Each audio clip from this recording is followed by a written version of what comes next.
All right, so track guys doing just a little bit more touch-up out there. Want to make sure that you guys have the best track for the heat races that we can get for you. So just a little bit more track work, and then we'll get things underway.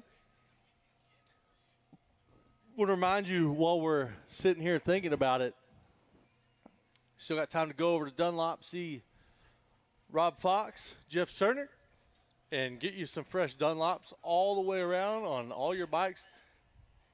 What I like to do, Kevin, is I like to get a bunch of Dunlops and throw them in the trailer and take them home with me. That way I don't have to try to hunt them down when I need them. Well, that would be like a lifetime supply for us. Yes.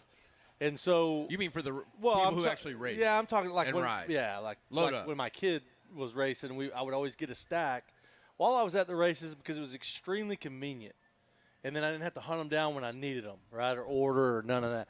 So it's a great time to do that. Head over there and see Rob and Jeff and all the guys over at Dunlop and get you some fresh rubber to take home with you or for your bike for the later on today or when we start outdoors. Because, again, I'm going to guess, and I'm not a tire expert, but I would say that you're probably going to need 2 different tires for these 2 different events.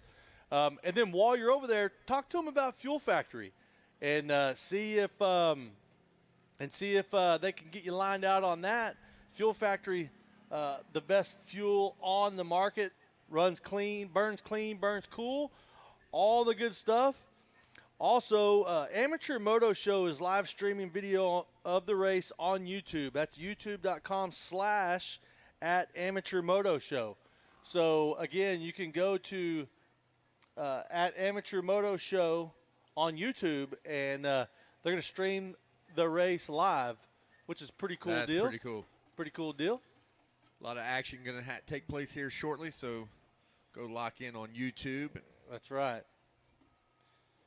Casey Henson up here taking lunch in our like our break room. He's basically like in our break room eating his lunch. What do you got, a Hot Pocket? Yeah. He's seriously up here eating a Hot Pocket. Dude, you just munched an entire bag of chips on the mic. I did, but it's not a Hot Pocket. I had a cup of chili, which would have been great last week when it was like 42 degrees. It was actually really good. It was good. I enjoyed it was mine. good, but I had to take myself to a colder place to eat chili for lunch. Yeah, I had breakfast up here, too. You did? You just make yourself at home. Yeah, he's golden.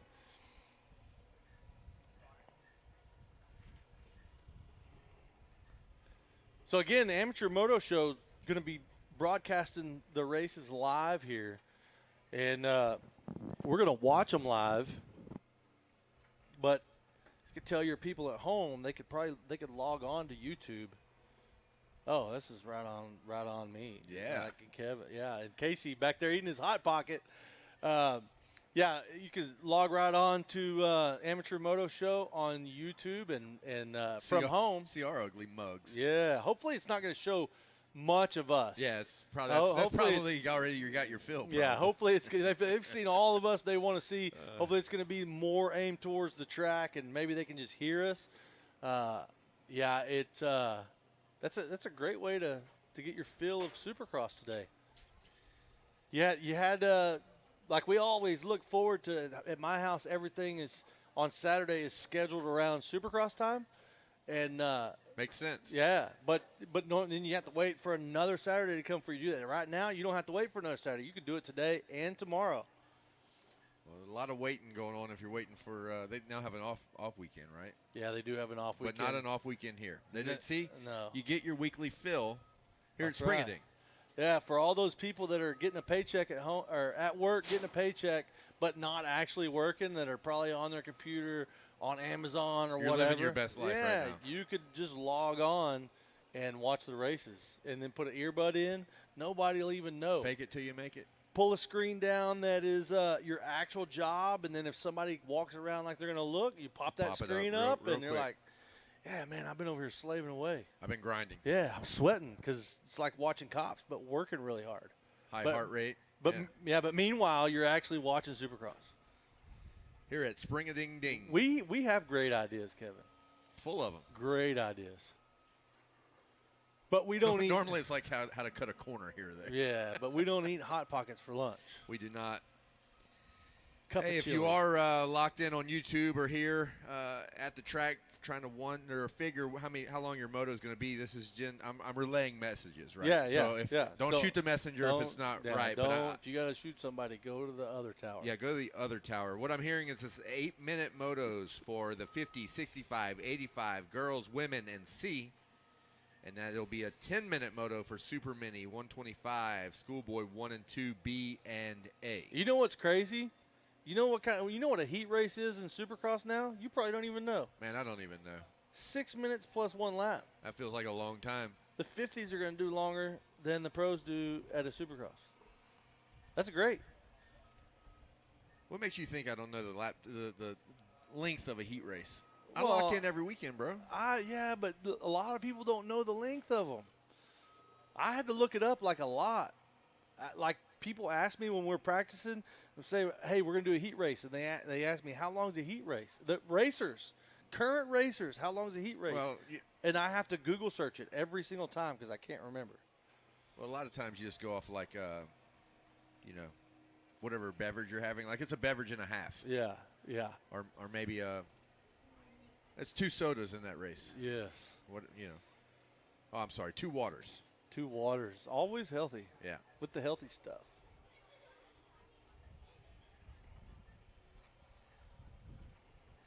So they're going to get this track dialed in for all the racers, which, again, without the racers, we wouldn't be doing this. So want to keep all the racers happy. Give them a fresh track to start off with. It's going to get chewed up. No, there's no doubt.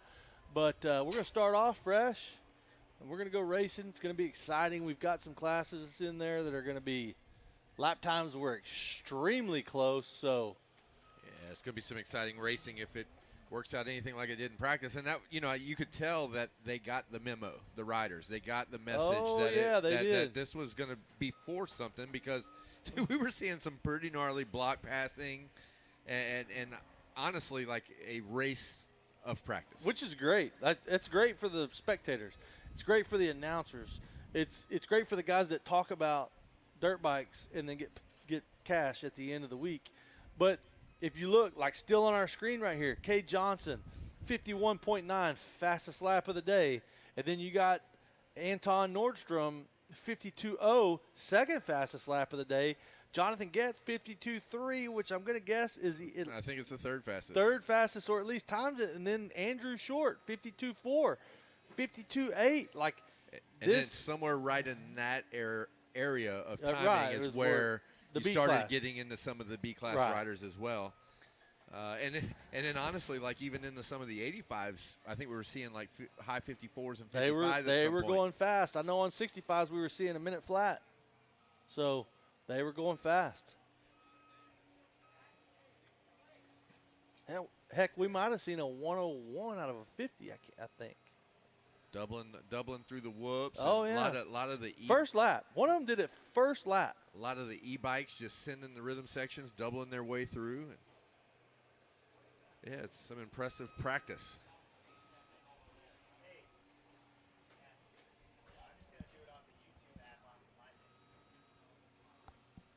What? Oh, yeah, perfect.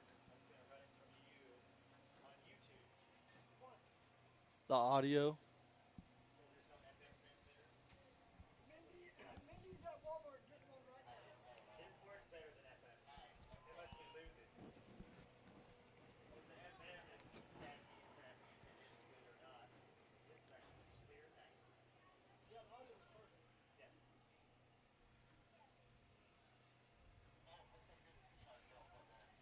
I think we've got a track that we could actually ride and navigate our way around right now, Zach. Speak for yourself. Well, I mean, on the water truck road is what I was talking Yeah, about. I could cruise the water truck road and check it all out. No, you don't think you could make a lap? I could make a lap. It would not be a spectacular lap. I could Would you for sure. just straight up? I mean, we're just talking me and you. I mean, let's don't even act like anyone can hear Okay. us. I'll be honest. Do you have the finish line or not? Absolutely. You have the finish line. Tabletop all day long. If it was a double, would you have the finish line? That gap, yes. Okay. But do you see anything on this track that you would 3? no. Okay. 3, absolutely not. I like it. No. Thanks for your honesty. Well, do you really consider that a 3? Like, I would jump that whole thing, but I don't consider that a 3. You wouldn't go onto the tabletop after the Absolutely not. After the hoops. No, because I know all too well the risk of going long. Yeah. There's not much risk of going short. You know, but the risk of going long. After the first turn and we get into the ding billboards back there on the lower section of the Supercross track, I think there's something in there you would entertain maybe doing a 3. Yeesh. Maybe. Yeesh. It's just going past that one and on to the next. You know, like because when you're talking about going 3, it's like there's a dirt hill, and then there's another dirt hill, and then there's another dirt hill. Yeah. Well, like to go from one to that second one, not that big a deal. But when you go over the second one and go on to that third one, that's a kind of a big deal. Like that separates a lot of people right there. And I feel like I'm one of the ones that it separates. Yeah. Yeah. So I feel like the one dirt pile into the second dirt pile is where I draw the line. Well, that's some good information. I'm glad we're in the nest. I'm just saying. I'm not going to tell anybody. No, don't tell nobody. I won't tell a soul. All right, here we go. We are getting the message that we are ready. Track is prepared. Open C is locked and loaded, and Mashburn is going to send us our way with our invocation and then the playing of our national anthem. Ladies and gentlemen, please stand and remove your hats. Dear Lord, please keep your hand of protection on all these competitors, families, flaggers, and staff today as we compete in one of the greatest sports known to man.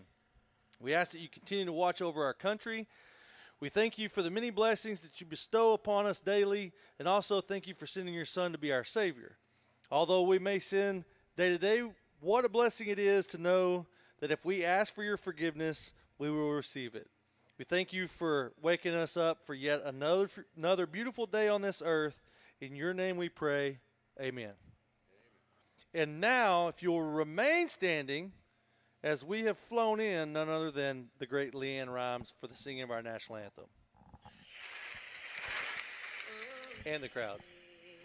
Can you see by the dawn's early light what so proudly we hailed at the twilight's last gleaming, whose broad stripes and bright stars through the perilous fight o'er the ramparts we watched were so gallantly streaming, and the rugged red land, the bombs bursting in air, gave proof through the night that our flag was still there. Oh, say does that star-spangled banner yet wave o'er the land of the free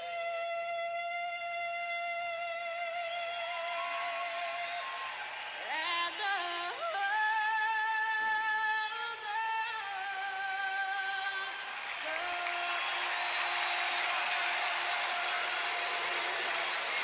Yes, indeed. Yes, indeed. Thank you, Zach. All right, it is let's time to go racing. racing, baby. Yeah, you know, they pull out all the stops here at Oak Hill. They flew in Leanne Rhymes and the crowd to cheer. And what a great rendition of that national anthem there.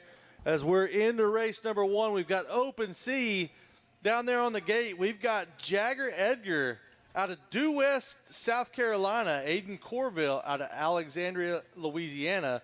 Deegan Cooley out of Spring Grove, Illinois. Jordan Moyer out of Fort Sumner, New Mexico. That's where Billy the Kid died, if you don't know that.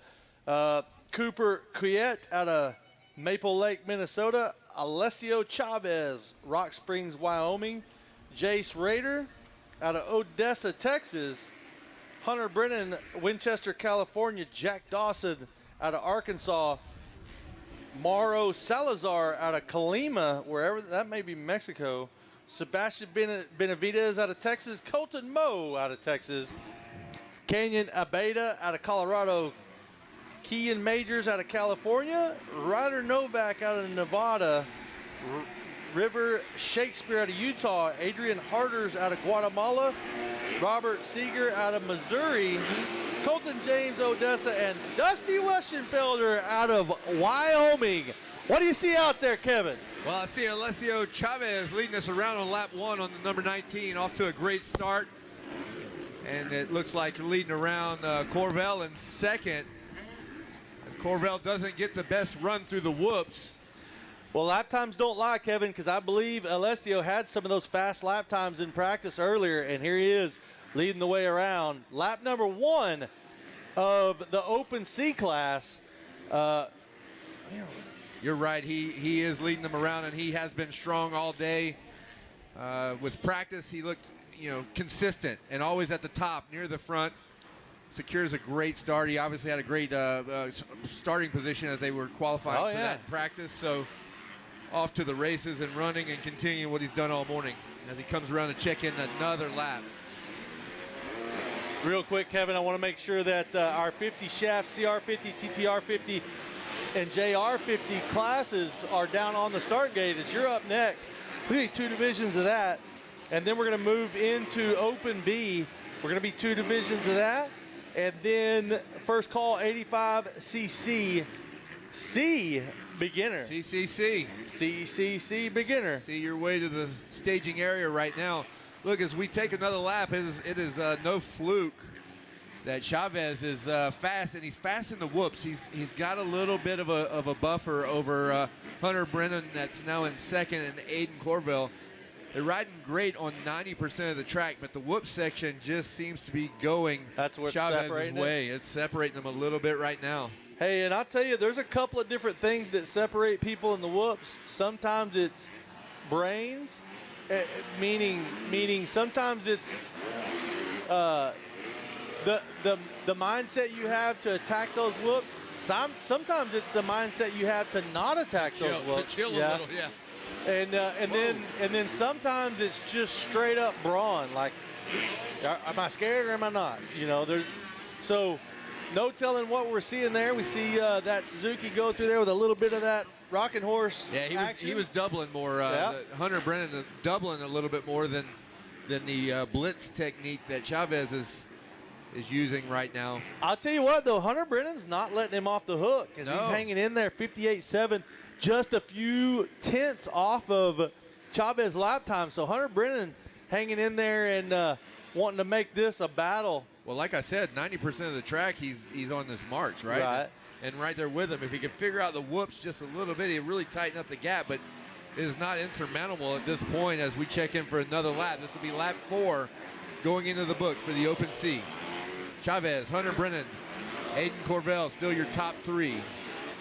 I'll tell you what, Corvell's going to get honorable mention for just throwing down over this finish line jump here, making it look nice, making it look pretty. So look at the last lap. Hunter Brennan actually closed up by 0.2 of a second. Yeah, there you go. Not a huge amount, but it's enough to kind of wake Chavez up. Well, it could make a difference in the end. Check your rear view mirror. There's a lot of 180 bull turns. Start recognizing that the... hey, as Wes Kane would say, a checkup from the neck up. Check up from the neck up. You see somebody coming, and that is Hunter Brennan.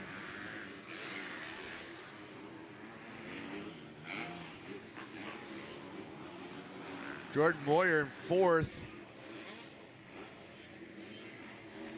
Adrian Harder's in 5th place.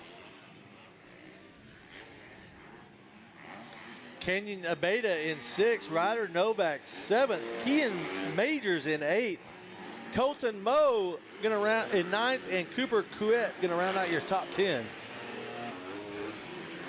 And Hunter Brennan just continues to just all but match that lap time. Last lap he was faster. This lap 1/10 of a second off of Chavez, but a 2-second gap. So 1/10 being 1/10 off is not going to close that 2-second gap up. He either needs a mistake out of Chavez or he needs to find a little bit of time out there. But you know what they say, and this is a heat race, so heat race going in, second gate pick into the main, and it's a winner-take-all main event. I feel like a second would be all right. I wouldn't be mad about it. Yeah, there's probably a handful of good gates. I mean, you don't want to get too far back into, 10th, 15th. You're probably starting to, jeopardize some quality of starting positions. Obviously, the higher up, the better, but I wouldn't lose any sleep over it, right? No, definitely not. Learn from your mistakes and what you need to do different and go to battle.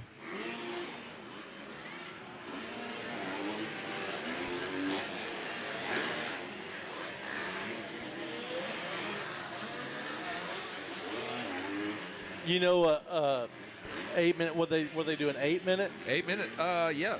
So 8 minutes on a track like this. I had my guys do a race day. My amateur guys do a race day on an amateur Supercross track. Yeah. Women in C. That might be 8. Being as a C class, it might be 8 minutes. 8 minutes. Yeah. 8 minutes on the C class. So, but I had all of my guys do. We've been riding amateur Supercross track for probably a month. Hey, white flag's out. Yeah, white flag is out. But I'd never asked them to go fast on it. I just get used to it. And then one day we did a race day. And at 10 minutes, they were like, oh my gosh. Like, this is so much more tiring than an outdoor track. I said, yeah. Things happen quickly out there. Yeah, it does. And it just never stops coming at you. Yeah, it's funny because it's slower speed, but closure rate is faster. Right. The amount of information that you have to interpret is coming at you much more rapidly. For sure.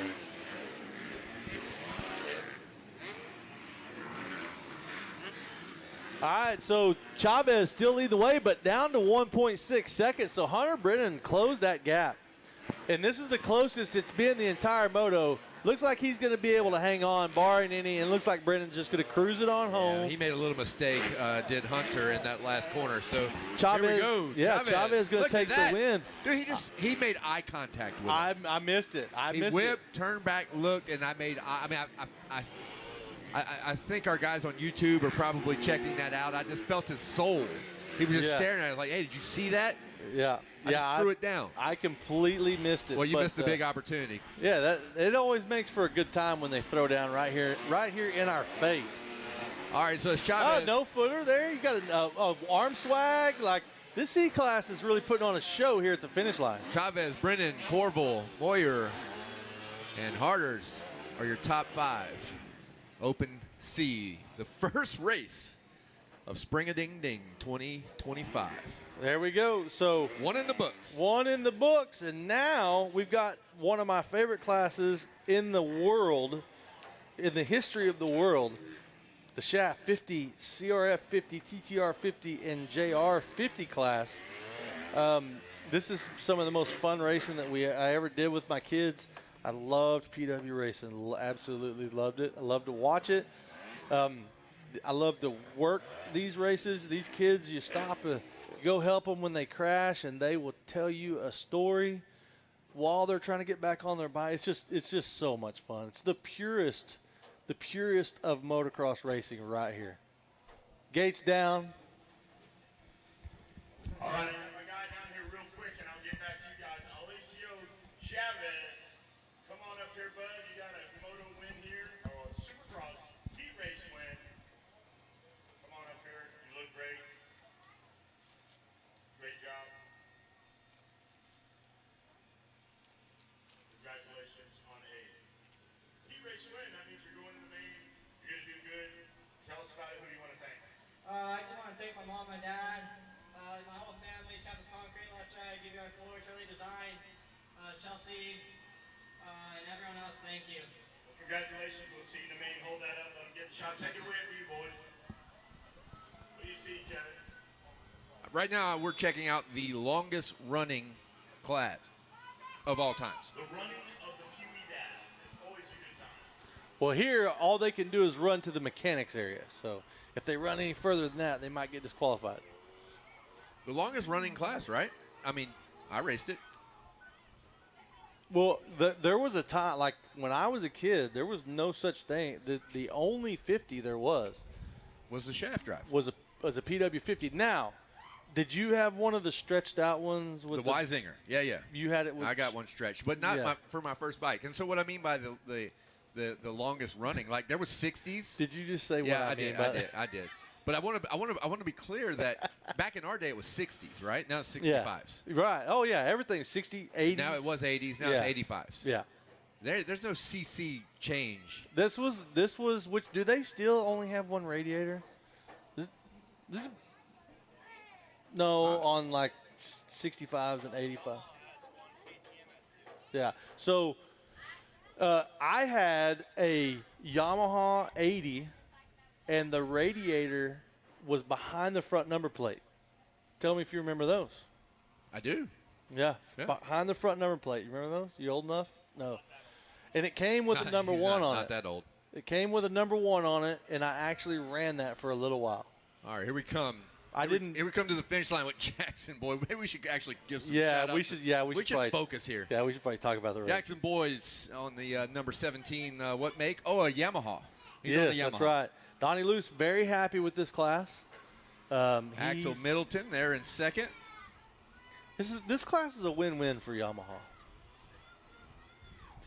Yep. Jackson Doty, a local here, an Oak Hill local, a fixture at Oak Hill.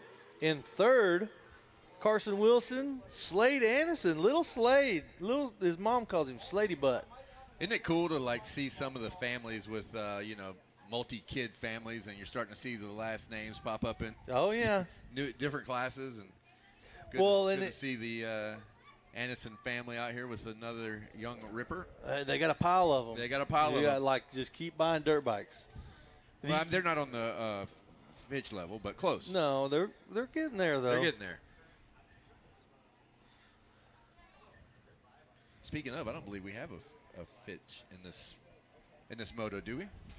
Don't believe so. No, this is maybe one of the few classes where we don't have a Fitch in it, but I did see the Fitch that's going to be in this class in the future just a minute ago. Yep. Riding the hip right now. Well, maybe still in diapers. I don't know. Riding the hip. They try to keep all classes stocked up. So the Fitches and then the Anderson's honestly not that far behind. Well, we just got to get the Andersons, probably the mom and the dad, both into racing, like currently active. Yeah. That would level the playing field, right? Absolutely. So Jackson Boyd still leading the way around with a 1:27 lap time. It's a nice lap. He's got an 8-second gap over Axel Middleton, and then you got to go 13 seconds back to Jackson Doty for that top 3 there. They're going to get an 8-minute moto as well. And I'll tell you what, you think that 8 minutes is a long time on a Supercross track on a 250? Try doing 8 minutes on a Supercross track on a PW50. Blowing some shocks out here. That's right. Seen anybody get on top of the whoops yet? Not a lot of travel. But you would think that their suspension probably has enough stiffness to it. Well, hold on. What's this guy? That is a KTM, what is it? It's a KTM E2. E2. So that's an electric. It's built, electric. Now that's the only non-Yamaha in the class. Yeah, and it's built. It's a KTM, but it's built kind of resembles a PW50, and it's electric. Nice. Yeah. Right now, that's pretty cool little bike. Wyatt Jack on the KTM running 13th at the moment. Oh, that's Wyatt Watane. So I actually know his sister was up here a minute ago, Kinsey. Yeah, I actually told them I was going to buy one of them. They've got a couple of those bikes, and I was going to buy one of them whenever they were done with them because I'm going to be needing one before too long.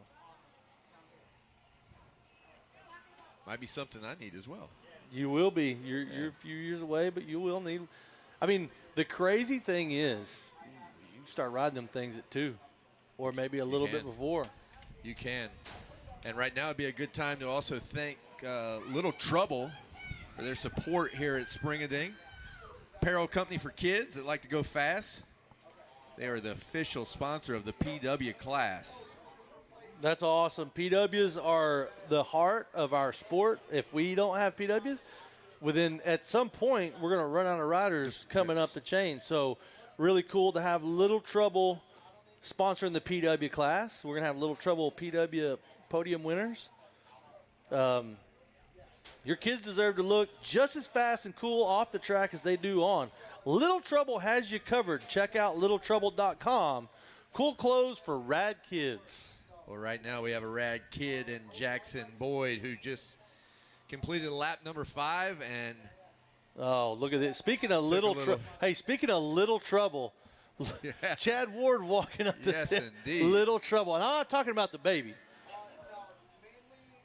Jackson Boyd now with 1 to go and sitting on, oh my goodness, a 2-0. Oh, he's opening it up. Second lead. He is opening it up. Axel Middleton still in your second place position. He has a pretty sizable lead himself over Jackson Doty on in third place. Excuse me. Pretty spread out there in the top 3. 1 lap to go. White flag flies on this one, and then we're going to have it. We're going to do it all over again. We're going to have that second division.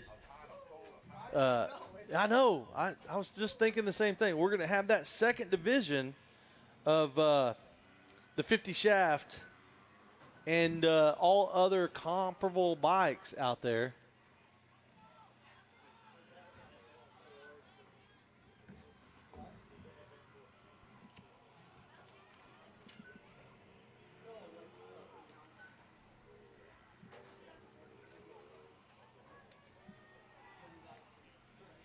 So again, Jackson Boyd kind of taking the point of this division number 1 heat race. Jackson Boyd followed by Axel Middleton, Jackson Doty, Carson Wilson, Slade Anderson, Brecken Talmadge, Beckett Manzer, and Hudson Fulfer, Liam Dallery, and Banks Braden. Kevin, they don't make these names easy for us. No, a lot of these names are the first time we get to see them. They are in a very young age class, but I'm sure that we'll be learning them over the years and learning the pronunciation. Be household names here in the next decade as we watch the progression of the sport continue.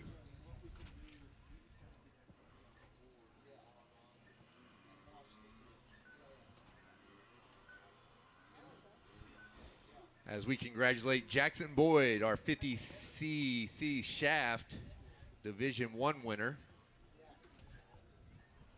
Got Division 2 locked and loaded.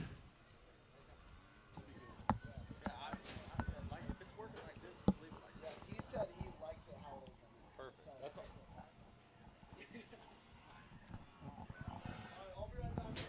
All right, Kevin, I'm back to the action. I was having a little chat I didn't even notice you were gone. Yeah, most people probably didn't. Or the ones that did were probably happy. I'm going to have to do like you did, and I'm going to have to now I'm kind of wishing we were up in the sun again. Dude, well, you were, yeah. See, that's what's happening. The sun has gone over, so it's probably done for the day. If everybody's listening to you, we got to start sounding a little bit whiny, right? Like too much sun, too much shade. Gosh, it's hot. No, it's cold. Hey, if it's not one thing, it's another. But I'll tell you what, one of the things is right now, Jackson Boyd with a 23-second win in Division number 1, followed by Axel Middleton and Jackson Doty. We're going to send it down to the podium with Wes Kane.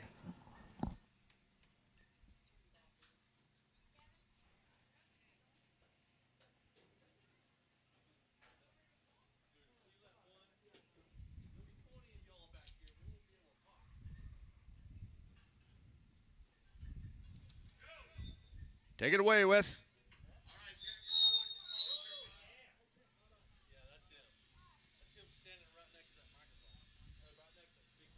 Come on up here, bud.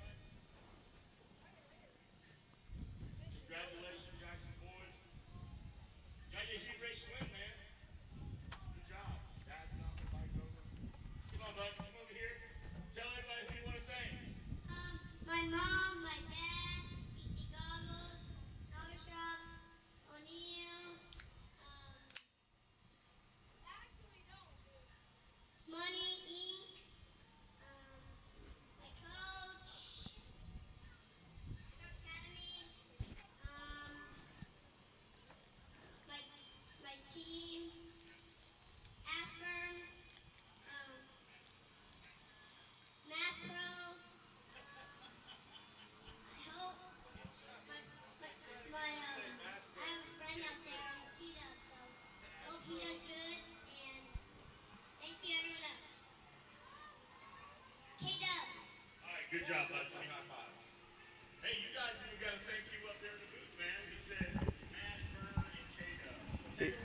Hey, he actually said Ash Pro and K-Dub. He didn't quite get mine right, but I knew what he was talking about. Hey, you got it, man. He's a good little guy. All right, see you later, buddy. Come on back later with your name. Take it away, boys. All right. Thank you, Mr. Boyd. We appreciate your support down there. It's fun to watch you ride. Congratulations on a convincing win of heat number 1 of the 50 shaft, as now we have heat number 2. Julian Stowaway leading them around on lap number 1. Bryson Torres in second. And Kaysen Hawkes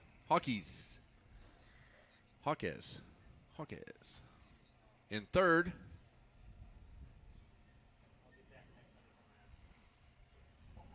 That's our top 3. Having a little difficulty in on 4th place position. We're gonna leave it there in our top 3.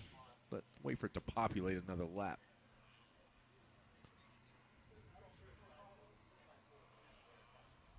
One rider stalled. Trying to get that trusty steed remounted and cranked.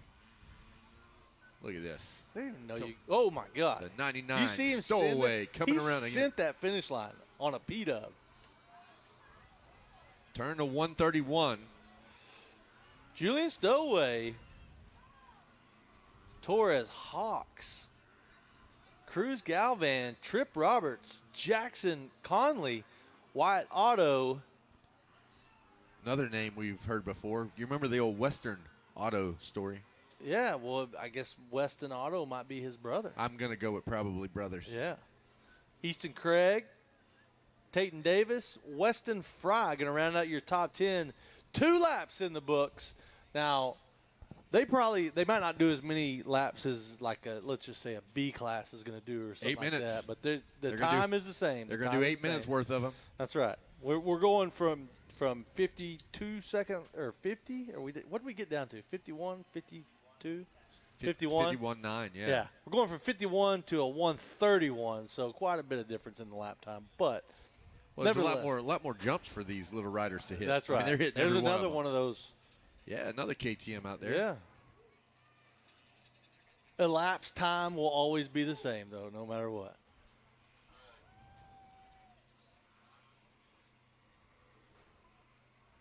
Well, the number 99 is checking them in and already completed 3, so moving right along. Okay. I like it. See, I did my math. I wrote down the Division 1 lap time. 129.9. Now we have Stowaway running a 129.4. Now, I didn't get all of Jackson Boyd's lap times. His last time. Now, remember, he's sitting on a 15 or 20-second lead? Yeah, it was 20 plus, yeah. So you have to think that maybe he's not throwing down heaters at that point, right? Right. Maybe on cruise control. But nevertheless, great ride from Stowaway and another exciting plot twist as we will merge these two for the championship here in Supercross in the 50cc shaft. And that's when it gets really exciting. Absolutely. Hand out the hardware, and we got 2 guys in the 129, so it should be a battle royale. I can't believe I said that. Battle Royale? No, what I mean by that. Oh, yeah. I can't believe I said that. Hey, I'm glad you did. I hope you say it like 7 or 8 more times today. Wow. No, probably nobody caught it but me. Yeah. I feel like you're the only one.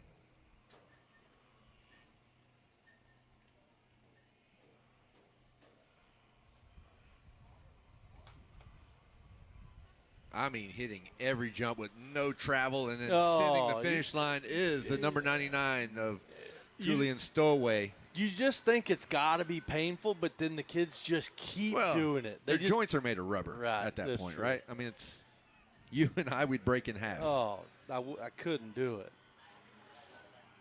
Ugh. That's like looking back on what we used to jump bicycles off of with no suspension whatsoever, and like what a bad idea was that. Well, you don't learn about how bad of an idea it was till after 45. No, it was so fun back then, and we didn't care. Now, no. I tried to, I went downhill mountain biking and jumping a bicycle is so different than jumping a dirt bike. Oh, yeah. But I'll say this.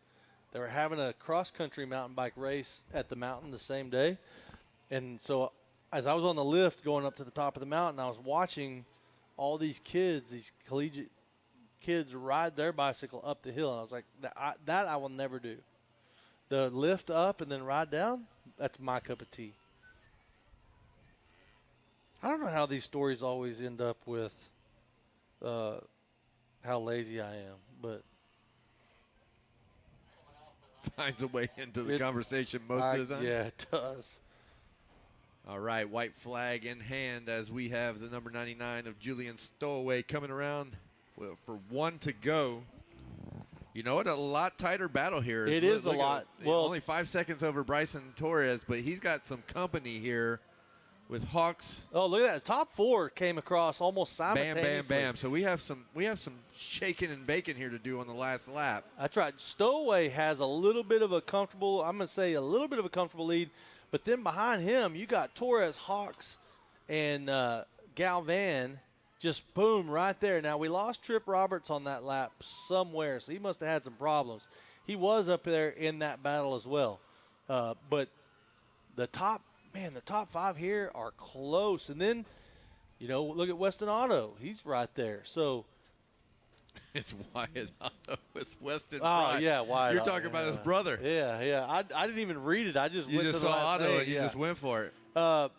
But when we throw these divisions together, this is going to be a great little P-Dub race. Yes, it will. Which again, it makes it so fun. Just the little kids, and they're not really old enough to become brats yet, most of them, and they're fun to be around. What age does brathood start? I can't really remember. I think with my kids, it probably started about that 7 to 8 class, maybe. I don't know. They're still cute, when they're on P-Dubs. All right, here we go. Speaking of cute. Yeah, there you go. Look at that. Oh, my gosh. Yeah, look at that. He's like cross up. He did the one-hander. One-hander. Look at this. Look at how close these guys are. Way to go, Julian Stowaway, as he is pumped as he gathers the Heat 2 win. He will be heading off to the podium to talk to Wes Kane. He jumped half. That looked like that hurt. He jumped half that finish line. That's a send on a 50. It is. What I was saying was that at this age, they're still really, really cute, but then they get like 7 to 8 class. They eat way more food, which means they cost you a lot more, and then they learn like to talk back a little bit, sass you, and they're not quite as cute as they are when they're on a PW. So something about that PW age, just like if you could get them to just there and then they would just stay there, boom, perfect. But the other side of the deal is they get out of that, and then you get to send them to school during the week and have a break, and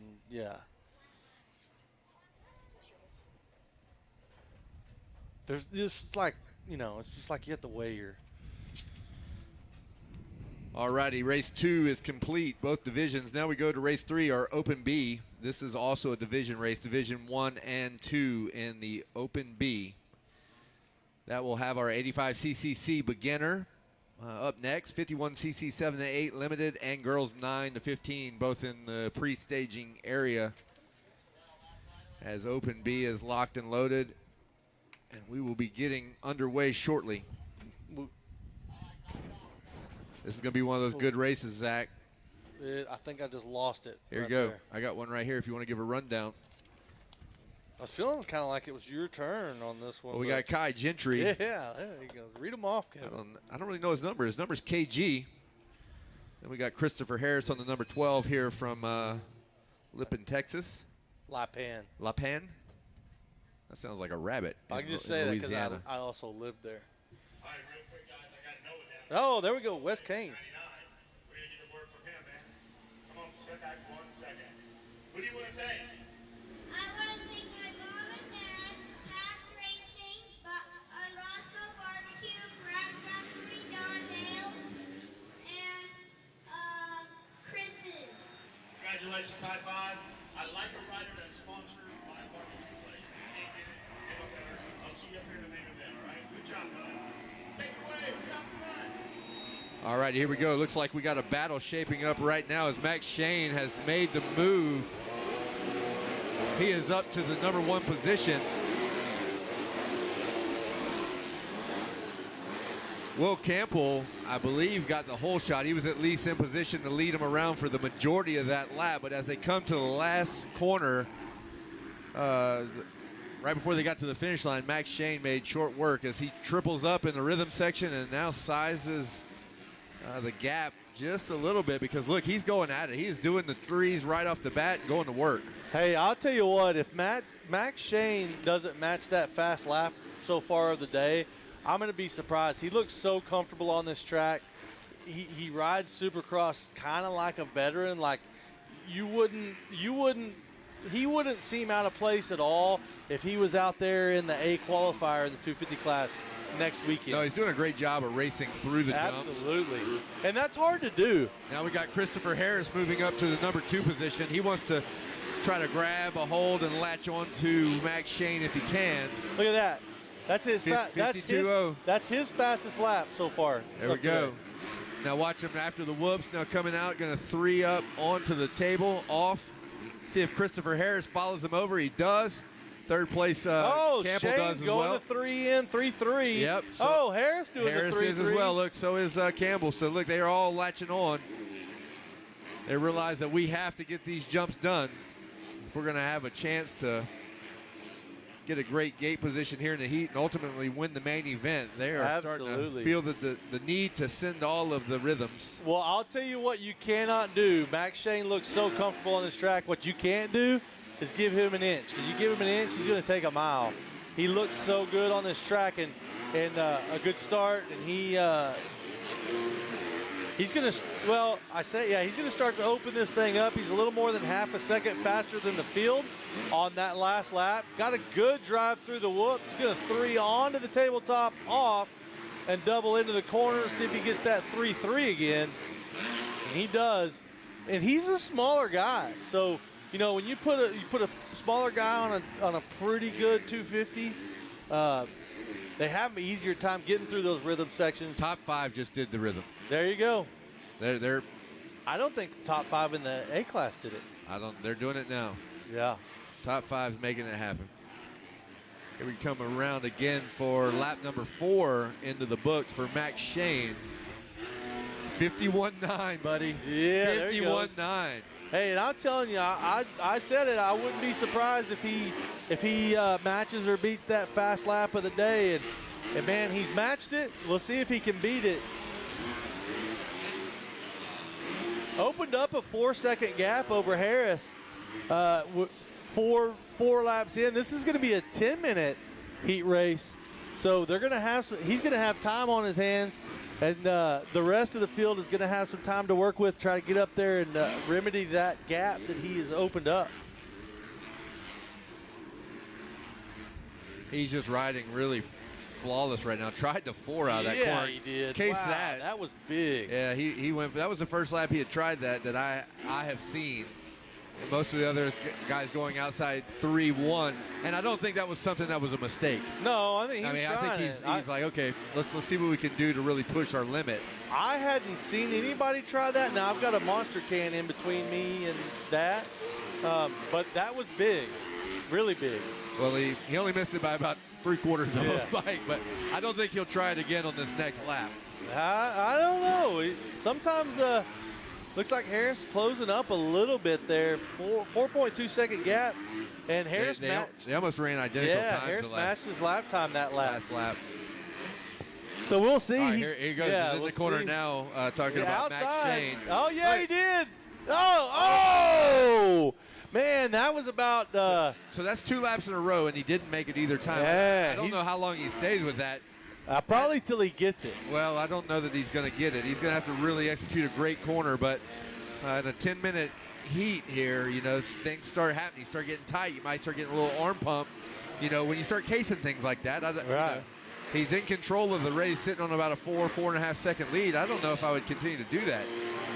Well, look at this. Christopher Harris, again, has matched his lap time. So they're almost identical. 2 laps in a row. we'll see if he's going to go for that thing again, which, hey, I mean, at this point, you almost you got to get it dialed. Well, let's see. Here he goes. Outside. Again. Nope. 3-1. No, he didn't get a good drive through the corner that time. Nope. Got a lapper there, so he's going to make short work, quick work of him. Halfway flag is out. We have just completed 7 laps, and the halfway flag comes out. So damn, this is like you're looking at like 14 laps. Wow. Christopher Harris still in second. Will Campbell in third place. Christian Merman fourth. Cole Coker rounding out your top 5. Walker Alfano on the 37 and 6. No, correction, Wyatt Duff. Duff getting up in Walker, there. overtook Walker on that lap to move into 6th place. Benjamin Moya in 8th. Clayton Stockstill in 9th. And Toby Yeckel. He went inside that lap. So what was the combo? What rhythm did he do? 1-2-1 or 1-3? 1-3. 1-3. All right, here we go. Coming around again is Max Shane. They've settled in, right? So they're now in the 52 range and 52.9. That's the second off of his time. Hey, he's opened that.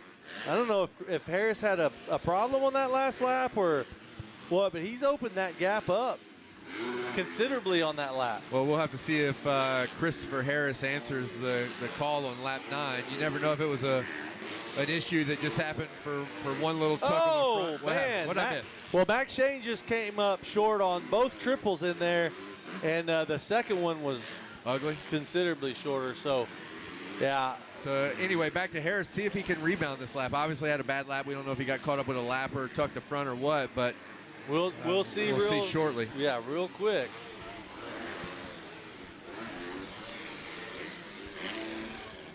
So Shane's still a little bit faster that lap, 52.6.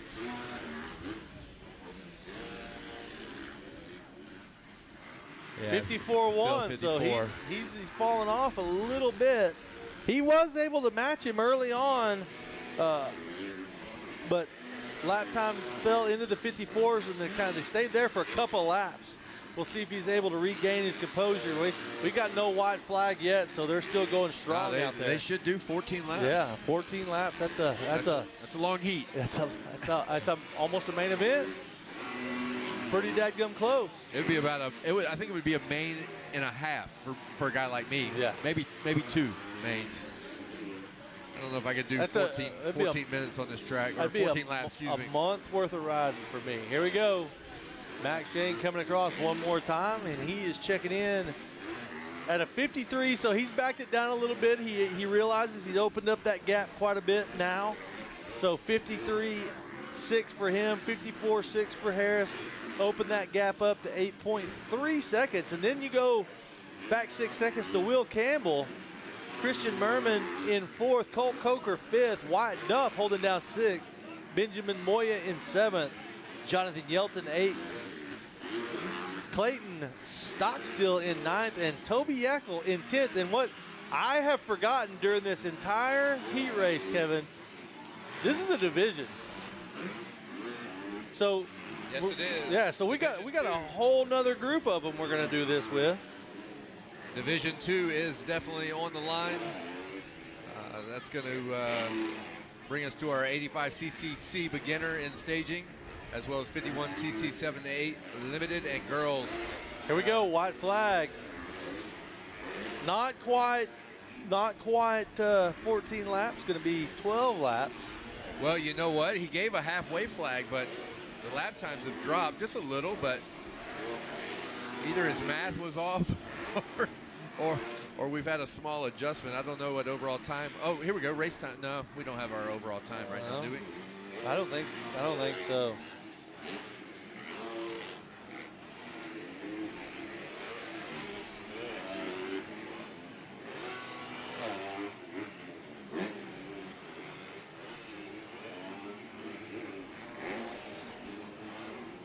All right, here it is, Max Shane. Let's see it. Turn down. What's up? Nice Turn little down whip. for what? Dun, dun, dun, dun, dun. I probably should not sing, but Max Shane, 53.1 on the last lap. Going to be a about a 12-second gap.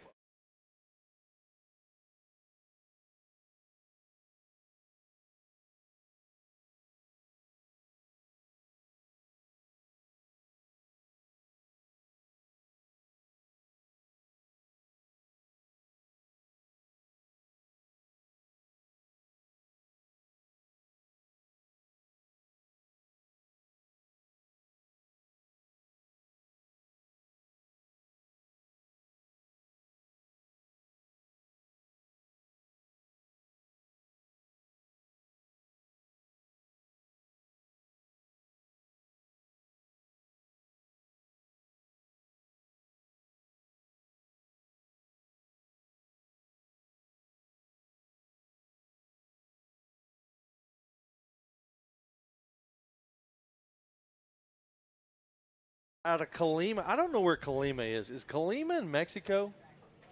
I'm going to guess Mexico. Colima.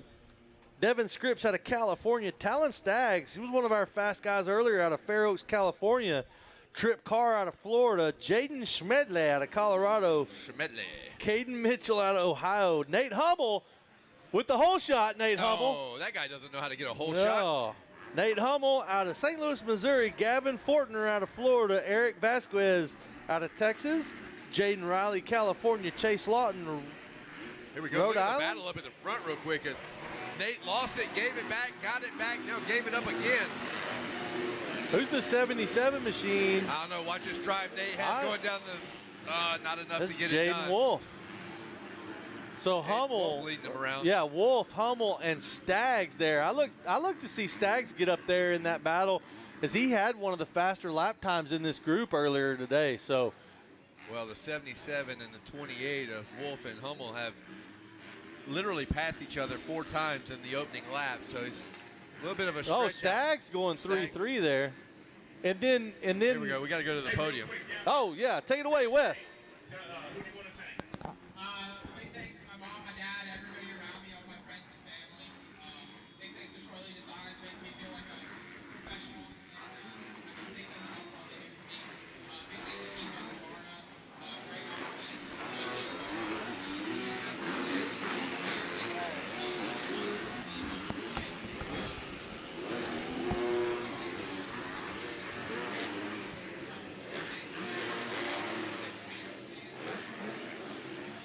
Olsen, especially we put in a lot of hard work with LJ and Todd, so I couldn't thank them enough. I really just couldn't give it up enough to the whole team.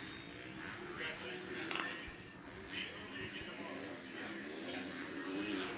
Take it away, boys. All right, thank you, Wes. As we continue to watch our Open B, man, it sounds like in the open class when Wolf goes by, it sounds like he's got some horsepower. As look at the battle we have for second place between Nate Hummel and Talon Staggs. Staggs gets the spot, and I look to see him go to the front and make a challenge on Wolf here. Staggs has really been laying it down. Look at that. Just his body language and everything about him says, I'm going to the front. What I was saying before that action happened there between Staggs and Hummel, it sounds like Wolf's on the big bike. Oh, maybe on a 450. Sounds like it when they come by. He's making short work of the rhythms, 3 and on to the table. Now around the bowl. Let's see if he threes here. Yes, he does. 3-3. So he's got the rhythm sections locked. So does Staggs. So does Hummel. Whoa, hang on to it. Had a Aiden Bailey almost came up a little short in the rhythm. He recovered well. Something that he's been doing in the opening laps here, but was trying to kind of cut down out of that corner to get position. Well, one thing we're starting to see, which is very typical with Supercross, is coming out of that berm leading up to the face of that triple, it's getting a little bit dry. And when it gets dry like that, in the main line. Here we go, block pass by the 99 yeah. over Hummel. And look at this. That's Aiden Bailey. Gavin Moon trying to get into the mix as well. He did not get the pass done, but I thought he was going to take advantage of the door being slammed on Hummel, as he does get by Hummel in the whoop. So Gavin Moon up to 5th position. Well, what I was about to say, Kevin, was that one thing we learned with our 18 Premier Class Supercross wins between us is that he liked that. He liked that. Is that when it starts to get dry leading up to the face of those rhythm sections, the thing that comes into play that you didn't have earlier when you had good traction everywhere is a little bit of wheel spin you can get, and you lose just a little bit of drive, and now all of a sudden what you were making easily before, you're not making it all anymore. Well, and if you look at the track, what it looks like now, it's a good time to figure out, like, hey, do you need to make a change on that Dunlop, right? Yeah, absolutely. Or do you just need to go get a new one? Same tire, or just throttle a brand new control. one. I mean, there's a lot that goes into it. Suspension and throttle control and line choice. And there's some prime dirt and some fluff, but there's also a little bit of shine happening on the track right now. So, which is very typical with Supercross. This happens pretty much in every scenario. Didn't happen a whole lot last weekend with that super soft dirt, but every round leading up to that, it's happened. And so you have to really get comfortable with all surfaces when it comes to racing Supercross. You got indoor stadiums, you got outdoor stadiums, you got all the elements. Man, I am. Excuse me. No disrespect. Chase Lawton. No disrespect to Jaden Wolf. I really thought that Staggs was going to jump, kind of close that gap to him. But Jaden Wolf has stayed strong. Now Talon Staggs has some company. Yeah, Chase Lawton came from outside the top 5. He came from nowhere, and Talon at this point of the race does not want to see that because he knows he's coming from way behind. And he's coming with a head of steam as Talon Staggs is starting to feel the pressure. Whoa, Lawton overjumped that 3 in there.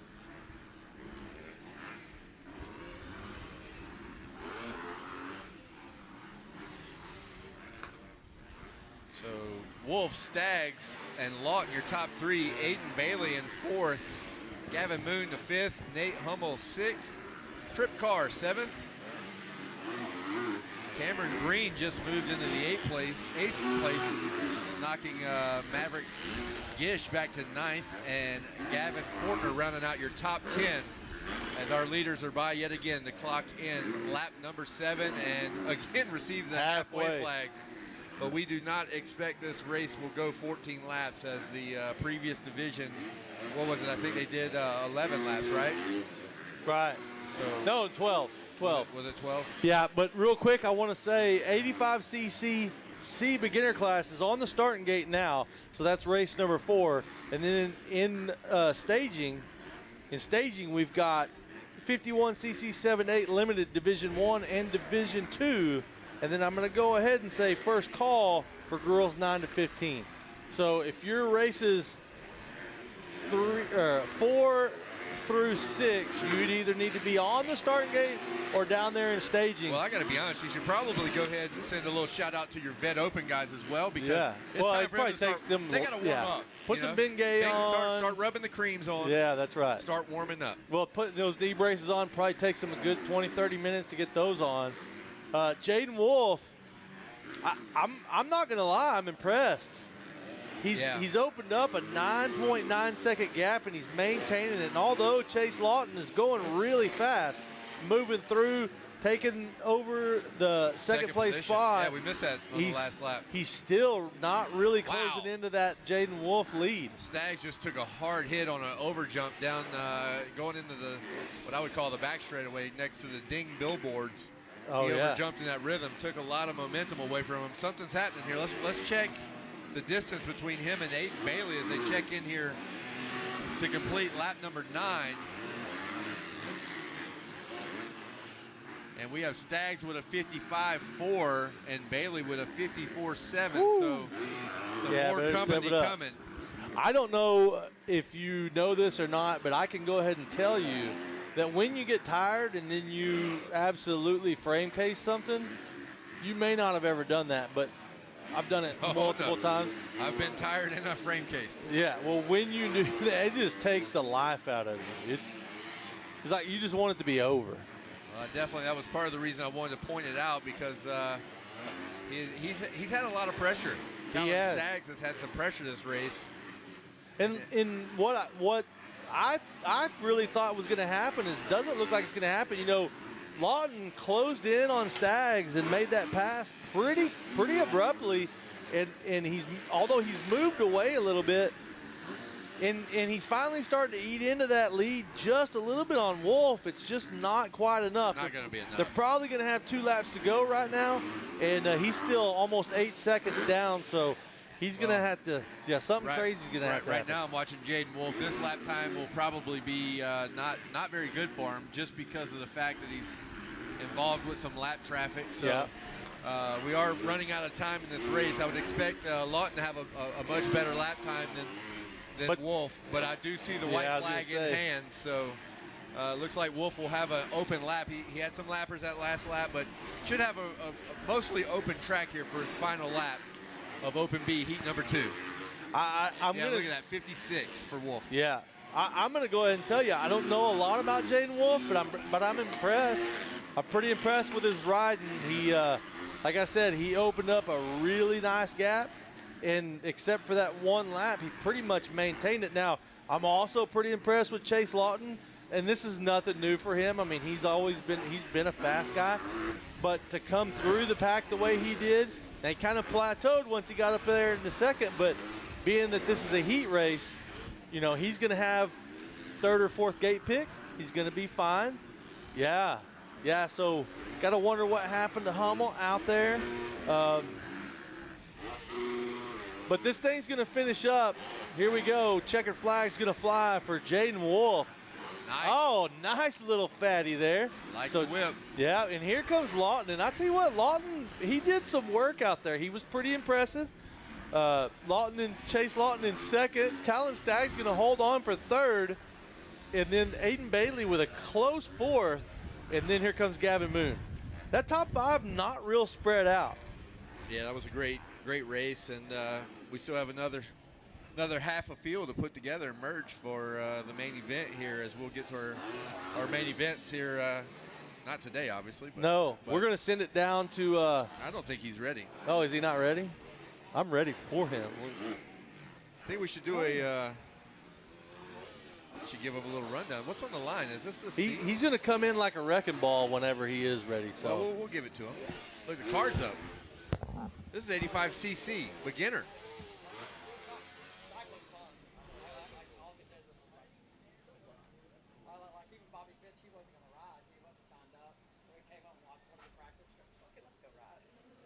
Card sideways. The revs are up on our 85cc beginner, and they are off. Hey guys, real quick. Here we go. Send it down. Go ahead. Take it away, Zach. All right, Our down here, 77 ride. Wes. Tell me what happened out there. You guys were calling Stags out. What happened? You guys, tell me about your move. Feeling great to be on this podium. Got a good start. Still the first turn. Maintained my lead. Got a little bit of gap. Just took a little bit. What do you want to think?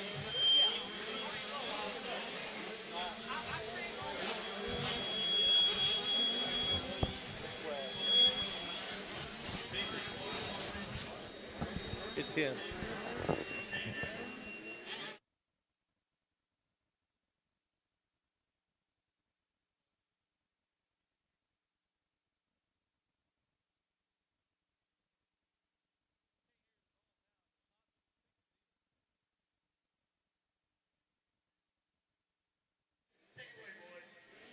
All right. Thank you, Wes. All right. Adam Graham off to the early lead here. 85cc beginner. Cash Tucker, Ryden Hansen, Easton Edgar, Seth Herman running out the top 5. Looking a little bit further back, Chase Wiley, Aiden Calvillo. Cavillo. Cavillo? Calvillo, I don't know. Jasper Jenkins. I'm acting like I know. Talon McDonald and Bo Needham round out the top 10 of our 85cc beginner.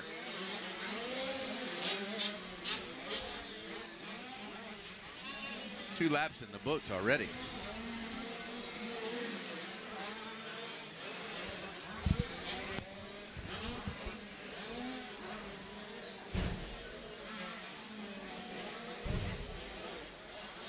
What was that? Oh. Hey, we're going to go right outside the top 10. I'm going to give a shout out to one of my guys out there because I've had him on Supercross and He was fairly green. He's gotten really, like, so much better at Supercross over the last couple of months. Patrick Collins, the third. I don't really know him as that. That's his dad to me. He is Trace Collins. So shout out to Trace, the number 11 out there. One of my guys. He's just the nicest kid ever, and he's here for all of it. Here we go with a battle for our second place position from the 999 of Easton Egger, putting the pressure on Adam Graham. Slingshots out of the berm as they drive down the straightaway. No, oh, look at that. To the inside. Taking over second place. Uh-oh, but it ain't over yet. Look at the battle through the whoops. Adam Graham does not want to give it up. Wow. Oh, I see in the rhythm section. They're side by side. Oh, that was. Watch this. They've blocked past. They've been side by side. Oh, look at that. Squared him up. What a battle here for your second place position. Yes. I feel like I just finished your thought. Sorry about that. No, whoa. Hey, yeah. Hey, Kevin, you're losing all. My paperwork. Thank you.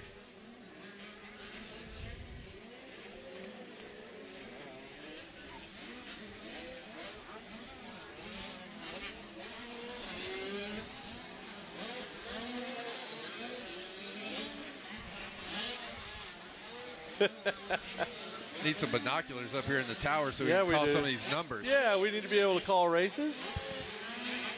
So Danny, I can't see very far on the backside. Yeah, so Danny Lewis, if you're out there, we could use some binoculars up here in the tower.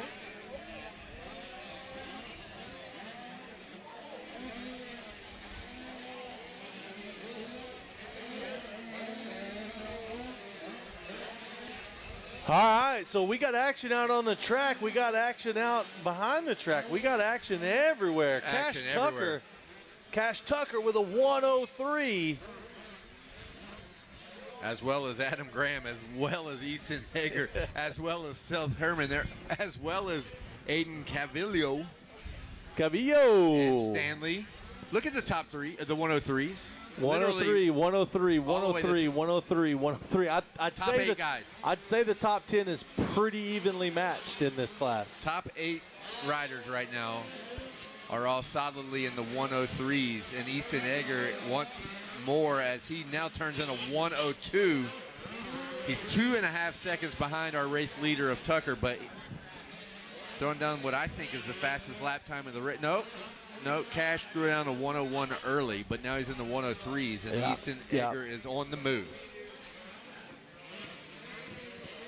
Yeah, with a 2.2 deficit to make up, and he can make it up if those lap times stayed similar to the same. He could make that up. Now, have you kept an eye on our battle for second, third? I've lost them. Well, no, this battle for second, third. They're still really close together, right? Or did they split up a little bit? We'll have to wait and see when they come back around. Cavillo and Herman look like they're having a heck of a battle out there. Okay, here's our leader again. Lap number 6. Yeah, so they're spaced out a little bit. They're not quite. Oh, we got an inside. Oh, he runs at him. He ran at him. Yeah, I love it. I'm here for it. Here's another one going at him. So they're trying to utilize those berms the way they're meant to be. There's a pass right there. He just made a pass right there.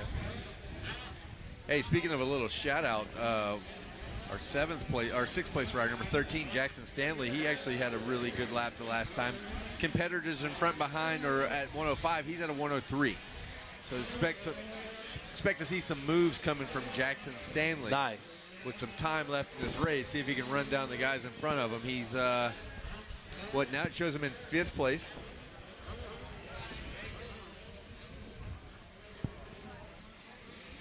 This is not a division race. Not a division. This is not a division race. So. Well, what that brings me to is race number 5, 51cc limited division 1 and 2. You need to be down in staging. And race number 6, girls 9 to 15. You also should be down there. This is the rest.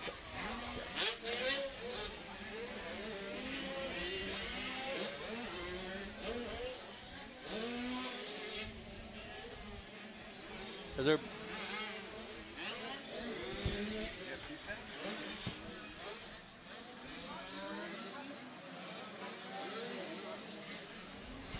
White flag flying on our 85ccc beginner class as Cash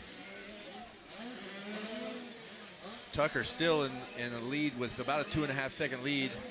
Easton Egger right there on his heels. Both of them turning a 1:02. Adam Graham 1:03. Aiden Calvillo fourth. Stanley fifth. Your top five as the checkers are out for Cash Tucker in the 85ccc beginner class.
All right, congratulations to Cash Tucker in our 85cc class, beginner class. Now we're going to head off to the 51cc 7-8 limited, another division race, division 1 and 2. As the cart is sideways and they are locked into the gate as it is down and they are off.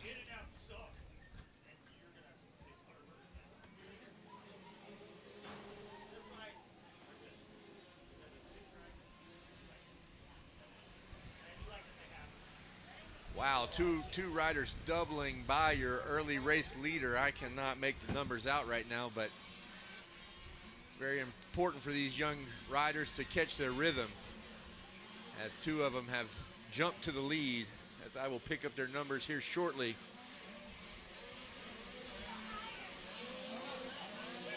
Armbruster with your early race lead. He did not get the whole shot, but doubled by his competition going down the back as he doubles through and takes the early race lead. So this is race 5, our girls, girls 9 to 15. Race 6 is down there. Number 7, we need to get our vet open down to the staging area. Take it away, Wes Kane.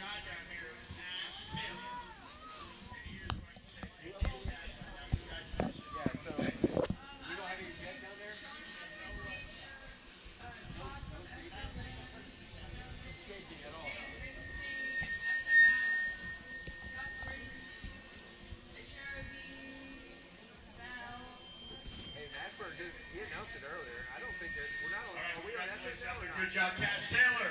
Winner of Boston Heat Race win. Yeah. All right, take it away, boys. All right, thank you and congratulations to the podium there. Hey, listen, we need our staging to fill up here. We need vet open. Race 7, you're down there. Your time is up, as well as Super Mini 2, 13 to 16, and our race number 9, e-bike open. Staging is open for business down there, and we have a lack of riders. So please do not miss your moto, as we are now on race number 5, 51cc 7-8 limited.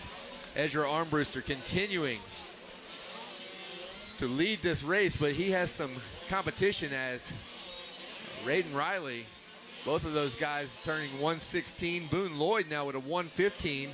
Brock Norris in your 4th place position, and Billy McLaughlin rounds out your top 5, as it is a tight battle, at least not only in splits and times, but overall times. Their lap times are really, really tight, and there is not a gap that you can rest on, as we are only on lap 2, so a lot of racing left.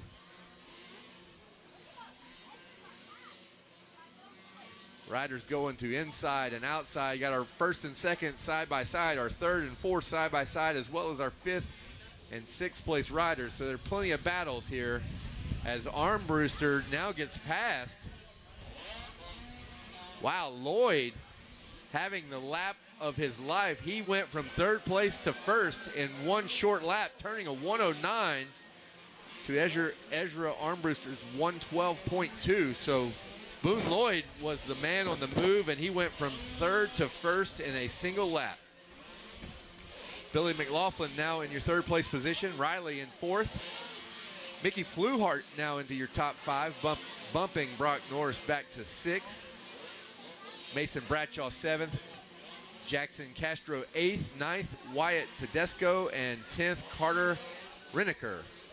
That is your top 10 as of lap 3 of our 51cc 7-8 limited heat number 1.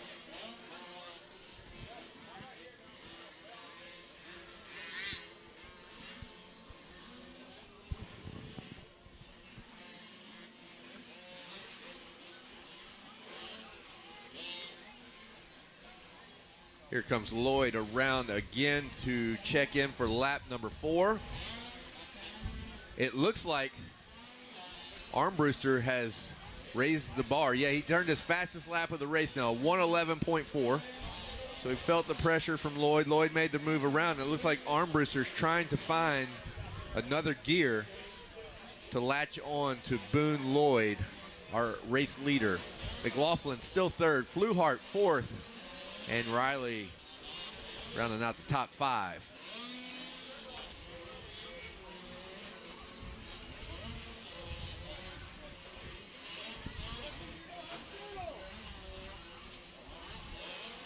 You really get a sense that Armbruster had an early lead and was kind of resting a little bit. Boone Lloyd came from third all the way up to first in one lap, and now Armbruster's starting to throw the hammer down. He doesn't like being in second. No, it's not a place he likes. But Armbruster's new to this class. He's I get young. it. I get it. But he doesn't. I don't know. I think he likes and is kind of slightly addicted to winning, right? Yeah, He wins a lot. So look at him. He's done tighten this gap back up. Lloyd, it was a crazy lap, from third to first in one lap. Wound up passing Armbruster, and Armbruster now look.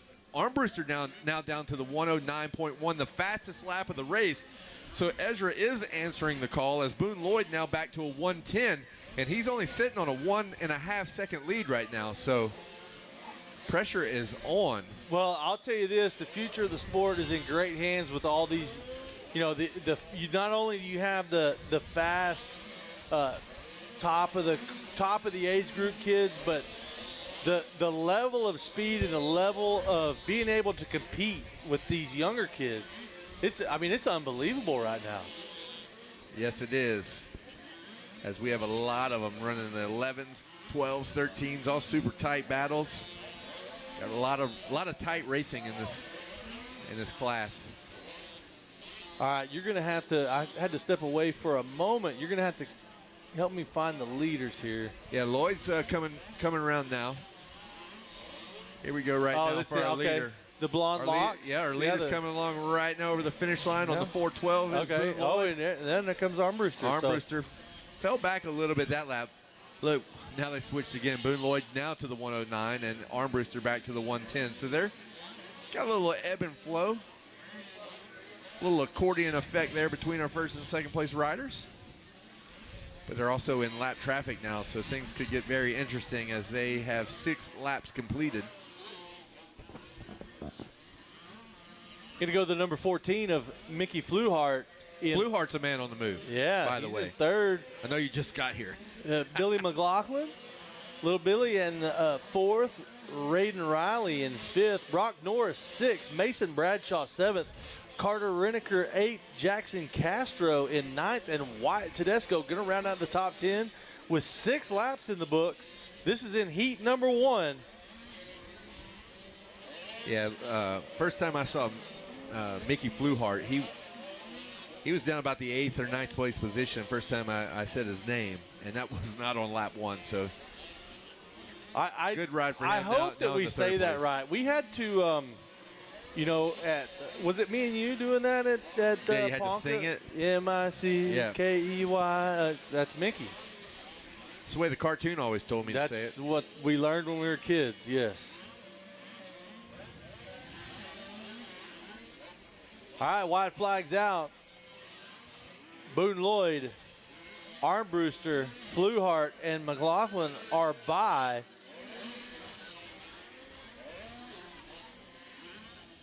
There goes Raiden Riley, Brock Norris, looking for Bradshaw and Reneker. Reneker there, crossing the number 101 out of Las Vegas, Nevada. Wow. What a trip. Yeah. And then we're going to have Castro Tedesco going to round out your top 10 there. And, man, I tell you what, there's some fast names as you go outside the top 10. Riley Gall, Riker Ward, Cage Swartfogger, Weldon Young, Max Meyer is going to take you through the top 15, and this is a heat race. So, woo! It's going to be tough when they it's tough when they're separated. It's going to be even tougher when they put them all together. Wait till you see this margin of victory here as the checkered flags have flown. Boone Lloyd is going to be your race Oh, winner. wow, 0.9. But the gap was less than a second at the finish line. Armbruster. Well, I'll tell you one thing we learned from watching Armbruster on TV. Well, some people might have watched it from there. I was not there this year, but I did watch it on TV, is that Ezra Armbruster does not quit. He's the one that his bike wouldn't start on the line. Yeah. And he was almost a lap down whenever they finally got that thing going. And that kid came all the way back to, that's what they say, I believe. He's got the dog in him. Is that what it is? Got that dog. He got that dog in him. No, he is him. Yeah, well, he is him. He is him. Well, what I like about it is both our first and second place riders prove that they can run in that 109 range, which are the only two riders to run that time. So as we go to Division 2 and our 51cc 7 to 8, that is the time to be had, a 109. Let's see if any of our riders in Division 2 can match that. As the card is up.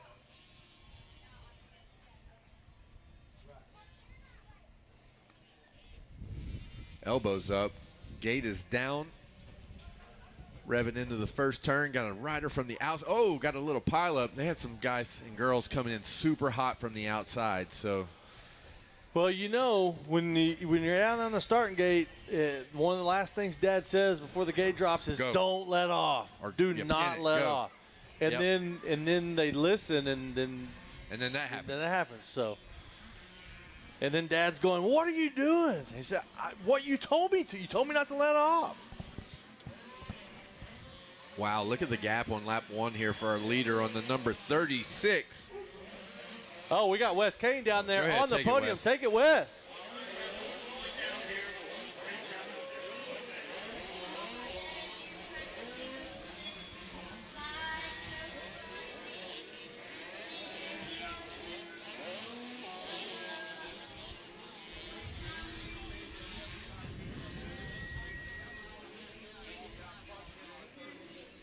Congratulations out there. Good job out there, buddy. Boone Lloyd gets a heat race win. Get ready for the man. Take it away, boys. All right. Thank you. Congratulations, Boone Lloyd. As we watch Edwin Meyer in the early lead of Division 2, 51cc 7 to 8.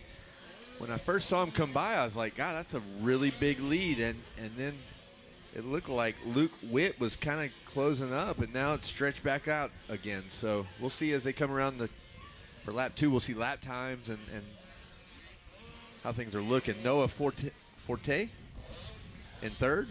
Well, this is one of those, Kevin, where, yeah, the top 3, the top 5 is tough. But, man, when you get down and you look outside even the top 10, you got Fender the Cinder in 12th. Dude, Fender in 12th. Hudson Hinnich 13th. I said it wrong again. Hinnich. Yeah, I said it wrong again. Get it right, bro. Callahan Russo in 21st. I mean, like this you got Brax Villapoto in 18th. This is a tough division. And this is just a division.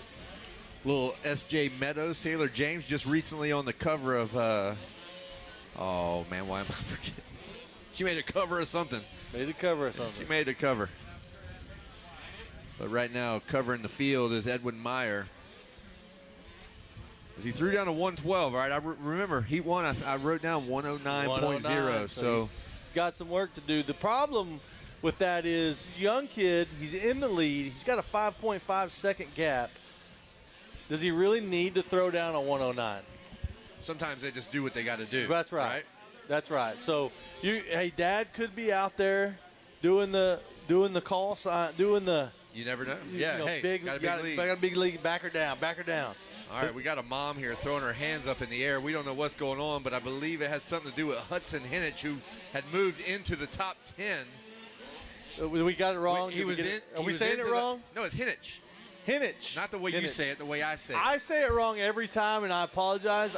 He has corrected me like 5 times today already. All right, so look. And I still say it wrong. Hudson was up to the top 10. Mom threw the hands up. So let's see if he's up, back, down, left, right. Where's he at? As the number 22 checks in for another lap. Let's let this thing populate. Nope. Hey, Mama, he's still in the top 10. So still in the top 10. I feel like she's not happy with that. No, she's not. She said some explicitives in her head shake right there. You didn't have to say it. We can read it. Okay, look at this. I'm just going off of times, right? Bryson Smith now in 3rd place, but another rider yet in the 109. So that's comparable to what we saw in Heat Division number 1. He is up to the 3rd place position. Still Meyer and Witt leading. They're both sitting on 112 for a lap time. Look at this. 20th, 112. Calvin Smith. Wow. That'd be crazy if the fastest lap time winds up having to do an LCQ. Yeah, no kidding. It's one of the fastest lap times already, and he's in 20th. So doing that in some heavy traffic. Gonna guess he probably. Wow. Yeah, just poured the coals to it. Carson Flowers on the 143, airing out the finish line last lap. Soaring through the sky as he is, what place is he in? Flowers is in 5th. He's inside that top 5. Hey, look at this. Look at this. Bryson Smith with another 109 has moved into 2nd. So Edwin Meyer. He's only 4 seconds behind the leader now. So Edwin Meyer has Meyer's to go. going to want to find the throttle. The flagger is holding the white flag in hand, so there should only be a lap or 2 left. It's not flying yet, right? No. But it looks like Bryson But it doesn't matter. At this point right now, the lap time Bryson Smith turning, he could eat that gap up in 1 lap. He could eat it up. He could win this, but the other side of it is he needs to go back. Look at this. He has eaten it up. Oh, and the white flag did not come out. The white flag did not come out. He's caught your leader. So everyone put your eyes on the finish line, the straightaway after the finish line, because here goes 1 and 2. Bryson Smith has caught Edwin Meyer, and we are about to have a battle. All right, here they go. Nose to tail as they go through the whoops. Wow. Our leader, Edwin Meyer, sitting there like he was going to blitz. Yes, he did. He made it about 4 on top. Oh, Smith goes to the inside and pulls up beside him. So, man, a huge gain. He cut off a lot of track right there. That is huge gain. That is a lesson for all of the guys that do not need to run the berm to triple up on. That inside cuts off a lot of distance. Wow. As Smith shows Meyer a wheel. I'll tell you what, if he's even close and he takes that inside again and Meyer goes outside, it's over with. Block pass. It is over.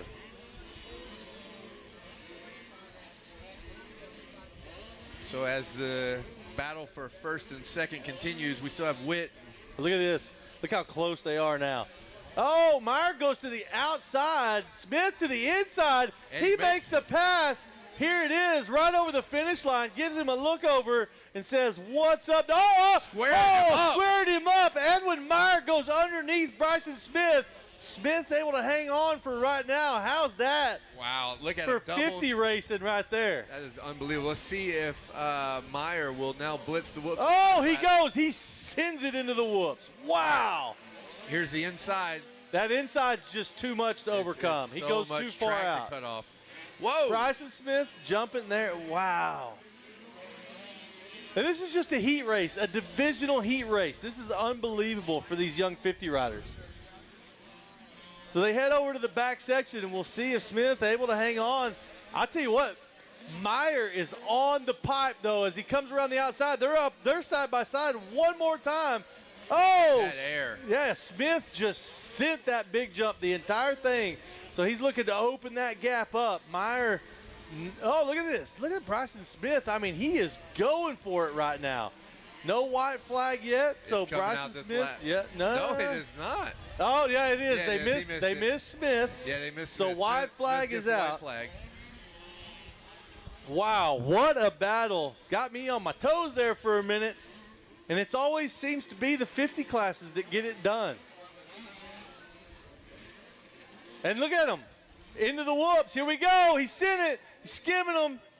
He almost had the pass made. He had to pull up for some reason.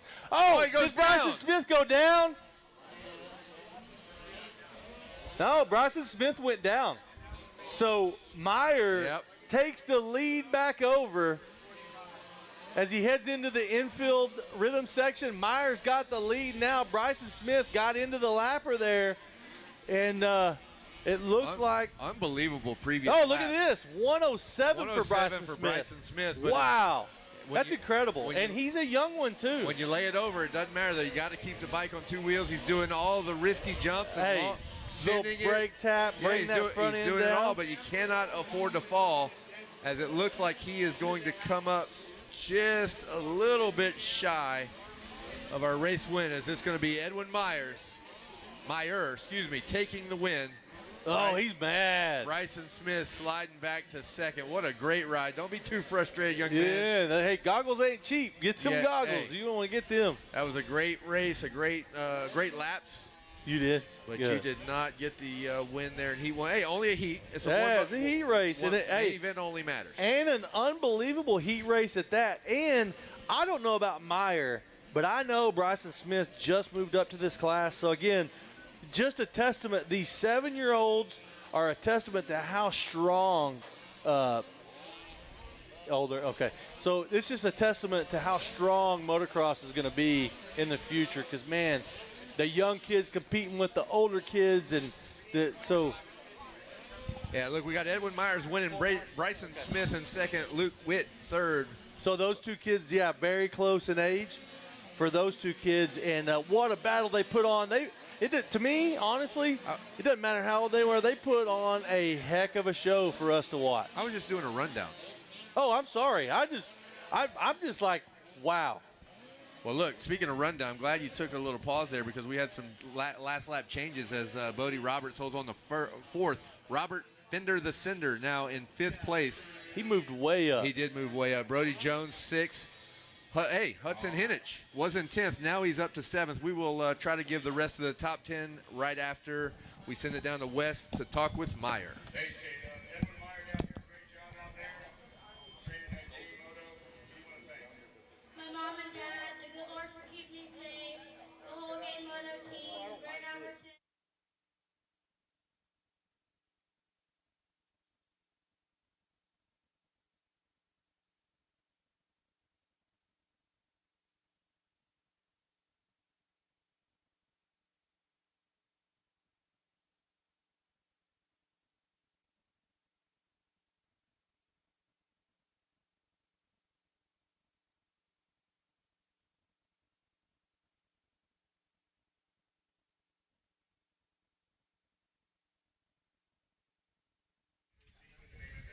Yeah, and look, not wanting to take away from the top 10 there. We stopped on Hudson Hinich. I want to give credit where credit is due. Talon Smith in 8th, Owen Burmeister in 9th, and Carson Flowers rounds out your top 10 in the 51cc heat number 2.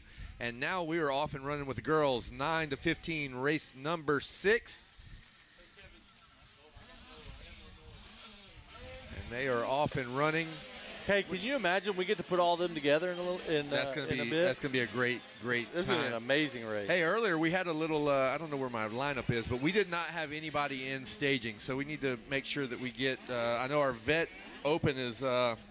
You know the vets are going to go down there. Well, they were late. Second. Yeah. They were late, but they are taking the gate surprise. right now. So race number 7 is on the line. That's going to leave Super Mini 2, 13 to 16, race 8 and staging, as well as e-bike open. That's 52 riders, so we'll have a couple of heats there. But yeah, girls on track, race 6, Vet Open, Super Mini 2, and e-bike all in the staging area. All Who's right, got the lead here in the girls, 9 to 15? What do you see? Well, when they crossed the stripe, it was Zoe Moore, but it looks like to me now it's going to be Tinley McCoy, the 22 out of Tennessee. She's actually out of Texas, or her daddy's out of Texas, but she's out of Tennessee. So Tinley McCoy on the 22 machine out front. Going to be followed by Zoe Moore, and then Racing Kyler. And you cannot miss those. You cannot miss those blonde locks coming out of the back of that helmet. Racing Kyler, that signature of hers. And I tell you what, the girls coming up, it's not just like, okay, this is primarily a girls class, but then you see these young, even younger girls on 65s in the boys classes, just, I mean, doing work. The women's class of the future looks really, really strong. Absolutely. Shout out to Yumina also. She's in the 4th place position. That's a little bike. Yeah, 65. Peyton McCleskey in there. I don't know if Peyton is on a 65. I think or she an is on 85. as well. I think she's on a 65. Yeah. Yeah, I believe. just the future of. No, I think that's an 85. Well, regardless, the future of women's racing is looking good. It's in good hands. As you watch these girls send these jumps and rail berms like they've been. Look at this. Look at this. Hey, and if have you ever had the opportunity to work with Yumina? I have not. Oh my goodness. Like, she is a little animal. Whoa. I thought she was going to let it get away from her there. She making a nice double after the straightaway. The long straight through the center of the mechanics area, the center of the track, that little double out of that corner, she ripped it and made it successfully. Had me tight for a second. I got arm pump. I'm not going to lie. But look at her sitting that table over signal on a 65. That's so cool to see. Also killing it is Racing Kyler, as she has moved into the 2nd place position and threw down a 103.9. So Sierra Bull is the other 65 out there on the 3 slash. Got Sierra and Dakota Bull, both. What a great last name. Bull. Running with the Bulls. Running with the bull. Catch the bull by the horns. That's a great last name.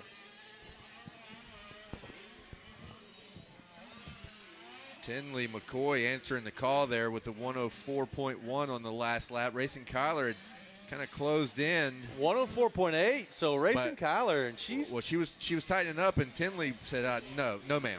Well, look at this. Not As right they now. come out of the whoops, Zoe Moore has closed up on Racing. So there's a battle there for 2nd and 3rd, Kevin. All 3 of them running a 104 that last lap. So any woman's race at this point.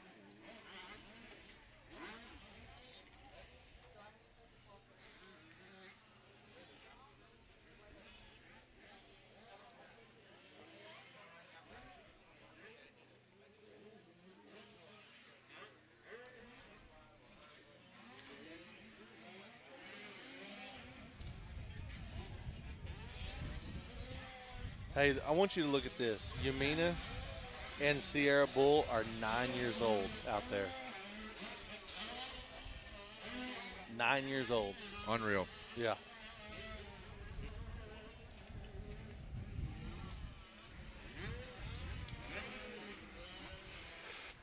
What ends up happening is you get these girls. I'm going to say they're not just good at dirt bikes. They're just athletes, right? And so because they're athletes, they end up being good at dirt bikes. But overall, if you put them in anything, they would be really good. They're just reek of talent. I mean, it's like it just drips. Well, and talent everywhere. I'd hate to be in this class because because you'd be getting beat. Yeah, I would, and I wouldn't want anybody. I wouldn't run a transponder, so nobody would know. Be rider unknown. Right, I would be rider unknown. I have to come up here and threaten E-score people. Hey, do not put my name on that. Do not associate that. Do not tie me to that transponder. All right, Tinley McCoy coming by again. That's lap 6. This entire race is closing up. You throw a baby blanket over it. Still, again, all 104s. So Racing Kyler has closed in on Tinley McCoy, and with that, she's drugged Zoe Moore up there. So all three of them, we're about to have a three-way battle for this lead. And I believe that some of it's going to come down to the whoops. Racing Kyler's really strong in a lot of areas, but not the strongest in the whoops. Whoops aren't one of them. No. And Zoe Moore's a little bit better in the whoops. And then Tinley has found some speed somewhere else. I haven't quite seen where that is yet, but the whoops could be the deciding factor in the end. Well, right now they're tied, and the battle is anybody's game right now. Tinley McCoy is sitting on. Look at 2 seconds. Look kind of large at this point. She's opened it up a little bit. A little more. Lap. She's having a really good lap. So let's see if the white flag flies. The flagger has it in hand. Yes, it is in the air. So Tinley McCoy needs to just be smart and cruise this thing home, as she did a 103. That's why we thought it grew. The margin of lead grew, and in fact it did by almost a second. But look at this, Zoe Moore also with a 103. So just a tick off of Tinley. So the lap, look at the whoops. They're not going to play as much. There just was enough gap there to where they didn't really play into the position as much as what I thought they might. So we'll keep an eye on them as they go around to the backside of the track. Right now, Tinley McCoy sitting on about a 3-second gap over Racing Kyler and Zoe Moore. Here comes Zoe Moore as they head down the backstretch by the ding billboards. And she's closing up. She's got to the back of Racing Kyler, but I think time's going to run out. The checkered flag's going to fly before she's able to get there. Outside Kyler, inside Zoe Moore, and man, I'll tell you what a close battle that was. Tinley McCoy going to take the win. Racing Kyler going to be second. Zoe Moore third. Looking for Yamina, but she's over on the backside, the 9-year-old on the 65. And again, the future is bright for women's motocross as you watch these classes and these young girls out here doing battle in Supercross. Here comes Yamina, seat bouncing into the finish line there. Nice, airing out the finish line.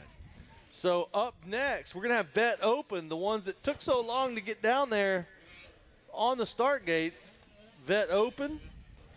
And then in staging, we need Super Mini 2 and E-Bike Open, Divisions 1 and 2. E-Bike Open, you guys need to be headed on down. What's up, Roach? And a first call for our 65, 10 to 11. That'll be race 10. Oh! Runaway papers. I yelled that right into the microphone. It was loud. Yeah. Sure, everybody appreciates one thing that Kevin Wyndham is good at is losing papers every moto. It's kind of windy up here. Yeah. Well, you see how you got your nice clipboard. See, I don't. I need that. Is that mine? That is your clipboard. Thank you. I'll use it now. You've been holding those papers the entire whole time. Oh, my goodness. The whole time. Yeah. Hey, is this your first rodeo? Or first time. All right, Vet Open coming right up. Spring-a-ding-ding. You got, first time at Sweet Peas. Oh, we'll send it down to West Kane. Take it away. Tinley McCoy up on Fox. 22 crew. Good job up there. What do you want to think? My mom and dad's 22 crew, LS2 Extreme Colors, OGs.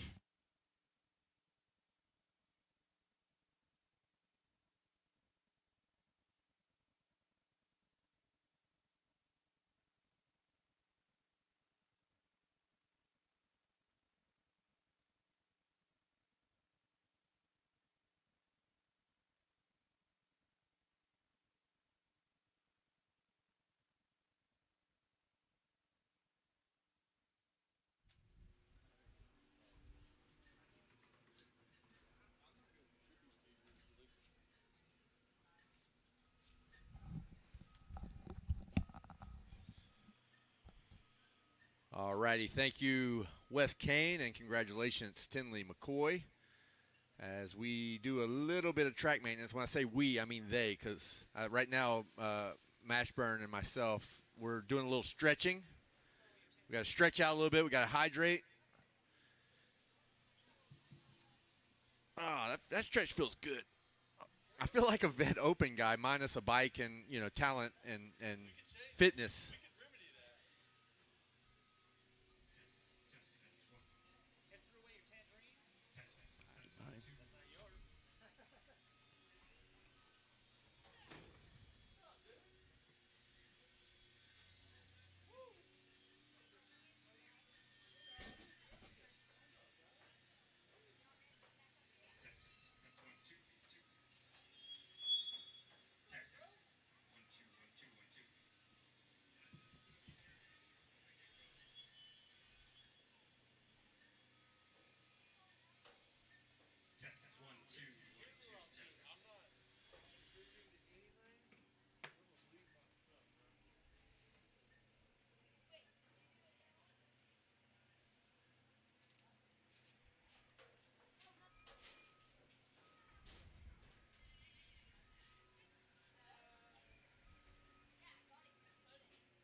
All right, so if you're listening live on escoremx.com, one thing that I can tell you is you can go to Amateur Moto Show on YouTube and watch the live stream of the racing, Amateur Moto Show on YouTube, or you can just search Spring a Ding Ding on YouTube, and I think it's the second thing that pops up. So, yeah, tell your loved ones at home if you got dad couldn't make it, mom couldn't make it, tell them to log on to Amateur Moto Show on YouTube, and they can watch the live stream and still listen in.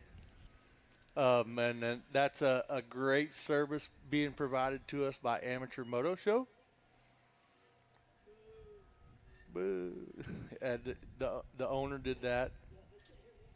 Yeah, yeah, make me sound like the bad guy. So we're doing a little track work right now. Track crew really doing a great job of staying on top of this track, keeping it as safe as possible for everyone out there, all the competitors, and really giving them a great race course. And we've seen some good battles so far, unbelievable heat races. I tell you what, the girls class was really impressive. The 50 classes have been extremely impressive, and they've been heat races. So when we put them all together, it is very likely to be some barn burners, and I'm excited about that.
All right, here we go.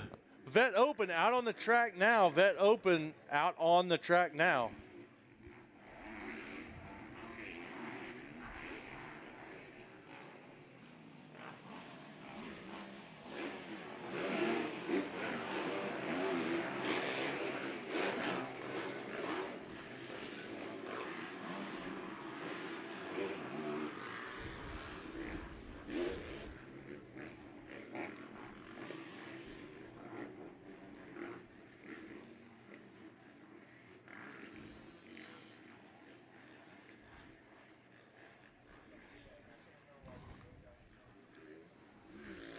I'm like the personal secretary for the Australians here on the property, so I got to fill them in on everything. Matt Nolan. Once again, you can listen live on eScore MX. You can also watch. What are these, Kevin? You can also watch the live stream on YouTube at Amateur Moto Show, or search Spring-a-Ding Ding on YouTube. I believe it's the second thing. Whoa, no, what a save. Wow, what a save by Anthony. I'm just going to say Anthony because it's all I got right now. Andrew Short leads the way around, a 55.9. And you got to guess there's a little bit of slickness out there. They've just watered. We saw that. Yeah. We saw that in real time, huh? We did, real time. Good save there. That was a great save. So, Andrew Short, Martin Garcia out of Mexico, Anthony Wester something, Skylar Adams, Shane Kelleher. That's Wes Kane's best buddy out there. Westergaard, yeah. Shane Kelleher, Anthony Evans, Kyle Kellett, Keegan Labonte, Timothy Zebro. Andrew Short on that last lap just finished as extreme left as you could over the finish line, getting a good angle for the bowl turn, but that's his mark right there. At the, I see it. You can't go no more to the left there, Andrew Short. So Andrew coming out of the corner after the whoops and tripling onto the table. So still going 3 on. It must have a little. Oh, there he goes, 3 in. He didn't do that during qualifying at all. Yeah, it might be a little area where maybe it was the water wasn't laid down perfectly and little inconsistencies. You can see areas where he's super comfortable with doing his bigger rhythms, and other areas he's backing out a little bit. So you got to think that's probably something to do with the soil. What are these you laid down here in front of me? If you don't know, you're about to find out. Are those the sour deals? No, man, those are good. Cherry drop? Cherry drops from Michigan. Okay, well, I was worried that they might be like, you never know nowadays. I mean, that could be fentanyl. I don't know. I'm taking care of you, bro. Come on. Okay. I just want to make sure. I got to ask. Well, honestly, I don't know. I don't. I didn't buy them. Oh, you buy them? I got them from Susan Beckington. So if there's an issue with them, you go see the Beckingtons. Okay. What's up, Slade?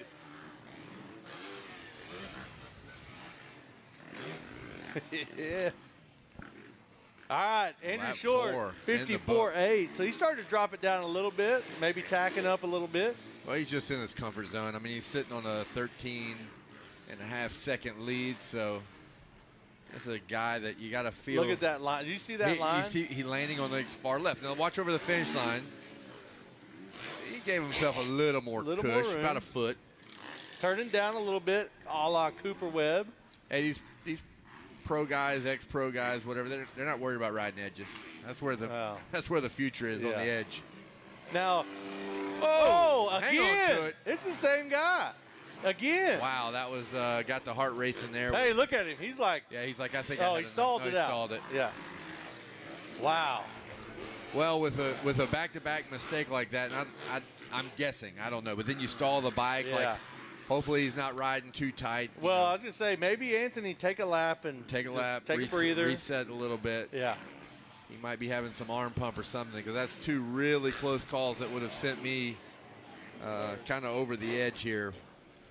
As Westgard has a couple of close calls, still on 2 wheels, lost the position, back to 3rd place, but yeah, you don't want too many more of that. You don't want to roll the dice like that too many times. When you've done it twice on the same jump, maybe, like I said, I'm taking a breather lap and recollecting myself. Now, let me ask you this about Andrew Short, because I know you raced with him. Oh, he's good that lap. He collected himself. So I know you raced with Andrew for a long time. And Andrew's one of the nicest guys ever. But from my understanding, and you can tell me if this is true or not, but he was like as a pro racer, very like sneaky dirty. I mean, I don't like him, to be honest. Right. No. Yeah. I've heard that a few times. No, I'm joking, everybody. I love Andrew Short. No, However, he is the nicest guy. He's the nicest. Like he wasn't dirty by any stretch, but he was a tough competitor. Like you knew that if you were coming up on Andrew, it wasn't going to be no friendly. Like, okay, I know you're faster than me tonight. Go ahead and come on by. I don't want to hold you up. Oh no. He was going to fight you tooth and nail as long as he could. And the only reason I would say I didn't like him was because of the information last night. It just wasn't forthcoming. I was there for that. Yeah. I get it. He definitely left you hanging. Him and his son, actually. So. Two peas in a pod, I think. Two peas in a pod, yeah. No, everybody loves Andrew Short as he's in control of the Vet Open. In a big kind of like his chances. Seconds. I kind of like his chances to have a good showing there in the pro class. I do too. He just went 4. Oh, he didn't make it. He went 3.5. Yeah, he went 3.5. He did. 3 3/4. I bet he gets it down though before it's all said and done. Right now, he's coming around to check out the white flag. Can't wait to hear his podium speech as he sends a shout out and a thank you to his wonderful wife, Jackie, she might be at home watching. She might be still working. She's probably like pulling a calf right now. She's probably or baling hay or no, it's not that time of year, but you can bet she's doing something that I don't want to do. Probably not locked in on YouTube because she's got work to do on the farm and with all the family businesses. Well, with Andrew here at the racetrack, somebody's got to be working.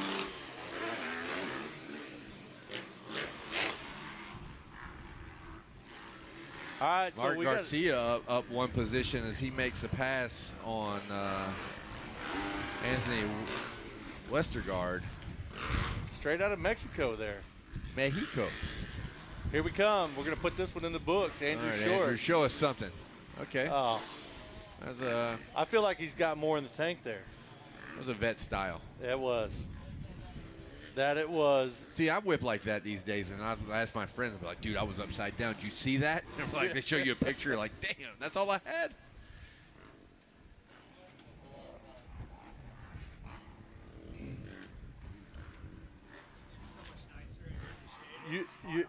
You ever do any transfers anymore? I know last year when we were doing Supercross, you had all the guys doing transfers, and they thought that was the best thing ever. All right, there we go, Skylar Adams. Congratulations on your second place. And Garcia making a late race charge to the third place position. And Anthony Westgard for keeping it on two wheels. Yes, absolutely. We had a couple nervous bobbles that were nerve-wracking. It was touch and go for a couple of minutes. He took a lap and recomposed himself, and it's a wise thing to do as the vet is done. That brings us to Super Mini 2, 13-16. Going to be a good one. Then we got to go to our e-bikes. There are no divisions in the Super Mini 2, 13-16. Definitely divisions in the e-bike class. Yeah, so that brings e-bike and then race 10, 65, 10-11, and Schoolboy 1, 12-17. All of you guys are going to be close to staging or in staging as the gate is down on Super Mini 2, 13-16. And we should be sending it down to Wes Kane momentarily. Now he'll wait till we get a good battle for the lead, and we'll, hey, look at the battle, and then boom, hey, he'll hit us with a little bird chirp. Do you think he can get some names out of Andrew Short on the podium? That would be nice. I don't know if he can hear us down there, if he's listening. I would like to know who Andrew Short's sources are there, Wes Kane. That is the objective of the interview only.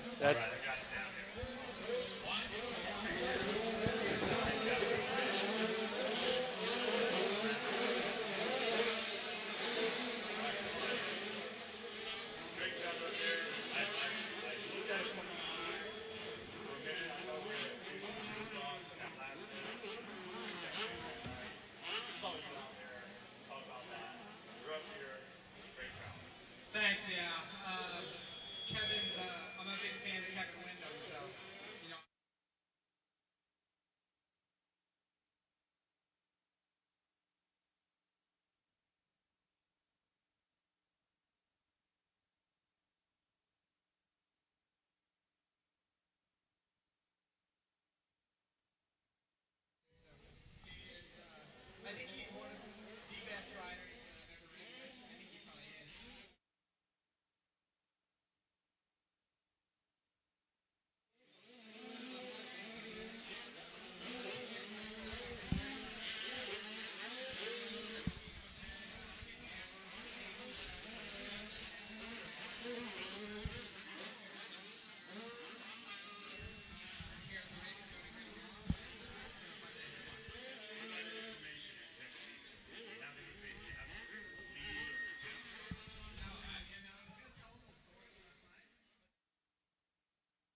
Hey, I feel like that was a cop-out. And the story continues. Hey, great job, Andrew Short.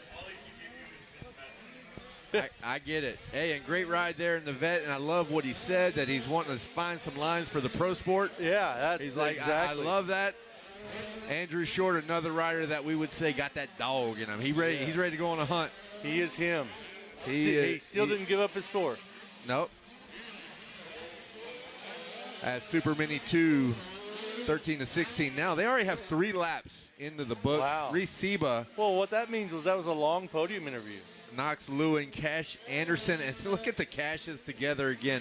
Cash Anderson 3rd, Cash Landry 4th. Jake Willis rounding out your top 5 as we have 3 in the books again for Super Mini 2, 13-16. These are all names that we saw up there in qualifying and in their practice. And hey, I'll tell you, I don't know if age has something to do with it. It could very well could, but we didn't see Mayla Herrick in that girls class, which I don't know. Maybe she is too old to compete in that class.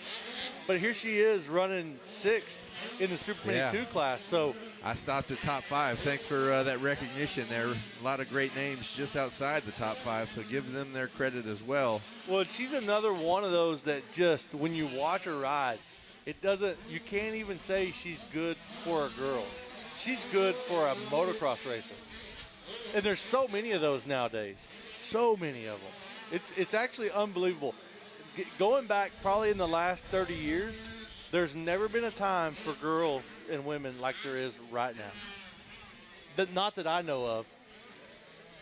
Yeah, they are very impressive to watch ride, and seem like they're ready for any battle that's coming their way. Absolutely. Seba checking in again. 5 down, but look, Lewin is lurking. 2 seconds behind right now. They're kind of what and what on lap times, but Seba cannot afford to make a mistake right now, as still have some time left on the clock, and this is going to come down to the wire, sitting on a 2-second gap, and they're about to get in the lappers. That's another complex part of the Supercross. The track's tight, and sometimes there's a lot of guys going for one line. You're going to have to maybe give way as the leaders come up to the lappers. Sometimes you're wondering, are they going to move over? What line are they going to choose? How much do I have to move? Maybe take a line that's not preferred. As we'll see if Lewin can close the gap a little more on Seba. Well, I was talking to Reese Seba's dad earlier, and he said they had a little bit of a tough week last week. They lost a motor in one class. They lost a championship on the last lap of another class. So hoping to have a little bit different luck this week, and looks like he's starting off pretty dadgum strong here. 2.2 second gap over Knox Lewin, not a comfortable lead by any means. And then you go another 2.5 back to Cash Anderson, Cash Landry, Jake Willis, and then Mayla Herrick again. Bro, we got the halfway flag out right now. Wow. Lap 6.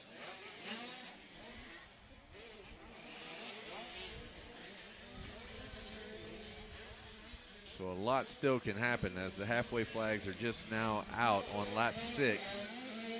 I got to figure that out because it doesn't feel like half is necessarily half. It doesn't. Lap 6, so you think they're going to go 12 laps. I don't believe they're going 12 laps. I don't think so either. We got to get some clarification on the half.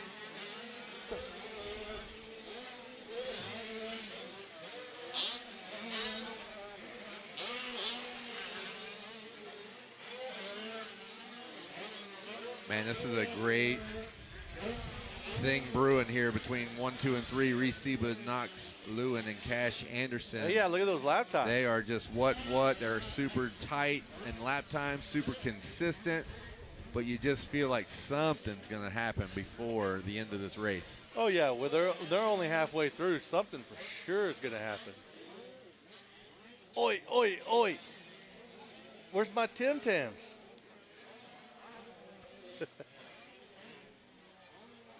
You didn't bring me any Tim Tams? See, he used to be a good Aussie friend, and now he's not a good Aussie friend anymore. Has he been Americanized, or? No, he didn't bring me any Tim Tams. And so your dad is texting me every 5 minutes like I'm information. for the race. He just instead of going and finding something, he just texts me. What class are you riding? 65, 7 to 9, and 65 open. That's Huxley Nolan and my little buddy from Australia, and he's riding 65, 7 to 9, 65 open, he says. Hey, you pet any kangaroos lately? No, Why not? don't like the motorbikes. Oh, you've been riding the motorbikes? I know you've been doing some wakeboarding, some water sports, and then I saw you went to like Japan for snowboarding. Is that right? I bet I can out snowboard you. Okay, we're gonna have to go sometime so we can prove it. I can for sure out snowboard you. Hey, check it out here. Check it out here, Zach. Yeah. Just tightened up. Oh yet yeah, again. I saw a little look over there. Yeah, we had a little problem with a lapper there. Lewin got into a lapper. Their lines kind of converged. Both of them stayed up. Took a little bit of pace away. But right now, Lewin is only a second and a half back of Reese Seba. So white flag is not flying yet. It is in the flagger's hand. So Knox Lewin, the man on the move. What you're saying with that? he is. Close that gap down to 1.5 seconds as we watch him come around another lap here.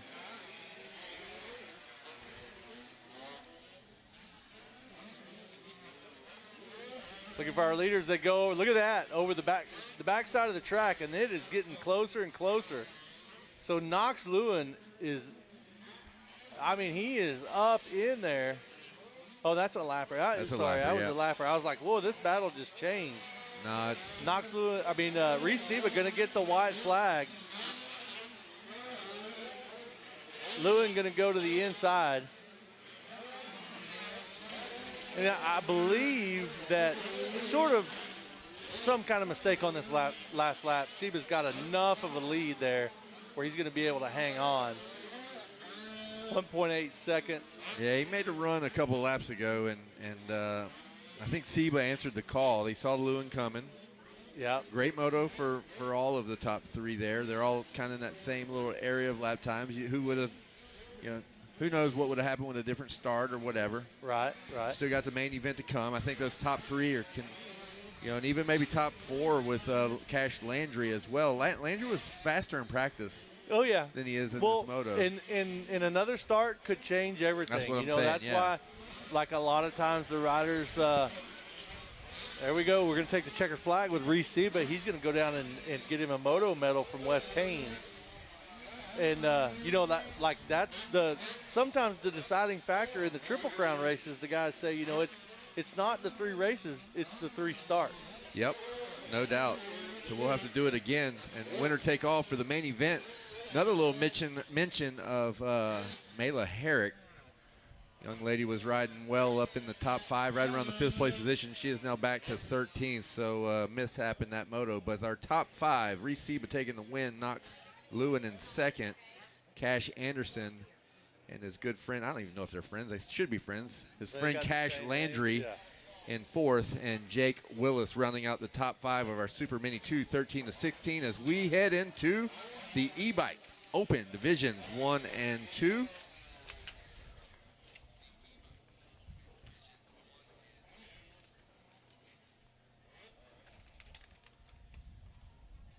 It's going to leave our 65cc 10 to 11 in staging, as well as Schoolboy 1 12 to 17 BC, and our 65 7 to 9. As the card is about to go sideways, it is sideways, and the e-bikes are revved up. No, they're not revved up. They're getting the watts wound up. Now they go. Now they're off.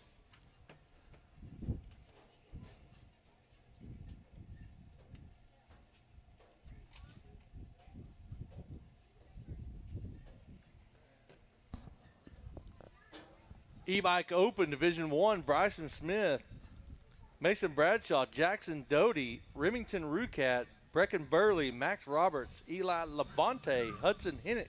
Oh, we're going to send it down to Hinnich. Yep, right away. She gave me the look. One of these days I'm going to get it.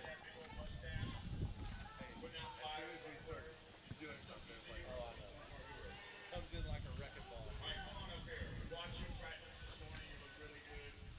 Dropping it down, you're making some big strides here. What do you want to think?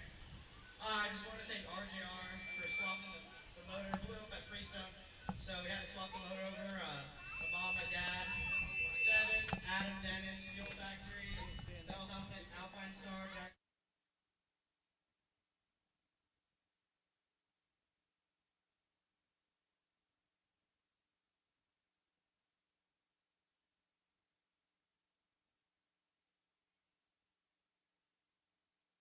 He's firing right now.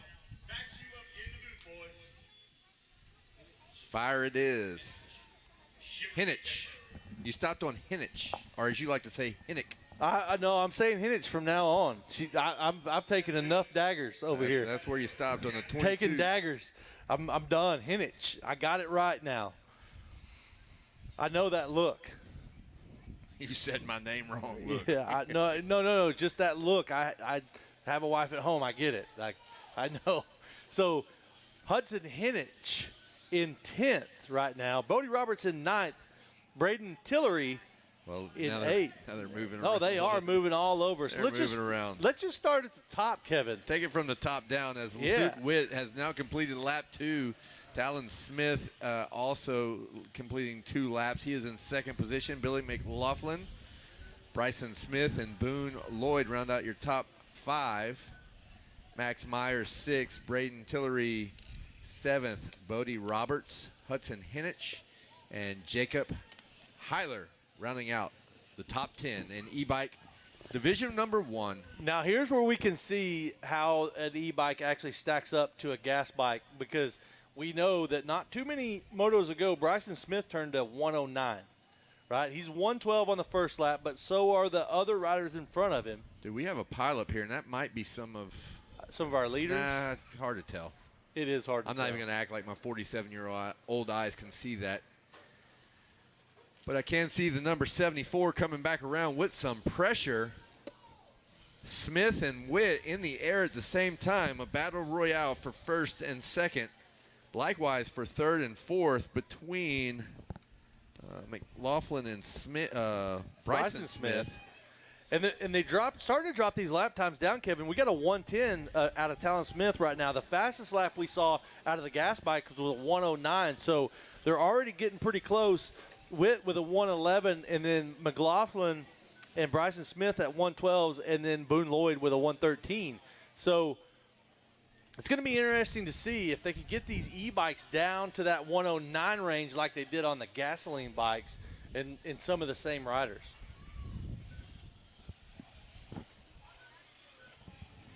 Again, if you're listening to the broadcast on escoremx.com, you can also go to YouTube to Amateur Moto Show, and you can watch the live broadcast of the actual race. Again, that's Amateur Moto Show, or just search on YouTube Spring-a-Ding-Ding, and I believe it's the second thing that pops up. So if you're listening to us live, you can also watch us live. Not us, actually. You can watch the racers live. You can listen to us live still. Can rewind all the way back to the beginning of the show. I think we got a headshot of us for about 2 or 3 seconds. He's here we come back again. Putting it back on us. And oh, boy. And the people watching at home are going, turn that camera around. They're saying that's a lot of green on those 2 boys. A lot of green. It is. Jolly Green Giants. All right, we got some stuff shaking right here on this battle. That is around the 10th position there between Henry Manley, Hudson Hinich, and Mason Bradshaw. All of those young riders wanting to be inside the top 10, but you have a great memory, because that Hinich, and I remember the meeting in the tower, and it just stuck with you. Yeah, you're doing a great job with it. Me, not so much. I have to remind myself every time it comes around. So here we go. Looking for our leaders, but here they come now. Yeah, Bryson Smith. Into the last little rhythm section before the finish Whoa, line. Here we look go. at seat bounce out of Bryson Smith there. That's going to be Witt, right? Oh, inside goes our leader, which is now Talon Smith. No, Talon Smith's out 7 seconds. So that is Witt. You're right. That's the battle for second. I missed Talon Smith. He's opened up a good gap with that 111. He threw the hammer down. Now we thought that he we thought he was a lapper. He's gone into the field, but still a great race between Witt and Bryson Smith. As Talon Smith has kind of walked. Hey, it's confusing. Kind of walked the dog right now. 7 seconds. Yeah, you got Talon Smith, you got Bryson Smith. It gets confusing. You're all up in my Kool-Aid, dog. Starting to see some of these young riders adjust their lines. You know, they're not doing some of the bigger rhythms, so they don't need the bull turn. Hey, right? they're big rhythms to an e-bike. Yeah, I get it, but you don't want to open your insides up too much. There's a lot of real estate. We saw Bryson Smith's line over there. Although it ended up biting him in the end, he made up so much time not going to that berm over there. It was unbelievable. There goes our leader. If you were looking for him, I was looking for him. I saw him. He just went by. I was just mid-sentence, so Talon he should be Smith. coming out over here. Yep, past the mechanics area. And then here's our second place rider, who's now Bryson Smith. It looks like no. Have they not? Let it populate here. Yeah. Yeah. So Bryson Smith has moved up into second. Yeah, and Luke Witt now down into third. Billy McLaughlin in fourth. Boone Lloyd fifth. Max Myers looking for him to come across in sixth. Then it's going to be Bodie Roberts, Brandon Tillery, Henry Manley, Mason Bradshaw going to round out your top 10. And Hudson Henich on the outside looking in 11th.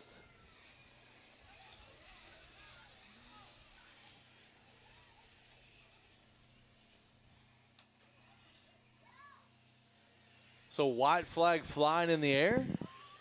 The wind has died down for a moment, just a moment, or it felt like it. Looking for Talon Smith as he takes the checkered flag there. He is through. And I tell you what, he opened him up. Wow, look at that. Okay. You want to know which one? 108. 108. Where was he on the gas? Where were these guys on the gas? Yeah. 108 on the e-bike. It was the faster of the two. I think it was 109 on the gas bike. It was 109 on the gas bike, 108 on the e-bike. So there you go. So that answers the age-old question.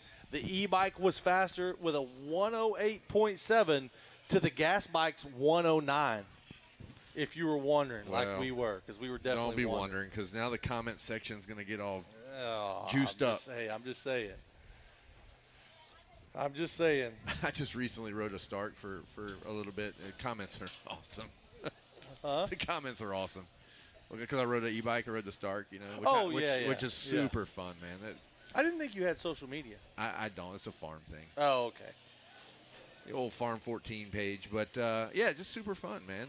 Just plug it in, go ride. Well, as I was telling you, I also rode one. I didn't ride it actually on a track. I rode it in the parking lot. And the level 5 scared me. Yeah, with 80 horsepower. Have you been on one? Ridiculous. Yep. Right. Oh, they're insane. But with technology coming along like it has, it was only a matter of time before somebody developed a bike that was that good, and it actually scared me a little bit. Like I'm going to be totally honest, I liked it better on 1 than I did on 5. Well, right now, speaking of 1, the 1 card is up. She has turned it from a 2 to a 1, and it is about to go sideways on Division 2 of the e-bike open. Volts are up. Gate is down. They are off.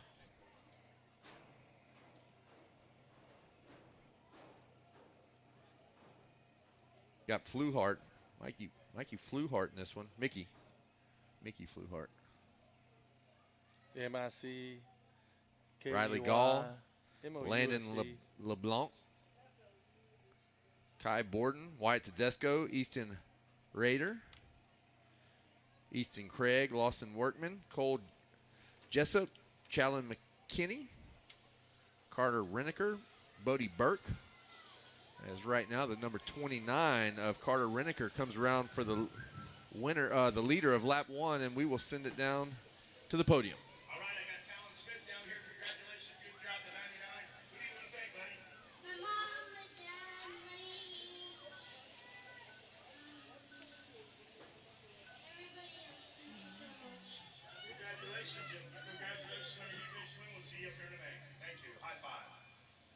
Boom. Talon Smith, guys. Take it away, boys. So Bodie Burke, Noah Forte, Weston Anderson, Ryder Williams, Weston Fry, Gus Biesmeyer. Biesmeyer. Hey, I butchered one, you butcher a different one. Austin Thorpe, Robert Fender the Cinder. Fender the Cinder. Yes, indeed. Brecken Talmadge, Cody Herman, Denby Jr., Wheeler, Callahan Russo, Sailor James Meadow, S.J. Meadows. Uh-oh, we got a rider stalled out. Traylon Tolbert, Brendan Busby, Bryson Torres, and Hudson Fulfer is your lineup in Division II, but it is all Reneker. They split him. He's trying to get that thing going. Oh! It is all Reneker right now. They split him. Carter Reneker out front. Little Weston Aniston in second. Mickey Fluhart in third. Riley Gale fourth. Ryden Williams in fifth. Noah Fort in sixth. Wyatt Tedesco seventh. S.J. Meadows in eighth. Callahan Russo in ninth. And Landon LeBlanc going to round out the top 10. With just a couple laps in the books. 2 laps in the books here.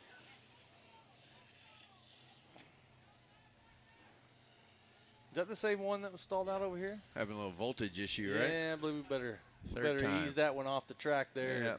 Yeah. He got it going. He got done, it going under his own power.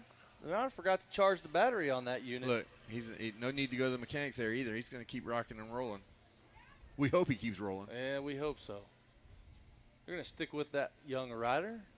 And all right, here we go. His safety. Look at the lead right now, because we talked about earlier in practice the confidence to come out with not only the number 1, but the number 1 of color red. Yeah. And that is none other than Mickey Fluhart, who has now got the heat turned up on our race leader, Carter Reneker. Young Las Vegas rider there. As he makes the pass, or at least they are handlebar to handlebar. They are battery to battery as they go through. And I tell you what, the whoops. Look at this block pass. Oh, yeah. Hey, the whoops are a challenge for these little e-bike riders, but they made a pass twice in the whoops. They did, and then Reneker ran Fluhart high. Oh, look at that. Fluhart doubling through the rhythm pass. section. Reneker not able to do it. So Fluhart, not only was he able to make the pass, but he was able to pull a little gap right there as he doubled all the way through that.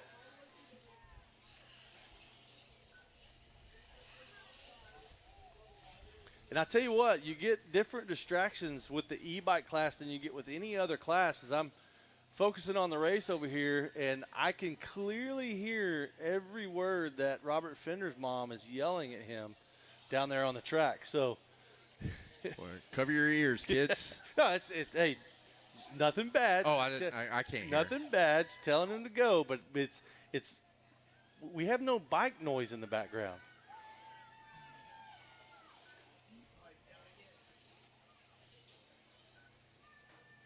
Oh no. So continued troubles for that bike out there. As we look for our leaders, one more lap around. Mickey Fluhart up into the lead, and a 2.5 second gap over Carter Reneker. Weston Aniston still holding down that third spot. Riley Gale in fourth. Ryden Williams in fifth. Wyatt Tedesco sixth. Noah Fort in seventh. Callahan Russo in eighth. S.J. Meadows in ninth. And Landon LeBlanc still holding on to that 10th spot.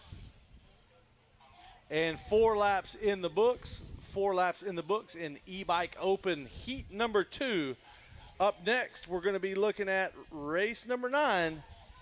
Nope. Not 9. I mean, race number 10. Yep. Excuse me. And that's going to be 65, 10, 11, divisions 1 and 2. And then Schoolboy 1 needs to be down there, as well as all 65, 7, 9 divisions 1 and 2.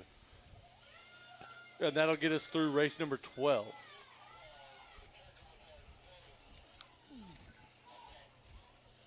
So E-Bike Open Division number 2 out on the track right now, led around by the number 1 red background of Mickey Fluhart. And man, that looks good. Yeah, it does. And listen, you can't run that if No. you can't win. You shouldn't. No. You shouldn't run it if you can't back it up. And that young man is backing it up in a big way with a. Well, he came in here with a self-proclaimed last year championship and points lead. But again, he's backing it up, so he can do that. He did it in qualifying and doing it again here in the heat race. Now, what he's got to worry about is they're turning a 216, and the other division turned a 208. That's 108, but yeah, we get your point. I mean, 116 and 108. Fluhart's best was a 113, Yep. one of this moto here, and I believe we did see. We saw A 108. 108 in the last moto, so Now- that's going to get tricky. Now, one of my Australian buddy that I am purely informational for, up here, he believes that any information he needs about the event, he can just text me Text and I'll you? fill him in. Well, No matter what time it is of night, he let me know in a very nice way that Bryson did a 107 on the gas bike. So we Okay. might have been wrong. well, But that is from an Australian, so I'm not going to take it as fact. I saw what I saw in front of me, and then I had to go to the archives. Right, And that's apparently you were off That's just by right. a second. Yeah. But the kindness coming out of that Aussie's heart right there. Oh, they're so didn't- nice. He didn't cuss you. He didn't Yeah, swear well. at you. Not in that text anyway. Not in that text. Maybe the one or two before Yeah, that, but no, still. there's a lot of them before that. 1077. So he even though he's, I'm not even gonna say it, but he was right There you go. For once. Man, this poor man is down again with the on the 316. That is a tough run for that Austin Dorn. Hey, the white flag's out. It's almost over. Yeah, he's keeping it on two wheels, but if you're watching at home, he is just having a battery issue of some Well, I sort. think the bike keeps shutting off, but there's your winner. Mickey Fluhart is going to take the win. Carter Renneker second. Riley, Wow. Yeah, What? that happened. Look at the gap. That happened really fast. We got caught up in. Well, they came through. What's up, my man? They came through all kind of at once. So Fluhart, Renneker, Riley Gale, Weston Anderson, Wyatt Tedesco going to be your top five. Then you got Ryan Williams looking for Noah Fort, Callahan Russo, Landon LeBlanc, and S.J. Meadows there to round out the top 10. That's going to be heat number 2. We're going to send it down to the podium with Wes Kane and Mickey Fluhart. And then we will be back with two divisions of 65, 10 to 11.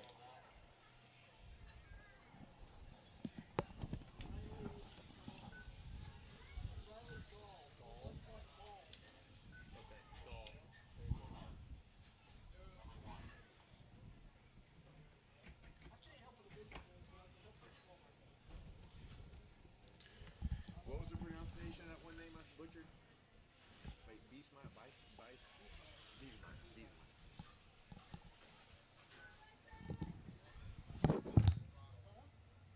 Uh-oh.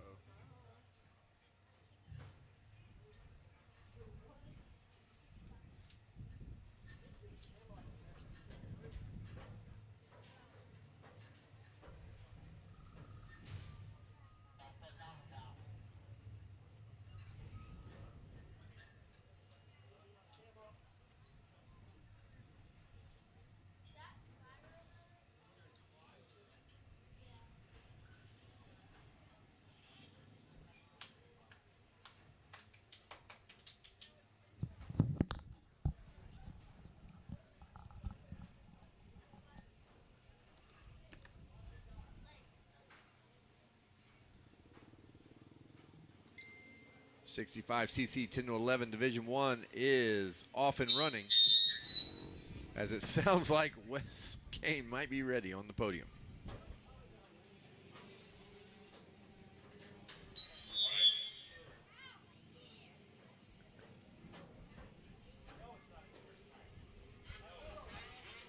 All right, Mickey Fluhart. Come back up. Yeah, stand down. Hey, bud, you got the number 1 on the plate. You're looking good. You want a heat race? You want to make? I want to thank my mom, my dad, he did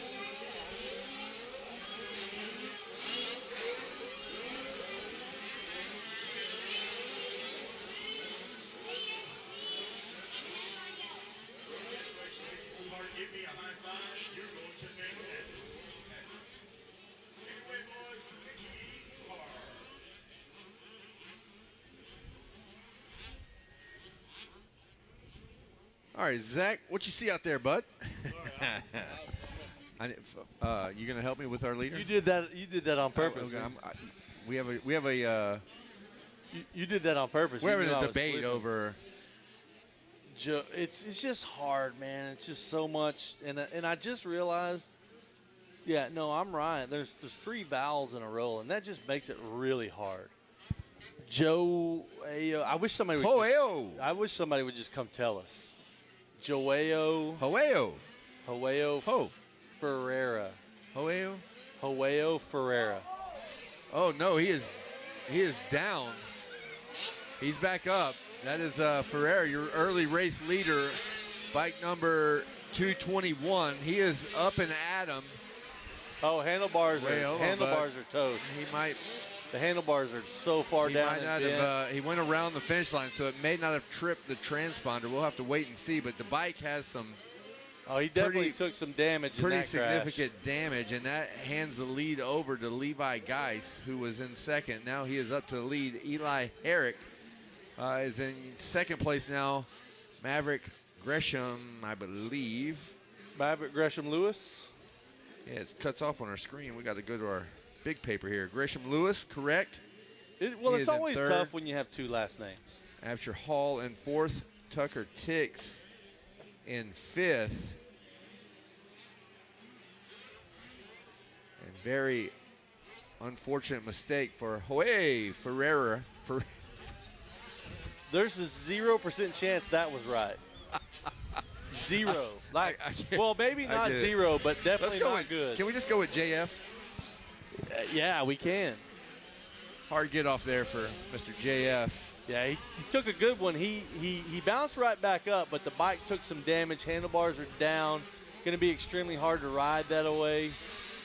Luckily, this is just a heat race. Well, you still got to get in, though. Yeah, you got to. This is division. Yeah, you don't want to go to the LCQ. You do not want to go to LCQ. Yeah, you are correct.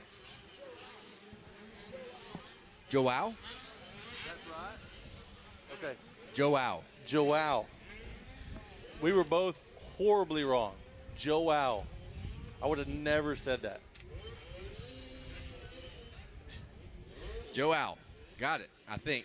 Joao. You did? He looked it up on YouTube. YouTube's always right. Another guy off the track, young rider. Who is it? Oh, he's back. Hey, he is back.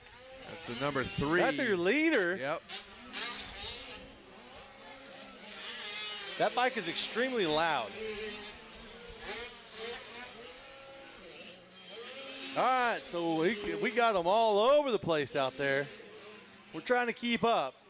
Yeah, Levi Geis, I believe, off the track there for a minute. He recovers, still got the lead. He's making a lot of noise. Took a little detour there.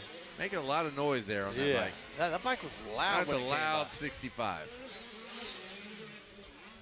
So Levi Geis still leading the way, even with the detour. Asher Hall in second. Eli Herrick. Where's Eli? Eli's in third. Maverick Gresham Lewis in fourth. Tucker Tix fifth. Brim Brockmuller sixth. Ryan Smith seventh. Asher Hohenstein in eighth. Mason Westergaard in ninth. And Winston Bizame. Going to round out your top 10.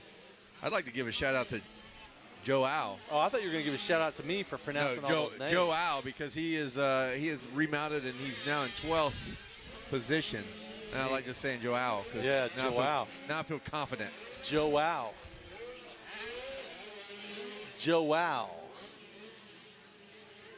And it's kind of fun to say that way, too, if I'm being honest. Way more enjoyable than the way I said it. Joao. Kind of like GC.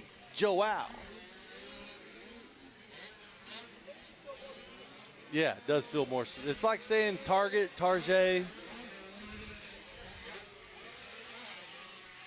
All right, so here we go. Looking for our leaders. Levi Geis checks in 5 laps in the books. On the number 34 machine, he's got a 6-second lead over Asher Hall, Maverick Gresham, and Eli Herrick. Tucker Tix and the gang.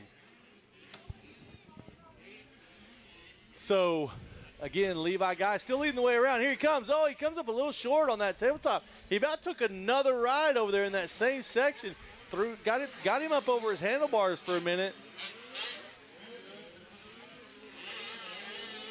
Well, that is where he had his off-track excursion a couple laps ago, so he needs to lock it in and stay focused in that section. He was very close to taking another one right there. That thing had him bucked up on the bars, and he was about along for the ride. 105.3. Look at this. Asher Hall with a 103.9. So he's still got a 5-second gap back there. But Asher Hall trying to cut into it a little bit.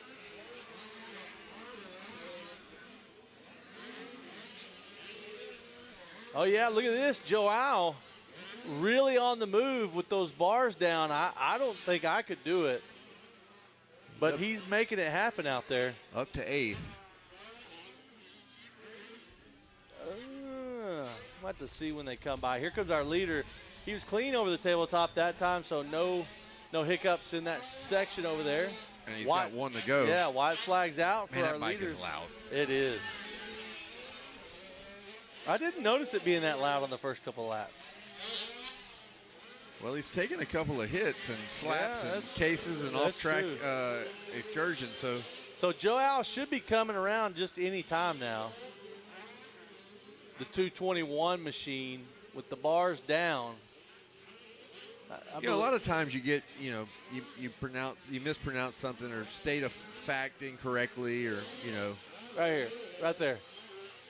Sometimes you say things a little bit wrong and you hear some crazy stuff from parents. We just completely butchered that dude's name, and we ain't heard nothing. Nothing. Hey, we asked at Ponca, too. I remember we asked at Ponca, hey, please come tell us how to say this. Nobody ever showed up. Normally, especially in a smaller class, the parents would be running. Like, hey, this is how you say it. This is how you say it. If you could mess it up, you just did it like as big as you could mess it up. Hey, it's Joao. This is how you say it. And when you say it, also say his Instagram, his Twitter, his TikTok, and his Facebook. Well, right now we need to say congratulations to Levi Geist and his mom, who's walking down the tower to go see her son at the podium, as he will soon be talking to Wes Kane. Congratulations on heat number 1 win in the 65cc 10-11. Asher Hall coming across in second, and Maverick Gresham. Lewis third, Tucker Tix fourth. 2 last names. Eli Herrick rounding out the top 5 in heat number 1. All right, we're going to shift gears when we come back from that podium interview with Wes Kane to Schoolboy 1. Well, no, we got a Division II, dog. Oh, we do. Man, I am trying to jump ahead. I'm trying to put them in the books a little early. We got a Division II. Then we're going to go to Schoolboy 1, 12-17, and then the 65cc 7-9, Division 1 and 2. That's all the classes in staging. But right now, we have another division of our race number 10. Settle down there, Mashburn. I'm settled. Man, you really want to watch that 120, that Schoolboy class, don't you? I want to watch them all. I do too, including Division 1 or Division 2. Well, this Division 2 is going to be really good, but I get excited about the 125s. Just the sound doesn't get old. Well, Division 2 is off and running.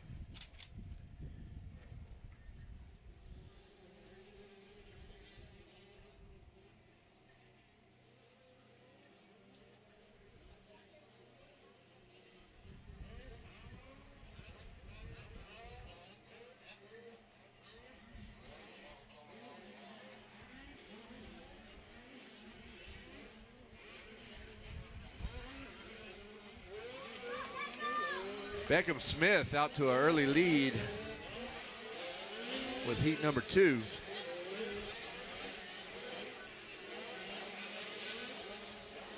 Look at this, Racing Kyler in your second place position, and Parker Beckington in third. Ryder Anderson fourth. I'm telling you right now, never, ever put it past her. And Paxton there in fifth place. Yeah, it's insane right now. Got some big names here in the front, the top 5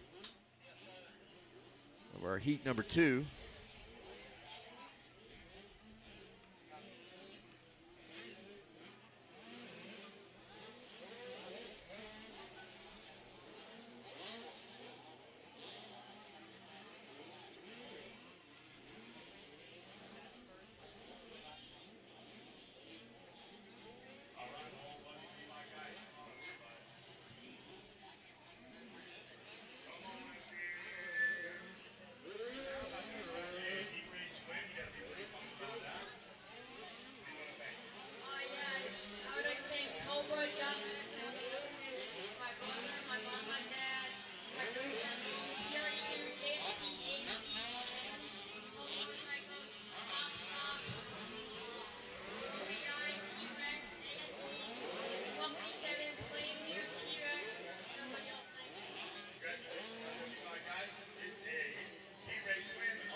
I believe Wes Kane has done. Dude, we have had an amazing entire lap 3 between Rayson Kyler and Parker Beckington. They have been switching back and forth and squaring each other up. That is the battle right now. Oh, Beckington. Beckham had Smith. A run.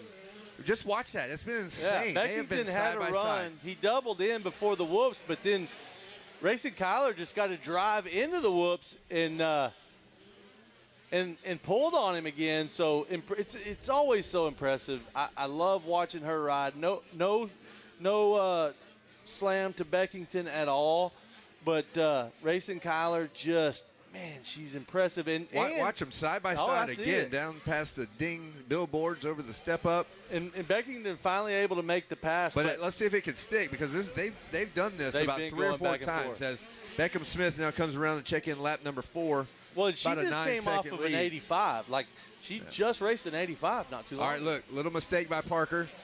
Here she comes again. Watch. I'm telling you, they have just been like magnets. Outside, he cuts across. He was expecting her to come underneath, so he cuts across. Here she goes. Yeah, this is a great battle going on between those two. It's been that way for 2 laps. Beckham Smith, 12 seconds out, kind of all by himself right now, but the battle's for second. Parker Beckington, Rayson Kyler going at it. And look at it. She closes back up a little bit through those whoops. She's a little faster in there. I don't know whether she's got a better line or what, but that seems to be kind of her fast spot on the track. Then Beckington's got a couple little areas where he's a little bit faster. So little yo-yo action here back and forth, Kevin. Been fun to watch. It's been one of the best battles of the day so far, as they have had about 8 lead changes. Looks like Parker Beckington's kind of in control of it right now, but Rayson Kyler not letting go just yet.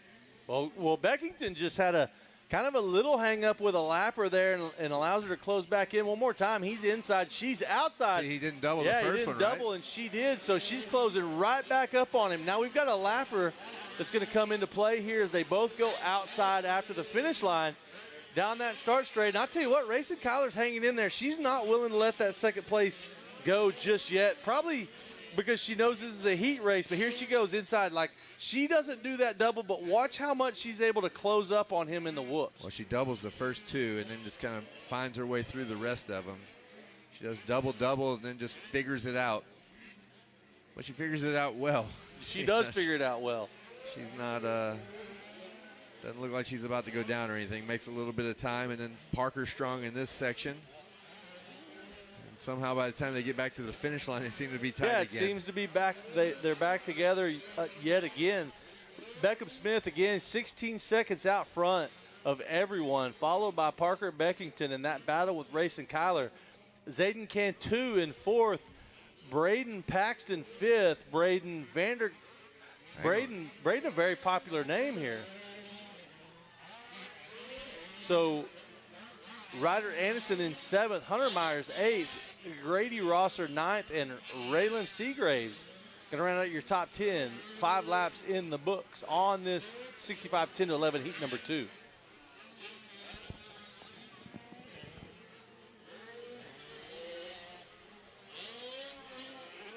Oh! Hang on to it. Yeah, he's along for a ride. That's the second one we've seen go over the berm there. So you send it a little bit long and land in those braking bumps, and it's all over with but the crying. I saw a 7 on his back. Was that? I think that was Anderson. Was it? Yeah, I think that was the Ryder Anderson. Yeah. So number 47 over the berm. Is that what we think? Yeah, 47. Well, luckily he rode it out. Wasn't the worst over the berm I've ever seen or ever been a part of, but he did lose a position or 2. A lot. Well, and what happened? He overjumped he overjumped the finish line, landed in the braking bumps, and then he just couldn't get on the brakes. Get on it, yeah. And what I mean by that is, I know exactly what you mean by that. Could not get on the brakes. Thanks for clarifying. Yeah, no problem. I do what I can for the people. See, now I'm going to say it again.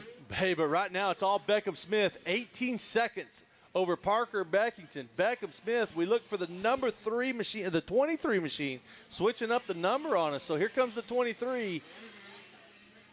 What do you mean by that? No, that was not the 23. What I meant by that was, here comes the number 23. Here he is. And he's going to take the checkered flag and the win, and that's a very convincing win. Yes, indeed. By the number 23 machine of Beckham Smith. 18.1 seconds on the last lap. The previous lap. This so is going to be over 20. It might even grow now. Let's see. Parker Beckington comes across. Good job, Parker. Oh, it stayed about the same. Yeah, he matched lap time. So 17.5 second gap to second. And then we got Racing Kyler. Wait, no, we don't. Yeah, she crossed. Yeah, right here, though. Did she get past? Oh, Zayden Cantu. I'm sorry, Zayden Cantu was able to close that gap and make the pass on Racing Kyler, and he might have done that in the lap before, and I just missed it. Yeah, turning a 105 as fast as the race was a 104, wow. So that's really good. That is a good For reference, lap. Beckham did turn a 102. That was the fastest lap of that heat number 2. Hey, but look a lot at of 4s in there. Ryder Anderson over the berm, and it looks like he might. Is he going to end up finishing in the top 10? Here he is right here. So where does that see put where him? that puts him? Oh, yeah, he's going to finish 9th. So over the berm, off-track excursion, and he ends up finishing 9th. So good on Ryder Anderson. And now, Kevin Windham, we're going to put race 10 in the books. We're going to move on to race number 11, and that is going to be Schoolboy 1, 12-17 BC. The wonderful sound of the 125s coming at you. Your timing on that was impeccable. Thank you. It was your second attempt. Thanks for noticing. It was my second attempt. Not so much on the first go around. It is, in fact, Schoolboy 1, 12-17 BC. As we put a little water down. When I keep saying we're not doing much. We are not doing anything. We're not doing anything. We're sitting here talking about it is what we are doing. When you can't be about it, you got to talk about it. Probably the guy that you honked your horn at last night at Sweet Peas. Yeah. Is out there putting water down right now. God, he was mad at me. Yeah, he was. Man, rookie mistake. Yeah. Well, you know, the mouth of the South and Zach. Yeah. Sweet Peas. Go ahead, take it away there, West Kane. Hand in the cookie jar. Sweetie pies or sweet peas? Sweet peas. Both. Right, look here. I got Beckham Smith down here.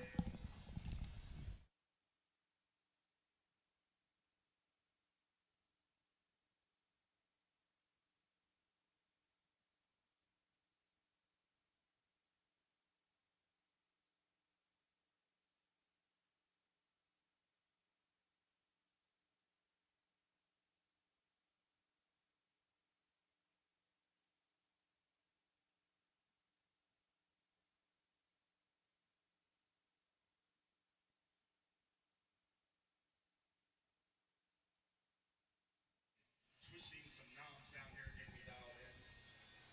Right. Hey, K-Dub. Yo. Ready for a shake, man? Hey, it's time. For a root beer float, ready for something? Dr. Pepper float. Dr. Pepper float. Do your work there, West Kane. We're going to send over there to get him. Blake Martin can go get him for us. Blake Martin. That's a good one right there. Go get him for us. Man, I love the Martin's ice cream cone. Quick little spritz of water as we already have the Schoolboy 1 cranking up. Warming the old 125s up.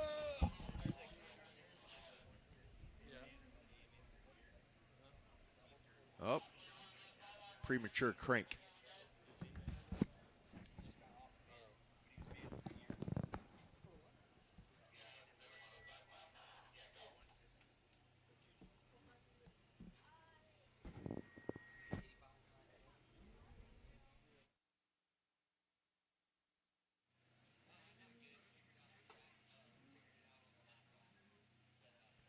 Yeah, that was a little bit of an early start there for the 125s. They're getting excited, man. It's spring-a-ding-ding. Supercross, race number 11.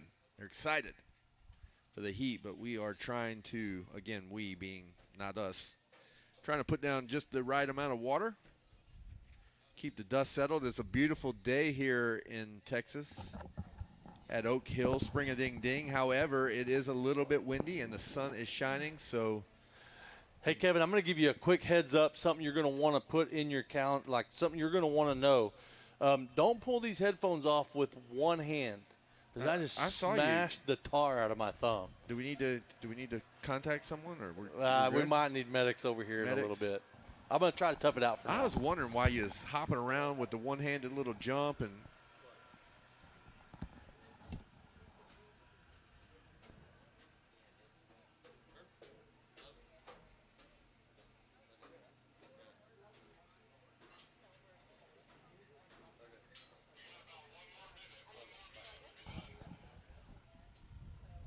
Sounds like we are about a minute out is what it sounds like. I think I heard in the headset. Well, what's going to happen, Kevin, let me tell you what's going to happen. This is a pretty cool thing that they're going to do from now on. Anytime we water, they're going to give them a sight lap. That's a good idea. And I was going to send a note down to the riders if they could hear us. Like, now's a good time to, like, ride right on the edge of where it goes from shiny to fluffy. Yeah, well, right? you want to find that edge, and they'll be able to do that now with a sight lap. Hey, Harold Martin's going to do you one better. He's going to give you a sight lap so that you know exactly where the slick stuff is. Now, he can't ride the sight lap for you, so if you go out there and don't pay attention to what's going on and then you slide out on the first lap, that's on you. But he is going to give you a sight lap so that you know what's slick and what's not. So that's always a good thing. I don't think anybody's going to complain about getting a sight lap. Well, check right on the edge of the shiny and the fluff. It's where the good stuff is. It is. I wonder if is that podium mic might be on over there. I think that's the one that squeals. Think that's what it is?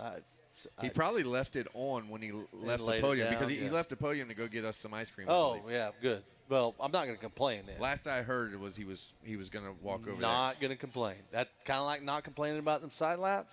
Not going to complain about the mic squealing if we're getting a Dr. Pepper float. All right, here we go. Going to be a sight lap for Schoolboy 1, 12 to 17 BC. Out there, a sight lap. Check out where they put some moisture down. Check out how those Dunlops are working. That's right. On these track conditions. You know how them Dunlops are working in these track conditions? Amazing. Good. They're working amazing. That's how they're working. Paired with a little bit of Fuel Factory fuel, can't beat the setup. You can't. I think they're working well. I'm looking at the stats from last year here, and the Dunlop riders on their Geomax took all the ALL of the championships, which happened to be 41. Wow. Championships at the 2024 Spring-A-Ding here at Oak Hill by Motoplayground, and now I think they're well on their way. Although we're just in heat races, things have been going well for the Dunlop athletes. Well, we got a good idea of probably what's going to happen. We got an idea. It's going to be a very high percentage. Well, last year it was 100%. That's a very high percentage. And the only way you're going to beat that was with some maybe extra credit points. Or if somebody that is not signed up, let's just say like an announcer gets out there and rides. That could get them over the 100%. That's over 100%.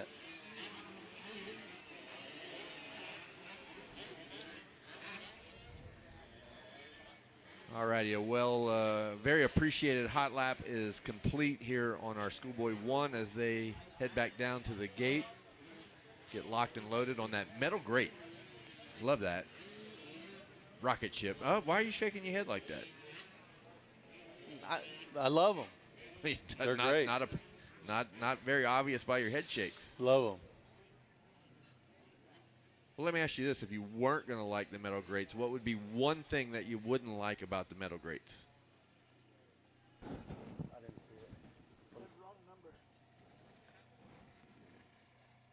Mashburn, if you could pick one thing you don't like about the metal grates, what would it be? Hold on a second. Stand by. The fans are on the edge of their seat. I got a lot going on right now. Hold on a second. Hello? Hey, you might want to lower his. He's got a hot mic.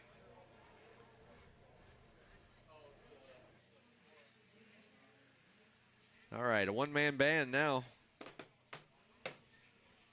As the Schoolboy 1, 12 to 17 is cranked.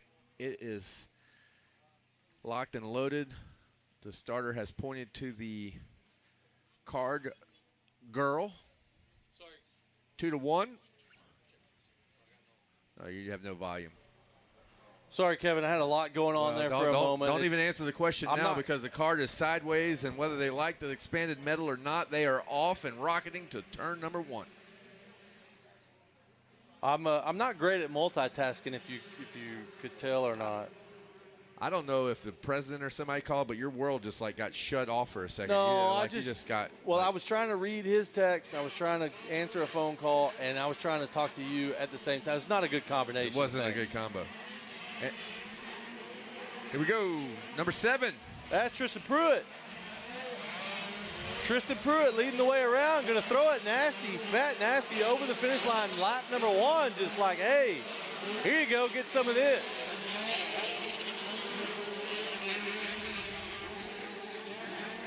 So for reference, look at Tristan Pruitt skim them whoops on a 125. That is so cool to see. Oh, he's along for the ride. I don't know who that rider in third was. Luke St. John, man, Luke St. John over the bars. Hey, no, he didn't, but he threw that thing into the whoops, and he was not in rhythm. Okay, so I've been in trouble for this before from announcing. I said number 7. It's actually listed as 317. Well, he's got number 7 on the bike. On both your e-score and on your sign-up sheet. So 317 of Tristan Pruitt, your early race leader, Benjamin Moya, in tow. Luke St. John, after a near miss after the whoop, still holding on to number 3rd.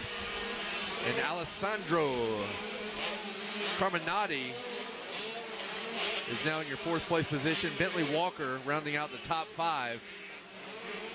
As I've seen a couple of riders sliding out, slipping.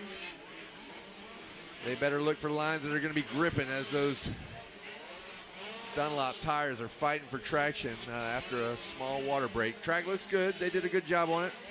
Getting enough down to try to calm the dust. They need to be exercising a little bit of caution in some areas as Tristan Pruitt coming around on lap number 3. Pruitt and Moya 1 and 2. Moya not wanting to let go just yet, hanging on tight. 71 of Carminati. Carminati on the man on the move right now, making big moves, jumping 2 spots, putting Luke St. John back to 4th. And Walker still in our 5th, Dorman 6th, Chase Anderson 7th, Kane Bolasino 8th, Brady Olson 9th, and Logan Webb rounding out the top 10. That top 10 rundown was presented by Dunlop.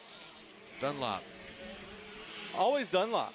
Thank you. Sorry, I'm out here making connections. I've got my people. It's all about connections. I'm hooking up a mechanic for the week. Like I just got a lot going on right now, and hey, look at the size of that man's cross. Look, I got the baby. Which one are you? Baby that's cross. That's a big one. I love it. It's a good one. I love it.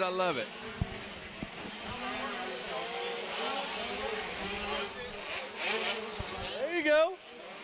Look at some action right here. 4 wide. That's right there around the top 10. Yeah, that was 4 wide, 5 wide. Everybody wants to be in the top 10, and the top 10 is 4 wide. Wow. As right now, Pruitt doesn't look at him through the whoops. Unbelievable. Pruitt doesn't want to play with anybody. He wants to check out. Oh, man. It just, the closer you watch, the more nerve-wracking it gets. That's literally about 5, 6, 7, 8, 9 all together. It's just a pile of 125s. Look at them. I mean, just every freaking turn. It's unbelievable. That's cool to watch. 3 wide now down the back straight, past the ding signs. 3. Look at the Yamaha whip in the middle of it. Nice scrub as Pruitt's around again for lap 5. Moya and then Carminati. Here they come. They're still piled in 3 wide. Here they come towards the finish line. Oh, a little hiccup for the Yamaha. That's a heck of a battle. I can't believe that nobody teed anybody up right there. Well, right now you can't really afford to get out of line. Look, there we go with a pass from Brady Olson, moving up past Luke St. John. St. John has been moving in the wrong direction. Unfortunately, he got shuffled back. That is just an intense battle right now. Well, he's the one that took that ride through the whoops on lap number 1. He held on to it for a while there. He was in third, right, even after the mistake. But hard to have a mistake like that at that point of the race, that early in the race with so much pressure behind you. So here we go. Tristan Pruitt, one more lap around towards the finish line. Halfway through, which doesn't come at halfway, we figured out. Right? Right, as far as we can tell. Look who's on the move there. 71, Alessandro Carminati and Benjamin Moya, all same lap times. And Chase Anderson, Kane Bolasina. Bolasina, look to the inside. Aggressive move. Very gets the aggressive pass. Yeah. As that puts Bolasina up to the 4th place position. That was very aggressive. Hey, and listen, I'm not advocating for violence, but hey, no contact. But how have we not seen more of that? Well, there was no contact right there. Right. And he look, at that point, I think he was in position to show a wheel and say, look, I got position. It's up to you if you want to make contact or not. Right. You can shut off. You can not shut off. That was well played. Or I can Jet Reynolds you. Did you see that pass? Jet Reynolds. Yeah. Woo. Yep. I mean, he I hear that got a written warning. Yeah, it did. What's a written warning do? I don't know. Not much. Yeah. All right, look, here goes another one. 71 to the inside. He's trying. Hey, that's for second and third right there. Moya felt the pressure, and he worked down as well, right? He didn't. Yeah. He wasn't going to stay high. No. Moya felt the pressure coming from Carminati. Didn't really slam the door, but did give him enough room that he could not make the pass. I'll tell you what, that inside, surprisingly, it's fast. I just watched Brady Olson. They're making that inside work.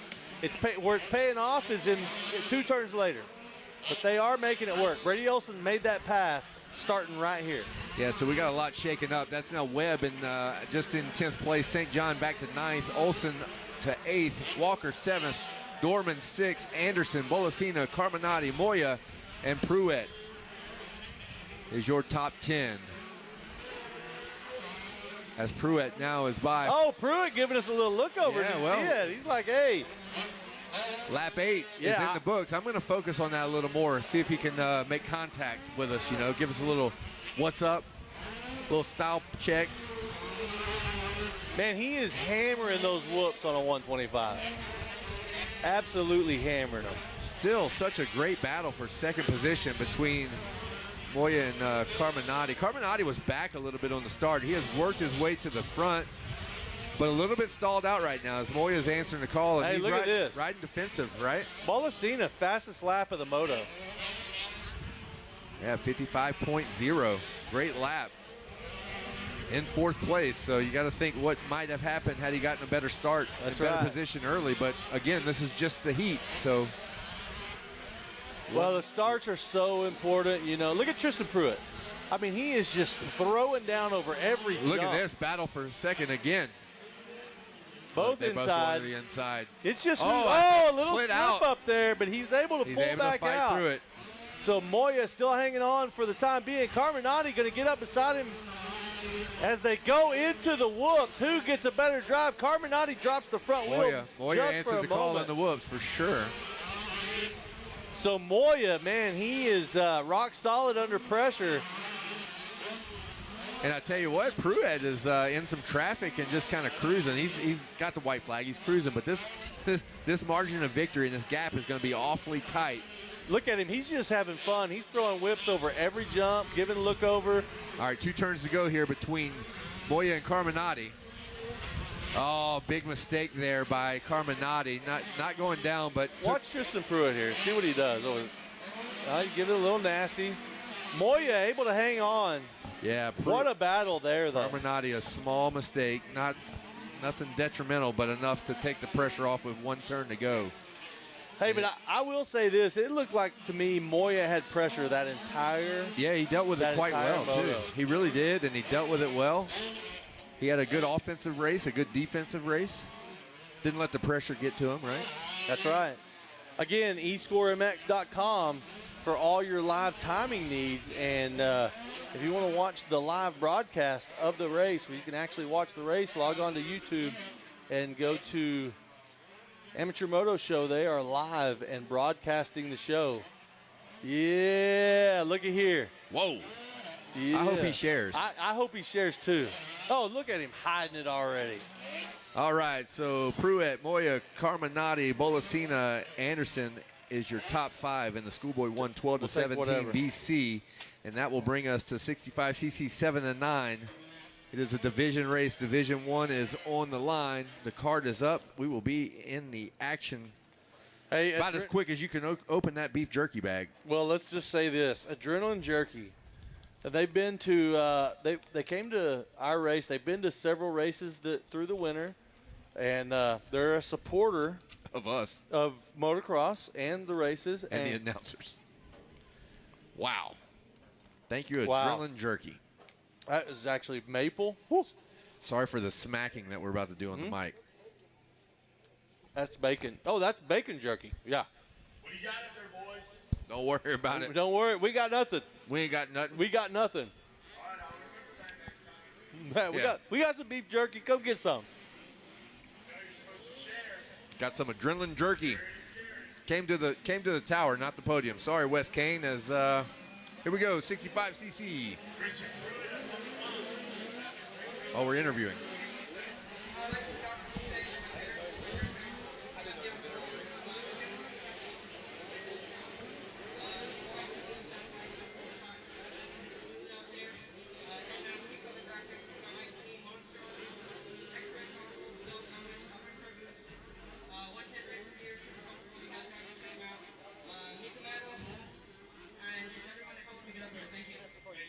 Good job, man. All right, show you about meaning what business is. Take it away, boys. Sorry, Wes, we can't talk right now. We have our mouths full of beef jerky. It actually wasn't brought to us, but we commandeered some of it.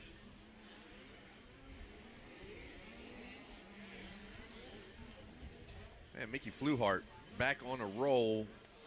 Seemed like he was just about 2 or 3 motos ago, right? That's what it felt like. It was not very long ago.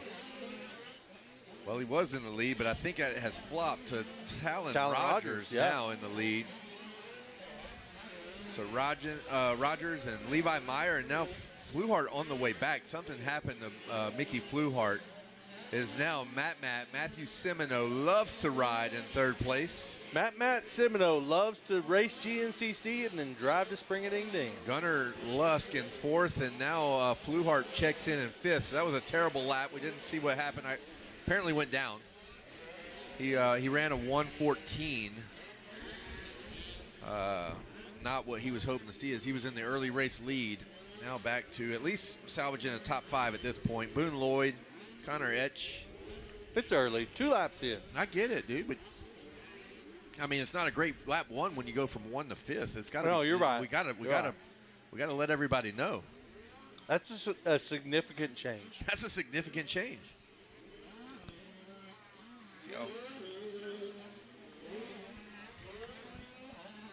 Flynn Johnson 8th. Daxton Dinkfeld 9th. Riley Gall, and that's going to be your top 10. Rogers, Myers, Semino, Gunnar Lusk. Now let's see what Fluhart did. So now back to a 9. 109, that's good lap time.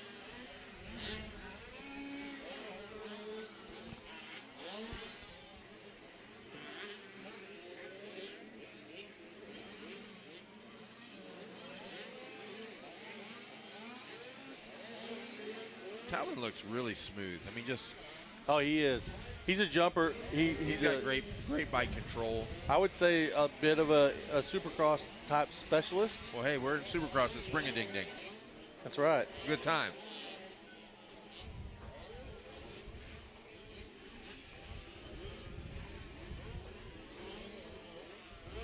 Hey, did you notice this tagline? Beef jerky. It's wheelie good. Wheelie. Wheelie good.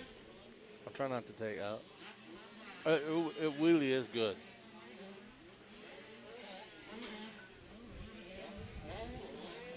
Things a little spaced out here for our top 3. Now, Mikey Fluhart now up to 4th. Ran a 107 that lap. He made the pass on Gunnar Lusk.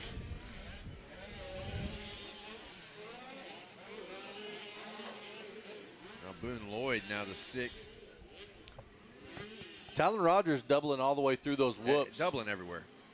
It's the first 65. Not to say that's the only one, but that's the first one I've seen. It was able to kind of rhythm all the way through those whoops.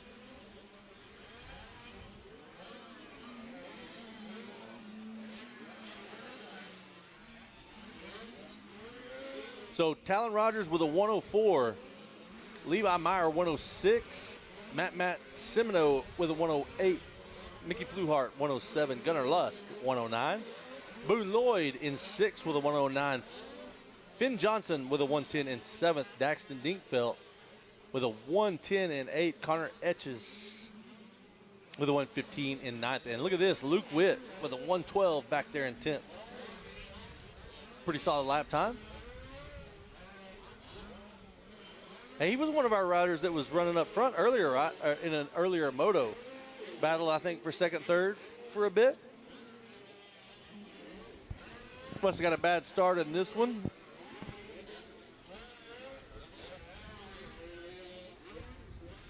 So looking for our leader again, that's going to be the 31X of Talon Rogers. You talk about classes and which classes they're up. You know, yeah, it might be starts or whatever, but it's amazing the difference in just 1 year.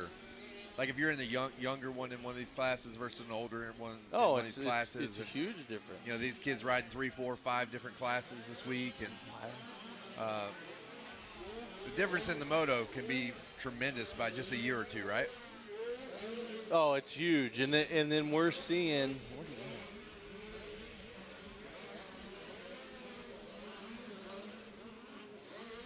Oh, keep an eye right here. Keep an eye right there. With Meyer? Yeah, I believe we're going to see Semino jump, yeah. Semino, yes, up to second. Levi Myers. So I think Myers might have taken a tumble in the whoops. He did, because he was running a 107, and that last lap was, well, no, he's still going back. He's still dropping. No, so. it's bad. I can't do it to you. I was going to act like that's something I saw, but it's something that Henson pointed out. You got spotters right now. I had a spotter. Well, there he came by. Levi Meyer, unfortunately, posting a 148 and sliding back to 9th position. Again, in heat number 1. So, about to have another division. See if he can get into the main event. And unfortunately, going to have a pretty terrible gate pick. Here comes your leader. Talon Rogers going to take the white flag. Going to have 1 lap to go. Time for me to pop a wheelie again. With the adrenaline jerky. It's wheelie good. It's wheelie good.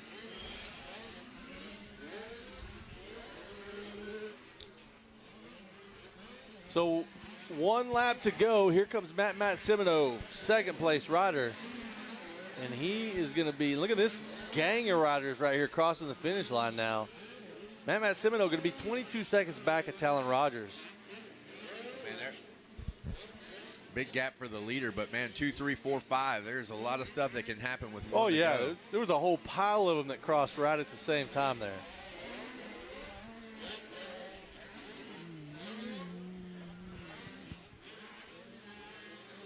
So Meyer coming across that lap in 9th, but still in 9th. So turned to 110 lap time on that lap. Look at this. Look at Talon Rogers' lap time. 105. His best was a 4. 104.3. So, and he is done. He is definitely he's done. Oh, he's already finished. He's already talking to Wes Kane. He's down there talking to Wes right now. Yeah, definitely. You know, it always amazes me when you get these young kids to ride that hard to the very end, even when they don't have to. With that gap there. There we go. But that's a good thing. Look at all these riders. All right, let's see what shakes up here. Matt Semino coming across second place. Held on to that. Mickey Fluhart still holding down the third.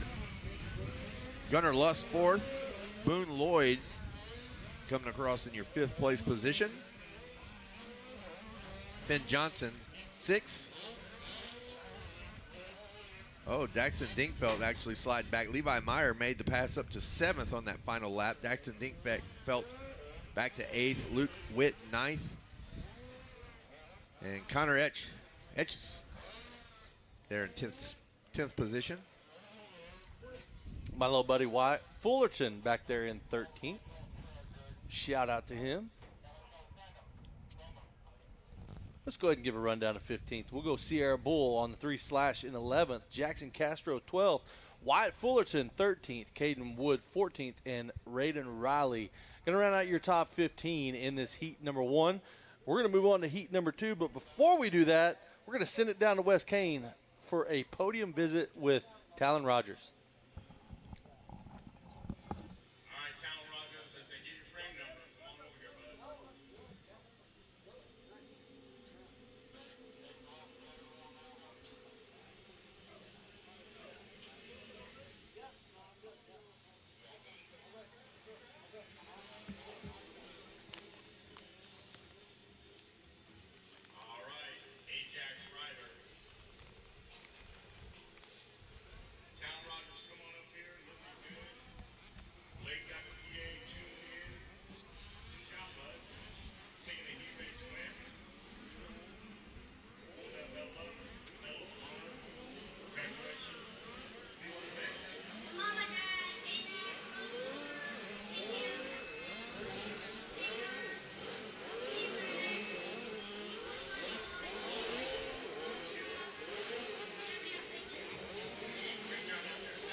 Yeah, Mashburn has left the booth there, West Kane.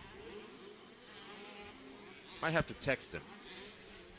Umina leading them around on lap number 1 of Heat 2, Division 2. That is 65, CC 7 and 9.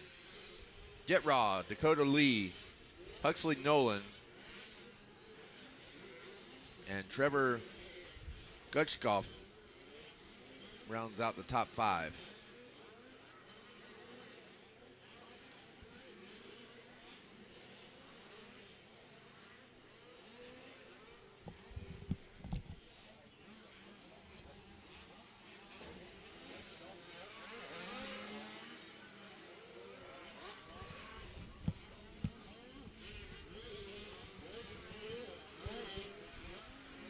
Jet Raw making a move on Umina there on lap number 2. 106 for Jet, 107 for Umina.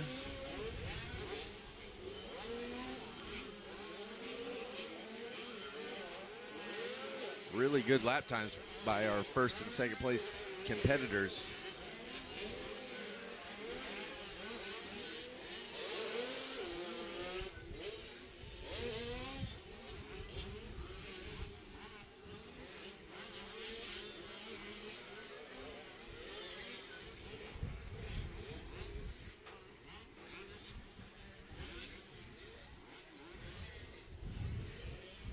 It's all about the rhythm section for these guys and young girls of the riders, both young boys and girls, as they get through the rhythm section. If they can double all the way through, that is a game changer, as both Jet and Umina are successfully doubling all the way through. And that's where a lot of time is made up there and in the whoops. Seems like a lot of these bigger step ups and tabletops, a lot of these young riders are able to navigate through there pretty consistent. But in these rhythm sections, if they can lock it down from turn to turn, that is where the battle is won and lost, as Jet is now through the rhythm section and going past the start line and down to the ding billboard straightaway. Sitting on about a 2-second lead, so it's a good lead, not super comfortable, as Umina is still holding Jet honest. Umina's been killing it since you've been gone. Umina always kills it. I get it. Like always. Like it's just a thing. Jet now passing by for lap number 4. He will stretch the lead out a little bit. Lap time comparison, 104, 104. Yeah, no, they're going to be a good race. Going to be a good race.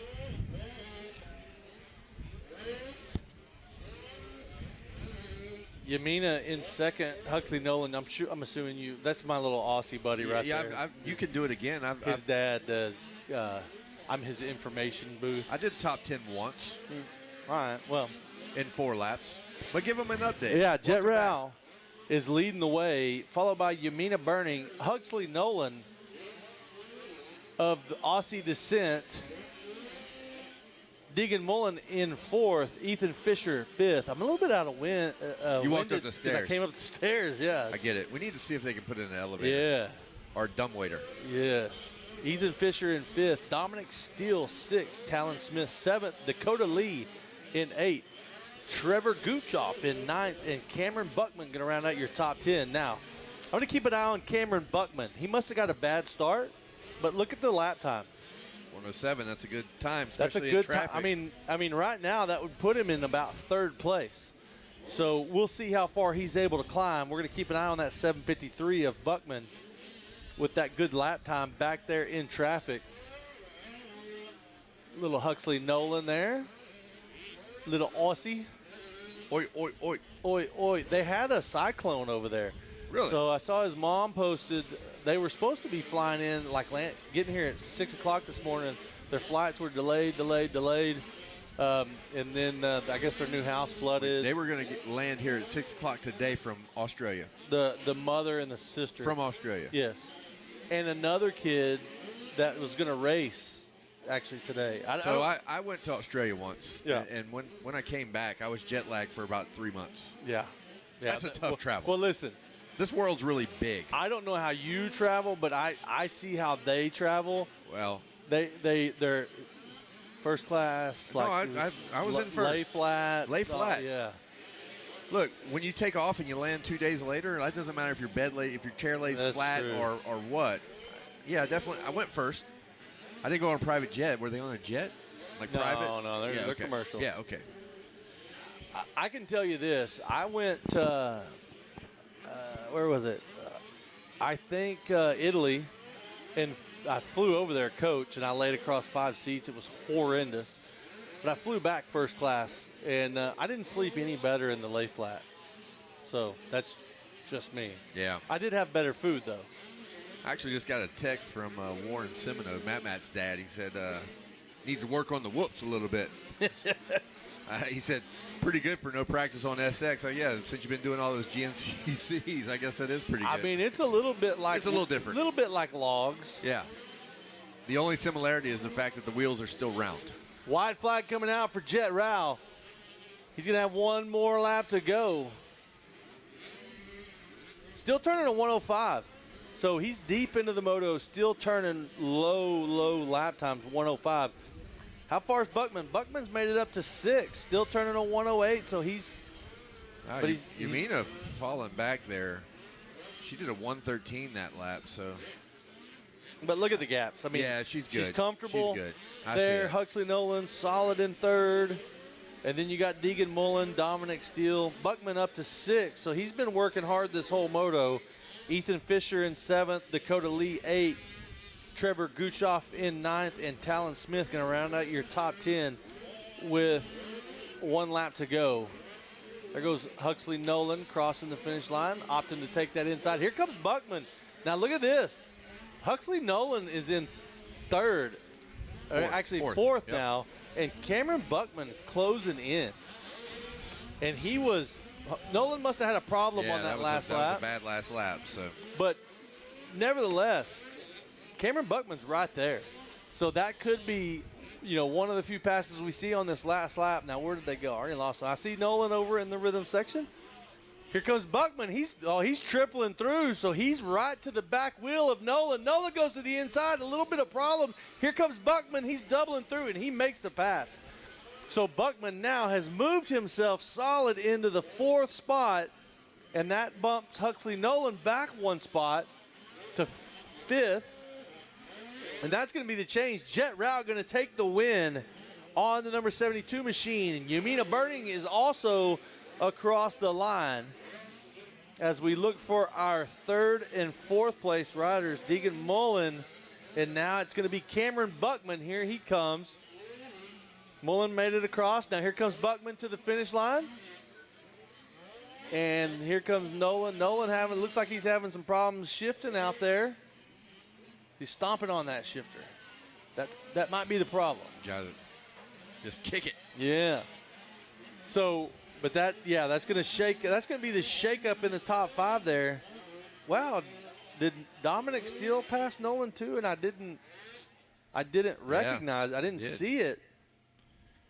Dominic Steele up to 5th. Just put Nolan into the 6th, just outside the top 5. Yeah, and he was a solid 3rd. Yeah, and see, look, he backed it up with another one. That was 2 120s, right? So he may have been having some shifting errors. He looked like he was having a hard time shifting. I see it still down in the mechanics area talking to Pops or whoever his mechanic is. That's his dad. We would understand very little of that except for probably the swear words. Just saying. Yep. Look, pushing it off. Pushing the back wheel is not spinning. He was definitely having some issues. But it looked like to me it was shifting issues, but maybe it could have been caused by something to do with the rear brake. Nevertheless, we're going to move on. We got Jet Rao probably already down there on the podium with Wes Kane. Speaking of 7 to 9-year-olds, here comes Chad Ward again. He's not 7 to 9, but he's the size of one. Did I say that out loud? Yeah. 51cc 4 to 6 limited division 1 taking off.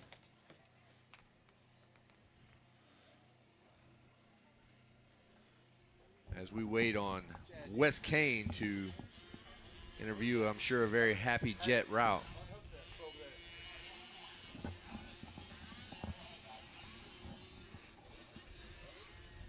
Wow, look at these guys airing this step up out on the 51cc 4 to 6 limited. Look, there's a pass right there. Pass for Boom. the lead.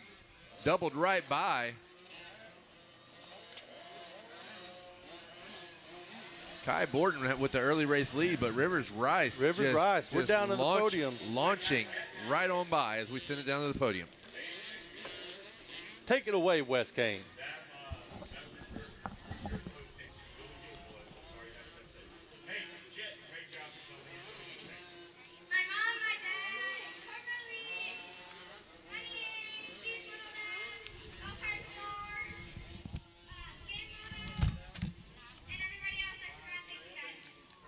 Out there, high five, bud. Here he is, the number 72, Jet. Getting ready to go to the main event. Take it away, boys. Mash Brown show. Kevin and Jet.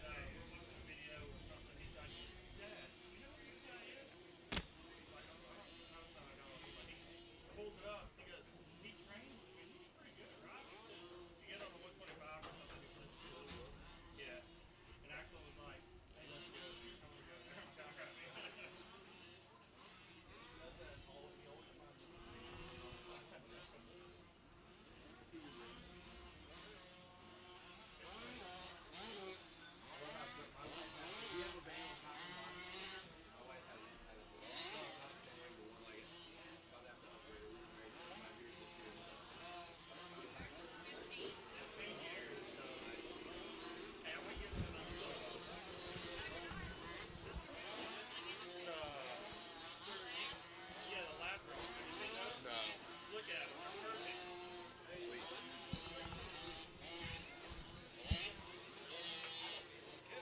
Hey, all right.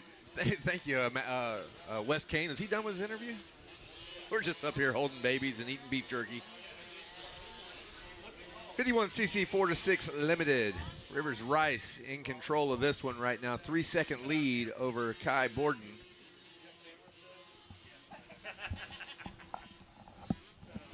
Hey, real quick, Kevin, I think you need to utilize this. I saw you, like when you pulled your hoodie off earlier. The bronze bar is there a specific spot? Like Spot number? the bronze bar is in spot number 165, and that is Spray Tans by Crystal Ward. And that's something that Kevin could utilize. We're going to see if we can get you signed up a little later. Maybe you can get you a little bunny. Well, I've always heard down here. I've always heard that fat looks better tan. Yeah, that's what they say. Can't tan it, can't tone it, tan it. Yeah, if you can't tone it, tan it. There you go. Well, sign us up for that category. So tell me the spot again. 165 is the bronze bar, and you can get a spray tan right here at Oak Hill. Where else does that happen? I don't know where. High five. It's like, leave me alone. It's like, leave me alone. We'll go run down. Yeah, Give we'll me do a rundown I real got my quick. mouth full. Yeah, I'm over here like playing with babies and stuff. Rivers Rice leading the way. Kai Borden in second. Gus Biesmeyer third. Weston Fry in fourth. Kason Terry in fifth. Grayson Clark sixth. Traylon Tolbert seventh. Kason Hawks in eighth. Tayton Davis in ninth. Banks Braden in 10th. I'm going to tell you that those 10 names challenged me about as hard as I've ever been challenged at 10 names. That was a good one. Good job. I'm glad I was eating. Yeah, and listen, I don't claim to be some scholar. Also, Blaze Antoniak there in the 11th position. Got to watch Blaze rip around the farm a little bit. I don't know what's going on with Trip Roberts out there. He should be a little further up. In the 12th spot, Liam DeLowry in 13th, Bodie Burke in 14th, and Austin Dorn going to round out the top 15. That was mighty kind of you to do a top 15 rundown. I'll tell you what. That's good stuff. So here's the thing. We got, let's just talk about West Kane for a minute. You know, we got brought, well, we didn't get brought. Someone else up here brought some beef jerky, right? It wasn't brought to us, but we partook in a little bit of it. Well, West Kane. It's been a bag and a half, by the way. Yeah, well, West Kane takes that as we got something and we didn't get him in on it. So he sends me this. Wow. Yeah. I mean, seriously. It's on. It is on, yeah. We have more airtime than he does. He does kind of control he's like the ice cream cone mafia when it comes to. What do you think about that maple bacon jerky? Unreal Yeah, right now. I know. I'm literally just zoned out. White flags flying. Rivers Rice is leading, and I'm Maple eating bacon jerky? Maple bacon jerky. You will be in just a second. You want some? Maple bacon jerky. That's really good. Kai Borden just checking in for lap number 5, white flag. Holding down the second place position. Pretty good. Big gaps here for Weston Fry and Borden and Rice, as they are all sitting about 15 to 20 seconds apart from each other.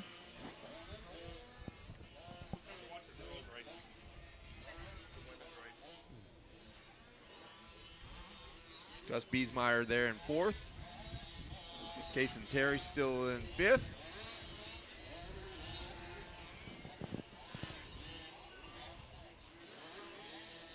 Got a little bit of a race here for 6th and 7th between Grayson Clark and Traylon Tolbert. They are side by side as they enter into the whoop straightaway. It's about the best race we got on the track there, Zach. Rolling on through. Checkered fly. Rivers Rice, congratulations. Rivers Rice with a 122, 16-second lead on lap number 5. Kai Borden going to finish up second.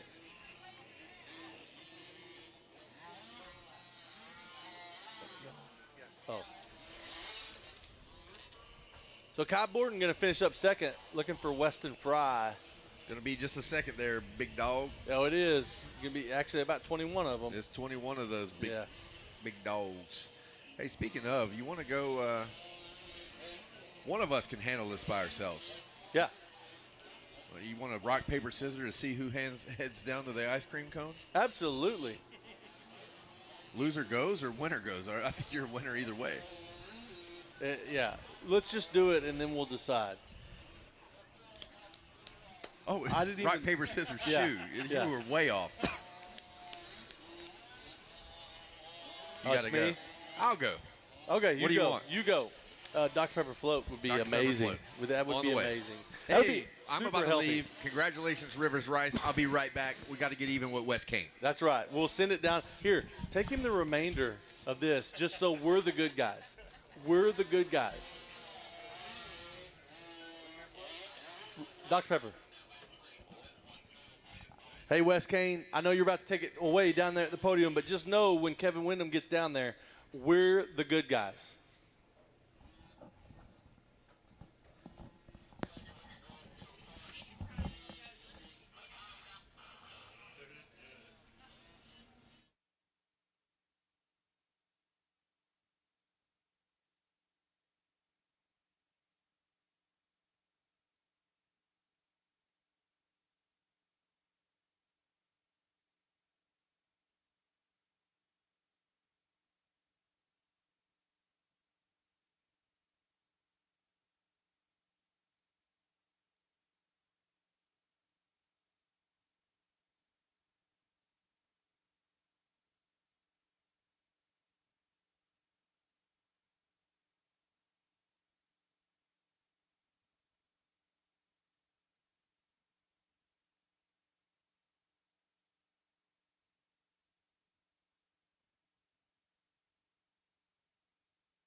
Down here on the podium, we are the good guys.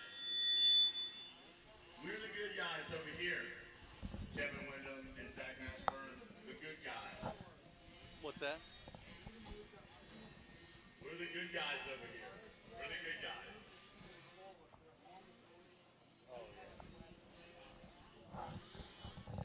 All right, Wes Kane, we are the good guys, and we have some goodies on the way for you because we take care of our own.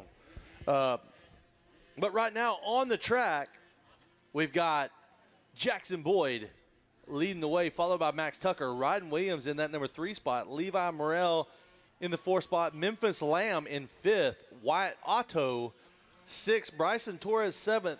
Julian Stowaway in 8th. We got a battle going on right here, and that's going to be Ryden Williams and Jackson Boyd as they cross the finish line. Williams to the outside with a little bit of a slide out.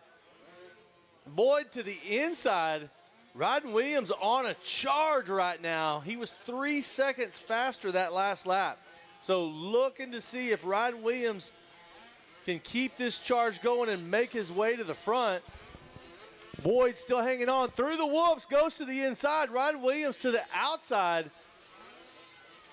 And I'll tell you what, that berm is so far out there that if you're not going to come in jumping into that rhythm section, you really cannot afford to go out there. Ryden Williams now pulls up beside Jackson Boyd as they head through the infield rhythm section around the backside of that Dunlop turn into the ding.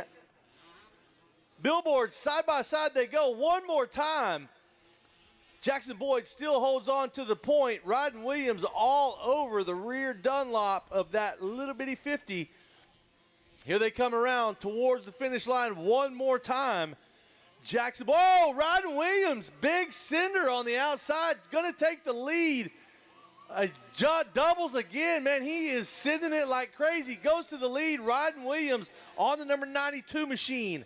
Going to come across in first this time, followed by now Jackson Boyd, Memphis Lamb, Levi Morrell, Wyatt Otto. Here they go. They're headed over to the infield section one more time, but now with with the 92X of Ryden Williams leading as they go into the whoops. Not a whole lot these little 4 to 6 bikes can do. Oh, what? Oh, man. Jackson Boyd took a little bit of a tumble right there towards the end. He was pushing hard, trying to get up beside Ryden Williams one more time, and down he goes. But it looks like he's up. He's trying to get that bike up and get going. Has not been passed yet. Here comes our third place rider, Memphis Lamb, just now getting past him. So Jackson Boyd going to start dropping down the roster now as he's taking passes, can't get that bike fired. And now on the backside of the track, Ryden Williams all by himself, and look at him sending these jumps. It's always super impressive to me to watch these little 4 to 6 riders send these big jumps like this. No fear whatsoever, just going for it. So Ryden Williams, as he comes to the finish line one more time, double, not quite ready to send that finish line tabletop yet, but he's sending about everything else. Ryden Williams, the younger brother of Racing Kyler, and this little 4 to 6 rider, super impressive out there.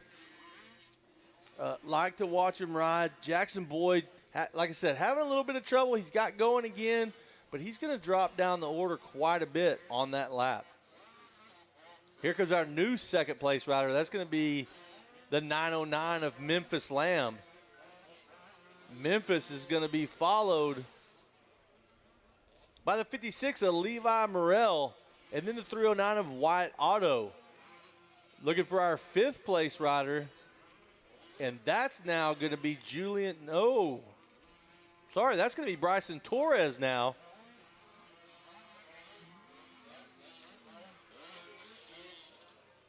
Sixth place going to be Lawson Workman. So Jackson Boyd and Julian Stowaway having some troubles on that lap as they both move down the order. Our top 10 has changed completely as neither one of those two riders have come by yet. So now I'll give you a rundown. 4 laps in the books. Ryden Williams leads the way, followed by Memphis Lamb, Levi Morrell, Wyatt Otto. White flags out for Ryden Williams.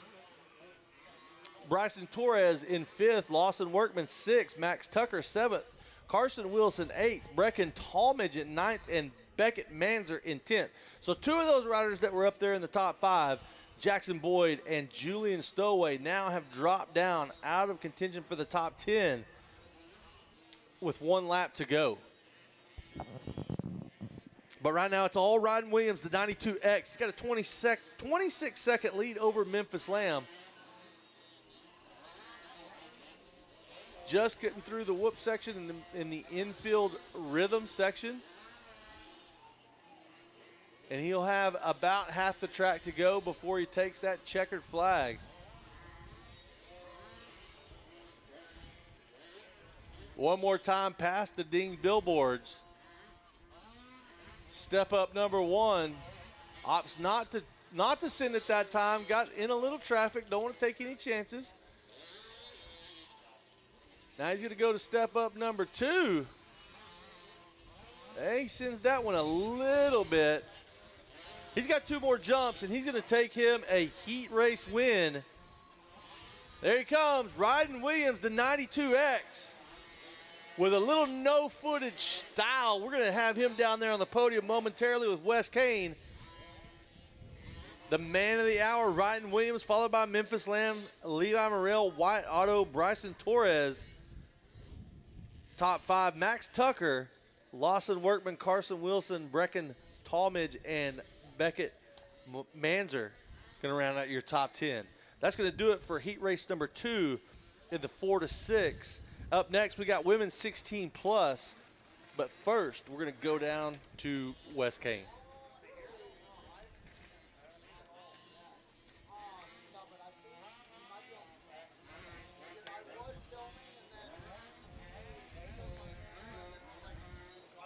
Who?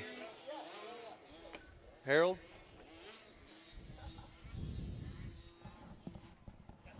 Probably somewhere telling somebody how hard he's working.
Dude, we got a recovery phase. Well, I'm so glad they get a sight lap. If we went silent for a while, it was because we were catching up to calories to none other than Wes Kane. We got the inside line. We visited the cone as well, Wes Kane. So take that. I believe we're now on women's 16 plus. Sounds about right. These ladies will get a sight lap as we've put a little bit of water down. Again, the we, like I have a mouse in my pocket. I didn't drive a water truck. You could, though. Oh, wait, hold up. I may have misspoke. No, they said sight lap. Harold said sight lap. I was told sight lap, but the board is up and it's now to a 1, so this is going to be a little bit. Maybe they didn't want it. Maybe they denied it.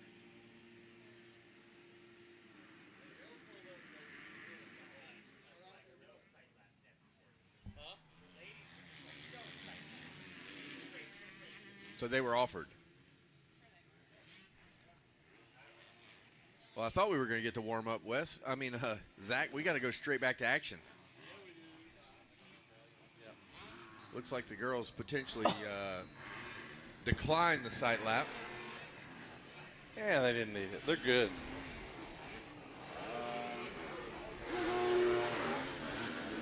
Got a battle going on right here. Lap number 1. Whoa, look at the block pass. I missed it. Kurtz goes inside and tries. Look, it's still going, bro. Oh my gosh, this is aggressive. We had a pass. Pettis had led lap 1. Kurtz comes in, takes a block pass, and then Pettis like, no, not on my watch. Pettis got a pretty good drive through those whoops there, and it was, she didn't skim them. Her wheels never left the ground, but she just manual them, like seesawed them really fast. Well, she is off to a sizable lead, considering about a half a track ago they were. Yep. So we've just got it confirmed that they do get an opportunity for a sight lap after a water, but evidently the women's 16 plus said, you know what, we're good. We're ready to rip. We're good. Stand back. Oh, nice. Finally. Got a great vendor list here. Oh, yeah, look at this. We should read these off. Since we have a red flag.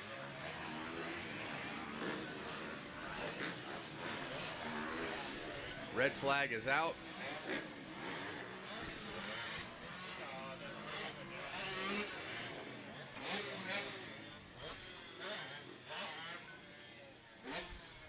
We will see what's going to happen here if they're going to re-rack them. That was lap 2, so early in this race. Red flag is out, and we will. So while we're doing that, we'll give you a rundown of our vendors. Oh, man, some good vendors here. Yeah, I want to thank Pro Taper, Motosport.com, LS2 helmets. I want to say, going back to probably 2009, we did a Pro Taper photo shoot right here at Oak Hill. Yeah. So cool to see Pro Taper out here, Motosport.com. LS2 helmets, always ever present. Never Summer snowboards. I can say that I ride them myself. Before I rode Never Summer, I just bought one. I rode a really high-end snowboard, and the Never Summer board handles way better. I just bought one. Yeah, they're great. Love it. Doomswell boards, Dunlop, as always, MX Tire, Fuel Factory, you can find all 3 of those in the same area. Ethica, I don't know about you, but this is probably too much information, but I only wear Ethica underwear. Really? So, yeah, I love them. Not the tight ones, though. I can't wear the tight ones. Can't do it. Yamaha. Thank you for that. I'm sure zero people here cared, but I put that out there anyway. I'm pretty sure the Ethicas are flying off the shelf now. The preferred underwear of Zach Mashburn. Got to give my testimony. Yamaha Track Support, Yamaha Amateur Team, and Yamaha Star Racing. Alta Suspension, I believe Altus is involved in that Yamaha program as well. MTF, I saw Big Brian. Big B floating around here somewhere with his ponytail. Cobra in the house. I saw Tyson earlier. EBR, Josh was up here. KTM.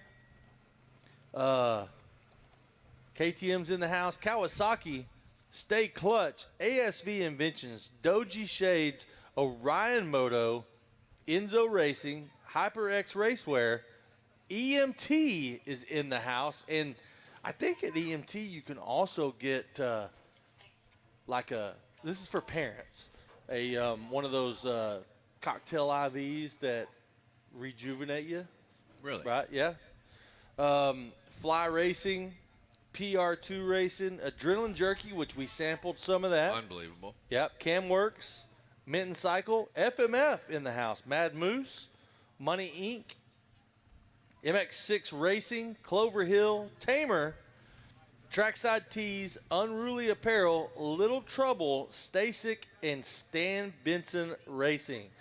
The food vendors, we've got the Cantina, we got Paul's Pizza. Let me take the last one. Go ahead. We got the ice cream cone dog. Yeah. And, oh, my gosh. Hey, and one that I know is not on here, and that's Little Joe's Lemonade. And I know he's down there, and the Wards were just up here talking about, hey, you should go get some lemonade. And I'm like, dude, I've been getting lemonade from Little Joe's for a year now, and it's amazing. Strawberry lemonade is my favorite. We will consider that for our next. Here comes Dog the Bounty Hunter with some information for us. Are we supposed to put our hands up, or what do we do right now? All right, they're off again. Women 16 plus back at them after the red flag. I would assume they probably are not going to restart the clock. I bet we're going to go from, they were 2 laps in, right? Yeah. I wonder if that'd be a fresh start, full time. I don't really know how the rules read. I have a hard time keeping up with that one particular rule. It seems like it changes a lot.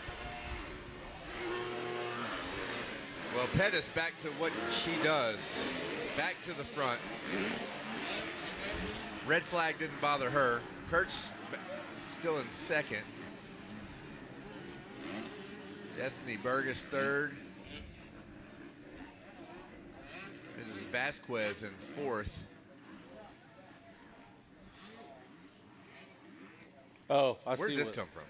It's a replacement. There's divisions in 85 Open. Thank you. And there were not before.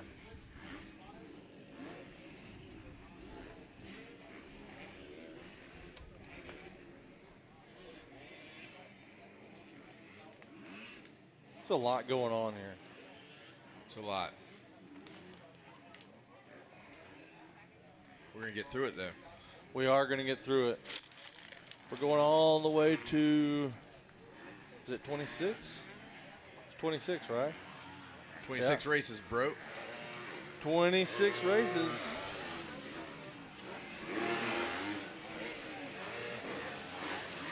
And right now we are on number 14. Watching Pettis. Lillian Pettis. Just running away with it. Where's Lillian Pettis from? Not a crazy lead at this point. No, she's from Alabama. I was going to ask if she was any kin to Jess Pettis, but he's a Canadian, don't you know? I think they do a lot of A's up there, eh? Yeah, A's, don't you know, all that good stuff. Maple syrup, tariffs, got it all going on up there.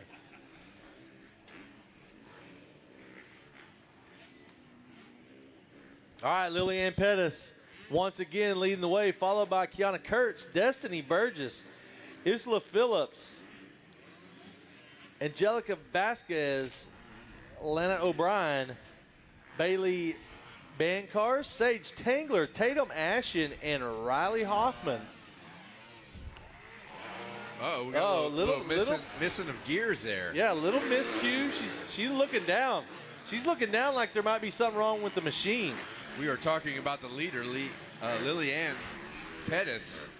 I just said it like I thought everyone should know who I was talking about. Well, did you see her looking down like it wouldn't shift or something?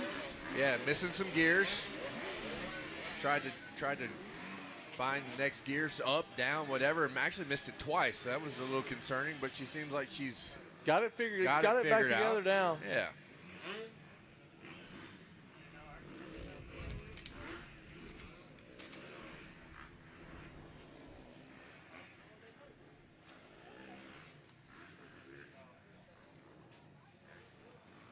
So once again, Lillian Pettis on the 76 machine leads the way around. 107 lap time on that last lap.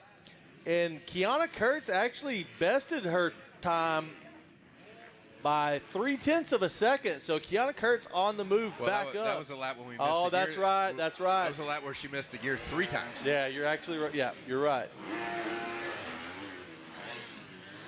Back down to a 106 for Pettis. There she goes. Well, look at this. Kurtz, though, also 106. Burgess 106 too as well, and Phillips a 106. They all rise to the occasion.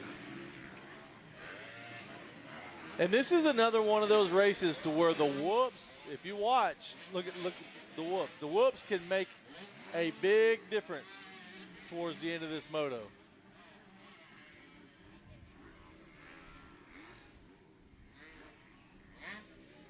Definitely different levels of intensity as they're all trying to find their way to kind of blitz, jump, kind of find their way through. One thing you cannot do is go down. No. Now, past the ding billboards, Lillian Pettis up over that big camelback in the far corner. She's going to come towards the finish line one more time, put lap 5 in the books.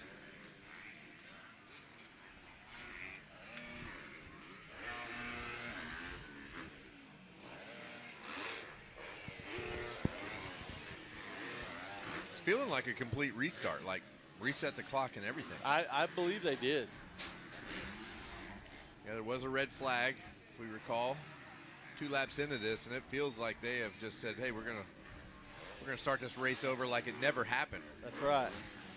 It didn't change a whole lot. No, you know, Pettis answered the call. She had the whole shot in moto, well, in the first attempt, and she came back. It wasn't like a Anstey Levi Kitchen situation, you know. Oh, with the right. red flag. Right, you know, she answered right back. Look at some of these block passes these girls are doing. They are cutthroat right now. Oh, I'm telling you. Hey, you say with the red flag, but which one are you talking about? There has been so many red flags this year. Well, the one that was the gnarly was the classes. one with 7 seconds left. That was the one that was gnarly. Yeah, that one was gnarly. But there's been a lot of red flags. We were at one race where my guy was a part of 3 red flags the same weekend. Wow. Yeah, 3. Practice or qualifying, heat race, LCQ or main event.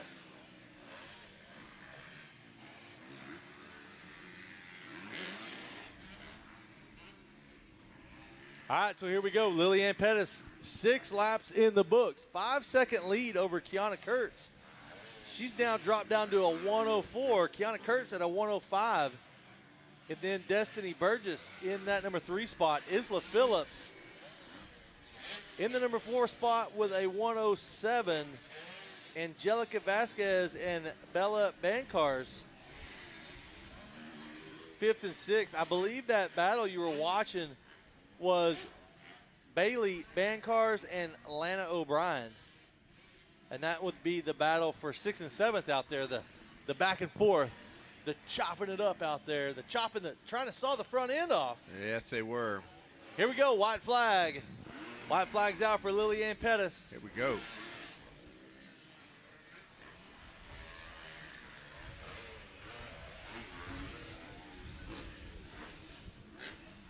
Kiana Kurtz. Now, this is a battle right here we need to keep our eye on. Lillian Pettis has got a pretty good gap, about 8 seconds.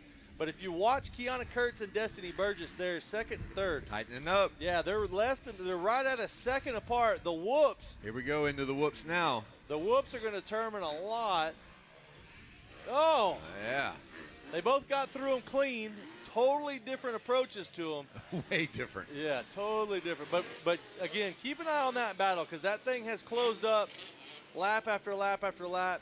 They were 1 second apart on the last lap. White flag's out, so we'll see who's going to be able Burgess to come has away 3 with that. corners to get it done. There's only the right-hander they're in now and then 2 more corners. So she's running out of time. It's going to be hard to do something different on these last 2 rhythm sections as both of the ladies seem to have the same rhythm. So one went outside, one went inside, so there's a little bit of a difference there. But no, it at this point it's going to take a mistake. Outside, I'll tell you what, Burgess ran it in hot there on that outside, but not able to make it happen. good effort. Kurtz is going to hold on to 2nd. Good effort there. But, hey, again, It's not Moto 1, it's just a heat race, right? One moto format.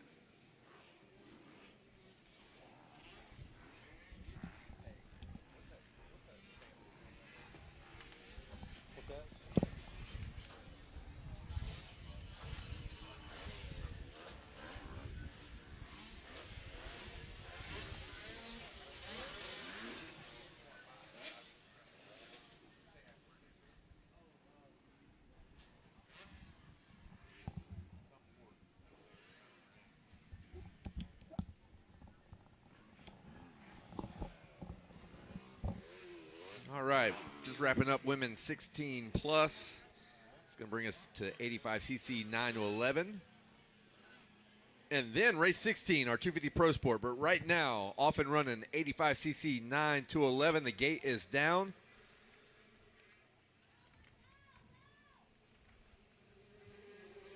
This is only a single moto, no divisions in this race. So up next will be our 250 Pro Sport. And then the 50 Open class. There will certainly be some divisions in the 50 Open. And then we're going to go to race 18, Super Mini 1, 12 to 15. But right now it is all about 85cc 9 to 11 as they come around to put one into the books. And we get a count on the rider 132. Gavin Welzine, who's going to lead them around on lap number 1. Beckham Smith in second.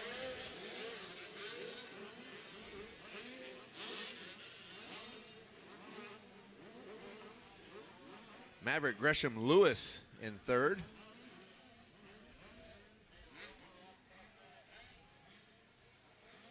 Joe Wow Ferreira in fourth. Jace Owen fifth.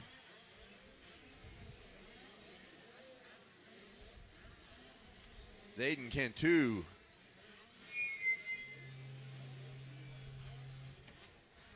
is in our sixth place position, and it sounds like it's time to send it down to Wes Kane. All right, Lillian Pettis down here, number 76. Come on up here, I got the medal for you. Congratulations out there, good job. Got a big kick from here. Everybody's excited for you. What do you want to think? I'd like to thank my mom, my dad, and Jesus Christ for keeping me safe. My sister, Colleen and Brian and MTM, Jacob, my gym trainer, Alex, my mechanic, FMF, John Law, Solid Rocket Centuries, Podium, FXR, and everybody else. Thank you. Congratulations out there, high five. We'll see you in the van. And tell your dad, hello, wherever he is. Making money. He's making money. You guys are outspending it. All right, hey, back to Mashburn and K-Dub. I got Get signing up to learn how to go through the woods. And we're going to be right back in just a moment.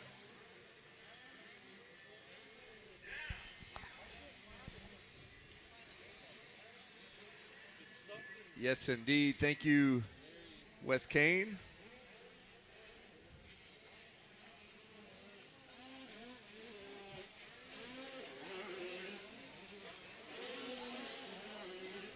And congratulations to Pettis as she took the women's 16 plus. But right now it's Gavin Welzine doing what he does, putting 3 into the books, sitting on about a 3-second lead. But Beckham Smith last lap with a 101.7. Gained about a half-second back on Welzine. Maverick Gresham Lewis still in third. Got a new name, Liam Salem in the fourth place position. Jace Owens fifth, racing Kyler sixth. Jet Rao in seventh. Zayden Cantu eighth. Jackson Keller ninth. And Liam Levering in the top 10.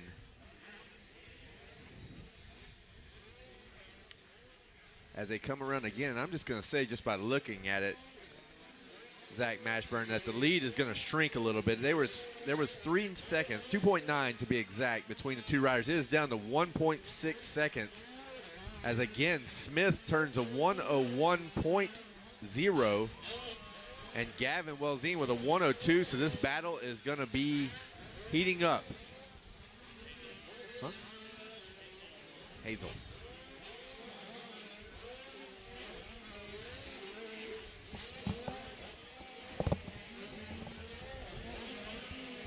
Got some crazy stuff happening here in the front. Mash burn between Welzine and Smith as they are through the mechanics area and rhythm section and heading to the ding billboards.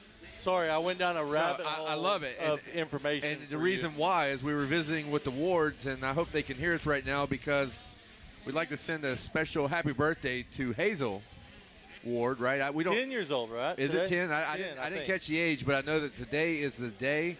10 years old. So happy birthday, Miss Hazel, as we are watching it get super hot in the front of the 85 9-11 class right now as the lead has reduced down to less than a second now, 0.7 to be exact. Again, Beckham Smith, that is, with a 101.3, and Gavin Welzine with a 102.2. So things will continue to be a battle here as they have 5 in the books. Plenty of time. Oh, somebody over the berm after the whoops. I couldn't make out Beckham Smith, it looks like, over the berm.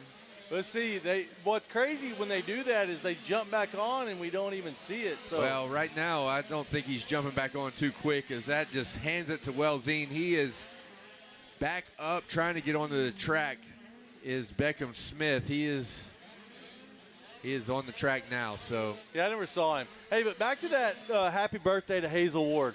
You know what's crazy? She's 10 years old. She's already as tall as her dad and only 2 foot shorter than her mom. Wow. Interesting fact. Well, what I'm getting at, you looked at me like you were puzzled. That means that Crystal is about 2 foot taller than Chad. I get it. He's a little fella. He's cute. Like you want to put him in your pocket and just carry him around.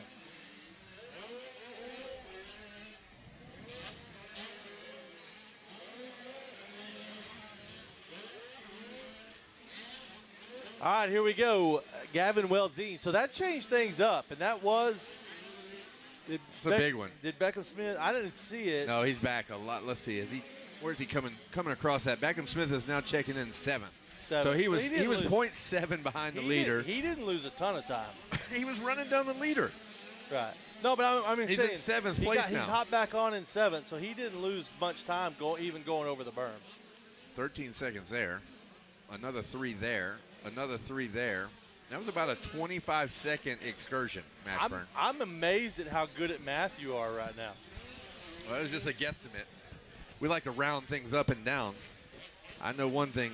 He was on the tailpipe of Gavin Welzine for the lead, and now he is currently in 7th. So the math is he lost some time.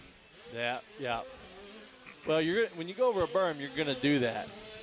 So you got Welzine. We're looking for Maverick Gresham, Liam Aislinn, Jet Rao. Beckham Smith now up into 5th. Racing Kyler in 6th. Checkered flag's about to fly. Our leader should be coming. Another one down. That wasn't our leader, huh? Yeah, I'm not our leader. Sure. That was not our leader.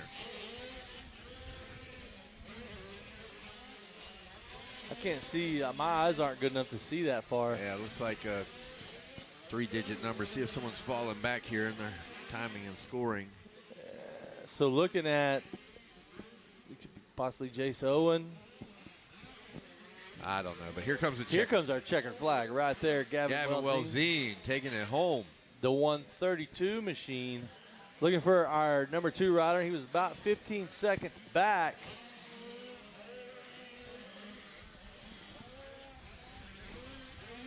Maverick Gresham.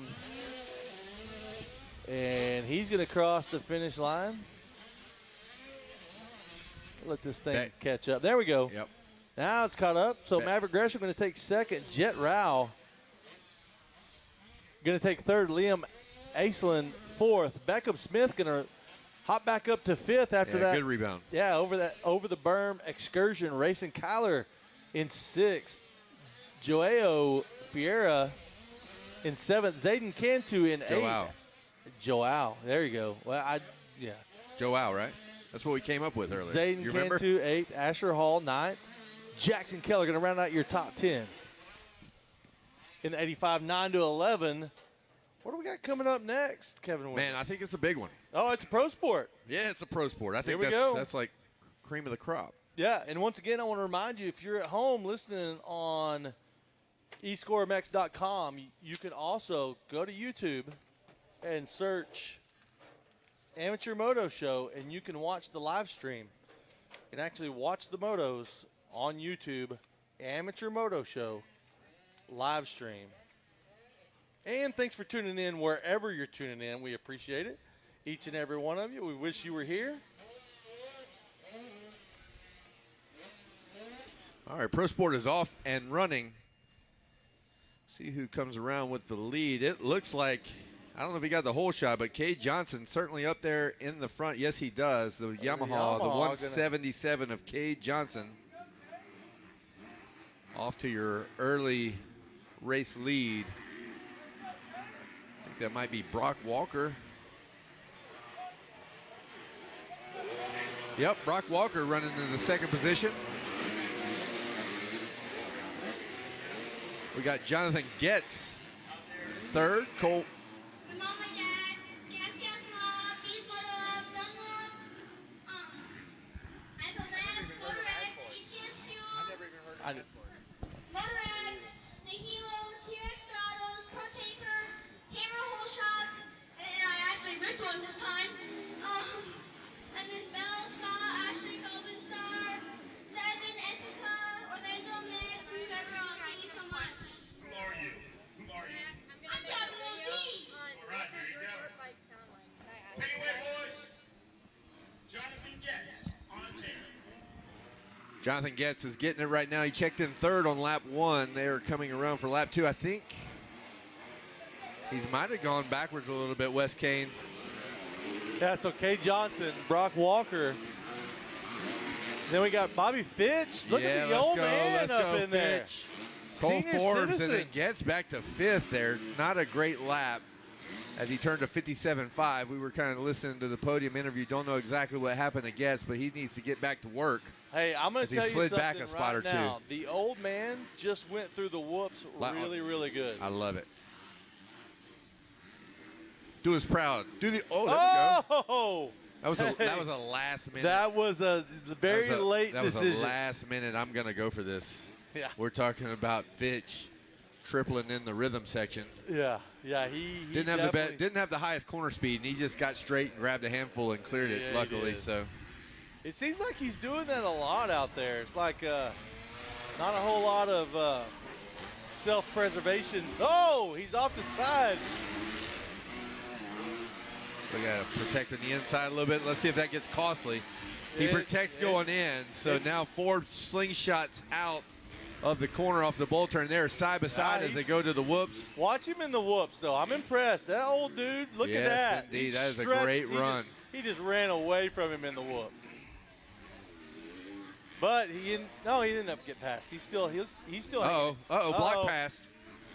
No triple this time. He had Forbes to the inside did a pretty aggressive block pass on Fitch. Let's see if that motivated Fitch to repay the favor. Yeah.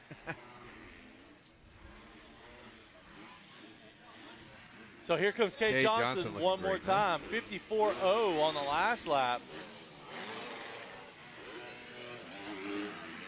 54.0, Brock Walker 53.3 that time, so he dropped it down. Brock Walker 54.4, Cole Forbes 54.8, Bobby Fitch 56.6. So Bobby Fitch losing a little bit of momentum on that lap there.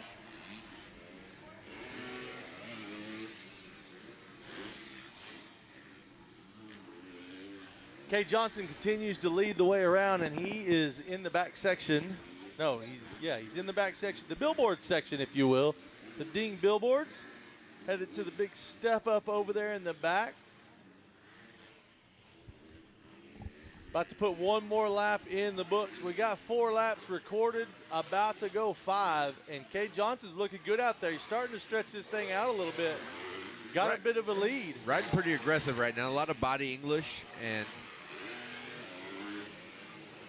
great acceleration in line. There's a little bit of a hump in that last bull turn he went through after the finish line. Really let the bike settle over it, got planted, applied great throttle, traction out. You can see he's putting English on his jumps, really trying to soak some stuff up. So riding well. Let's just enjoy Bobby Fitch through the whoops again here. I mean, that's how you do it. I mean, that dude's like 68 years old. I don't know if he's that old. He's 65, somewhere in there. He's definitely Geritol age. Oh, still going for the triple. He did not make it that lap. No, that one was a little short. He definitely went for it, though. I think that one took a little wind out of the sails. He's lost another position, so that's going to put him back to about the right about 5th right now. It needs to be pointed that way.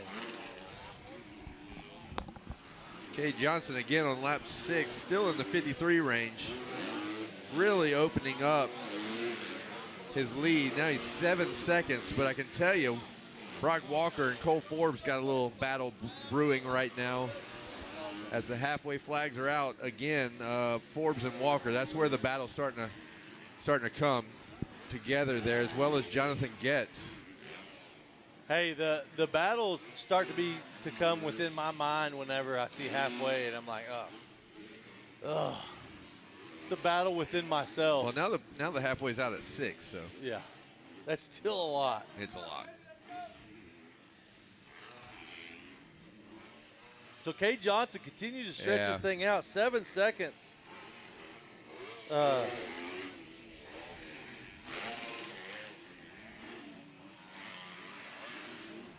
at this one here, the 2-3-4. Not super tight yet, but it's just to that point where we can see it kind of starting to materialize.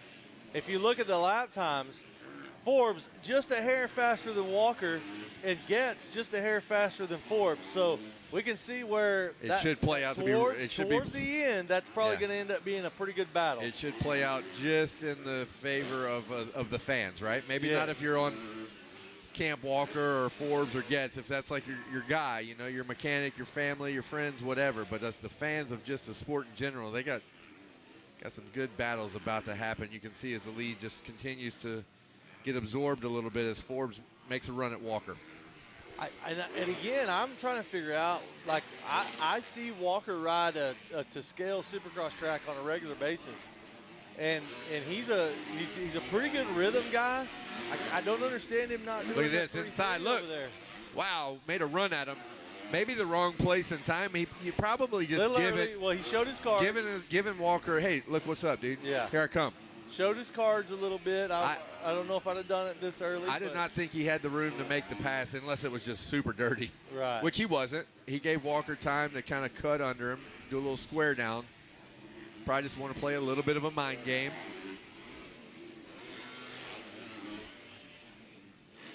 But you can't mess around in that battle there for a second with Walker, because any kind of back and forth action you get between Forbes and Walker is going to just invite Getz. Yeah, Getz is coming it's on. just going to invite Getz right into the party.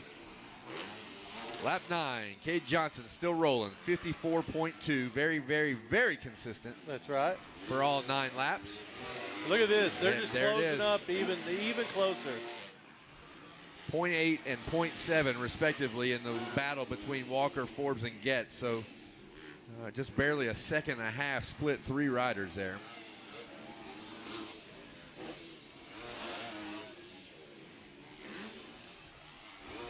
We're going to have to keep an eye on that three-way battle. Here we go. Look at him in the rhythm. Somebody's going to get teed up here in a minute. Here we go in the rhythm. I know one thing. Brock Walker's not going to be able to take an outside line for very much longer because Forbes is knocking on the door.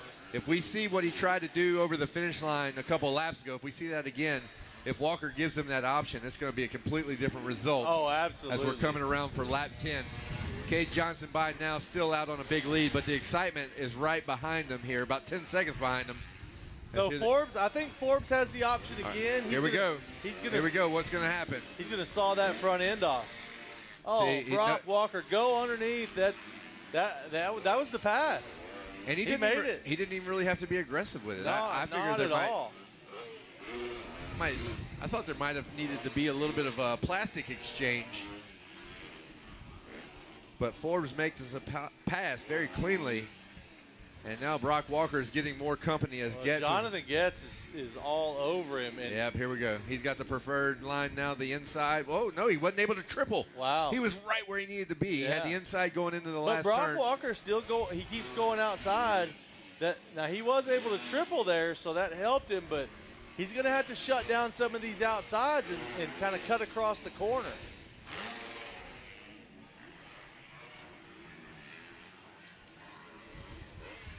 All right, white flag is out. Cade Johnson still your race leader. Now we've had a change as Forbes up to second. Look, now back to the inside. Hey, Jonathan Getz watched that pass happen a lap ago and said, it's too easy. Well, you know what's crazy? Making it too easy. You know what's crazy is last lap there was 2 people that saw that pass happen. Right. One was Brock Walker and one was Getz. Yep.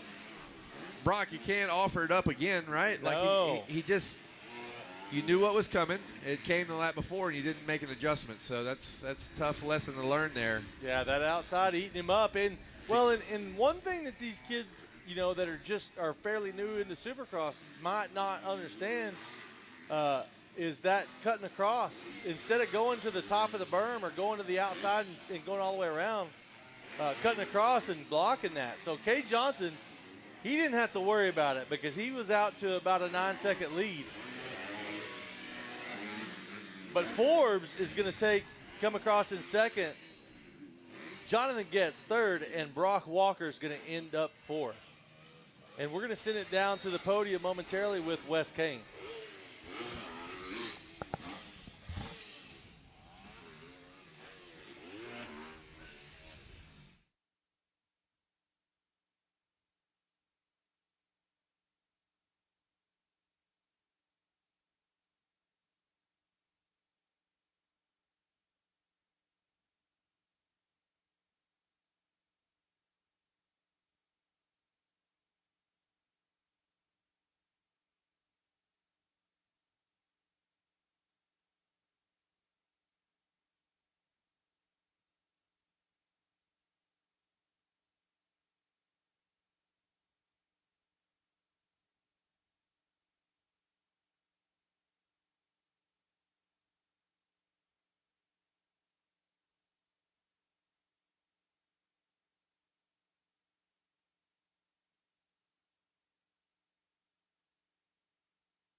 All right, so we have news up here, Kevin. We have news.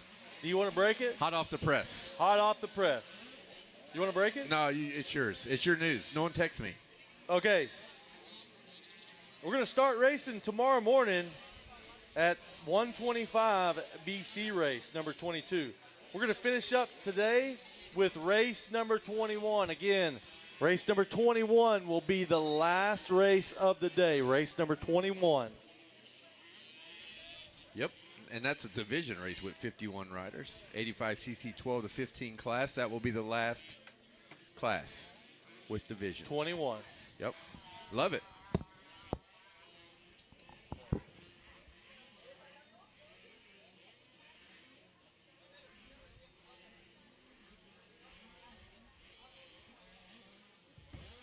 All right, Boone Lloyd on the 412 passing by for lap number 3.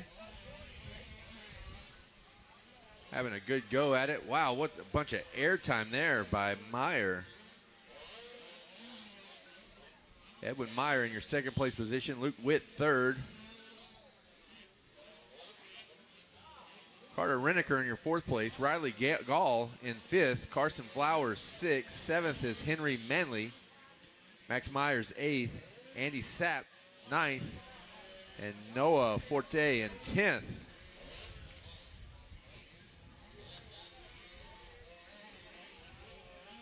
As they are kind of spread out.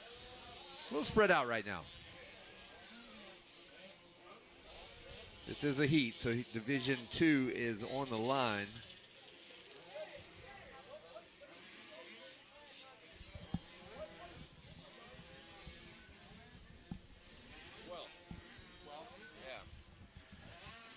Shout out to Cooper Darby in our 12th place position.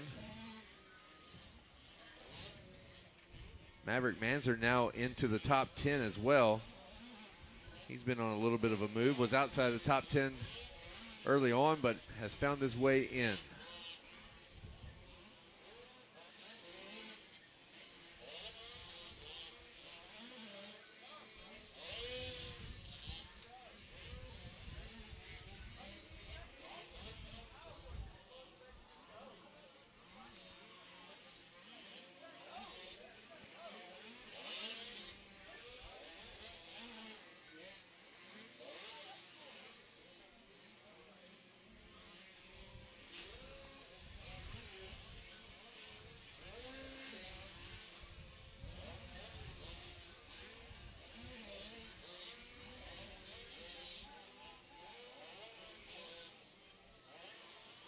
Ryden Williams coming by in 13th. Young rider lost his visor. Still making it happen.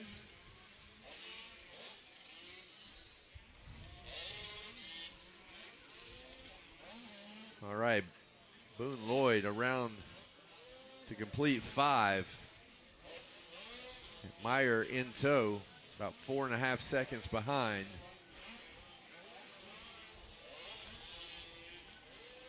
Now Luke Witt across, as well as Reneker.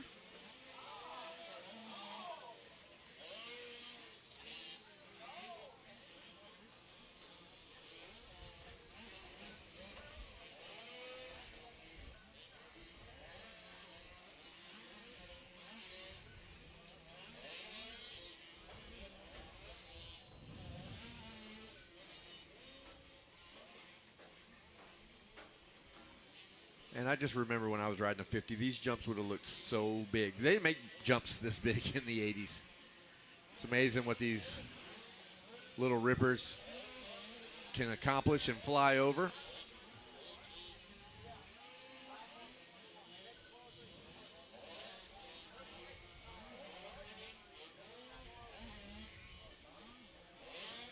Lloyd around again.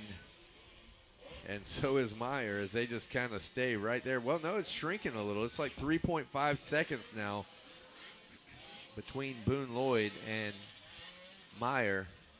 Cooper Darby now 13th. Checking the screen there. Mincers, Sapp, Manley, Myers, Flowers, Gall, Reneker, Witt, Meyer, and Lloyd. That is your top 10.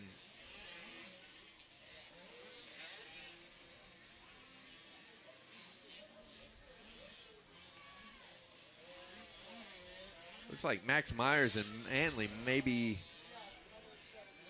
getting together there a little bit. It's only a 0.9 of a second between those two riders. They're battling down towards the whoop section right now.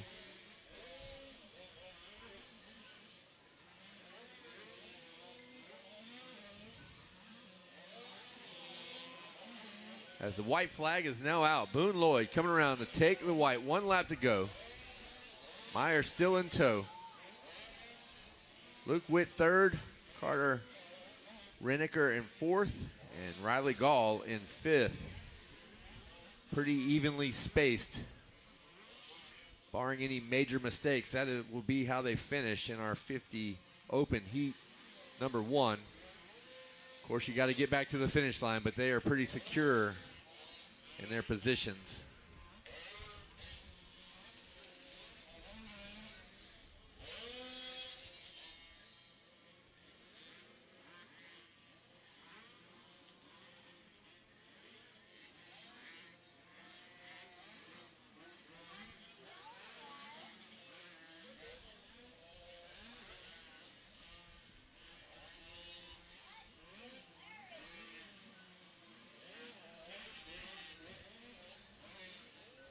Look like Manley has moved up to 6th. Andy Sapp in 7th. Max Myers down to 8th.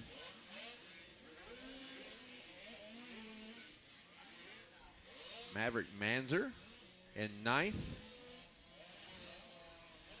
And Ryden Williams in 10th as Boone Lloyd has sealed the deal. Slammed the door on 50 open heat number 1.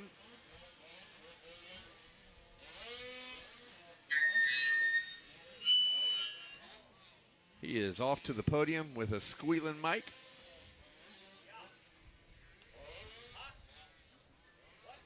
Wasn't me.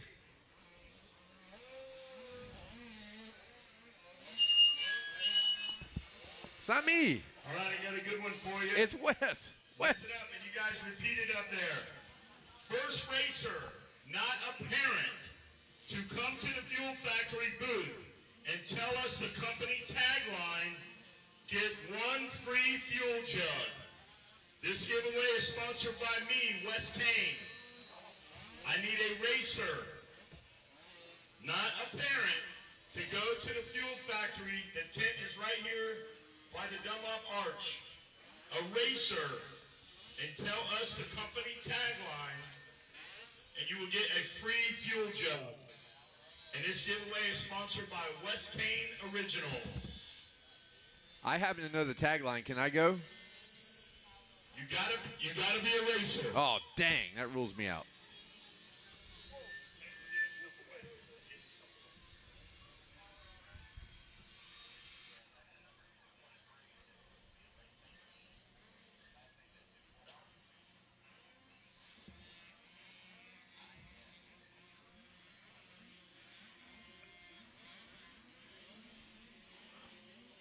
All right, Boone Lloyd, let's look over here.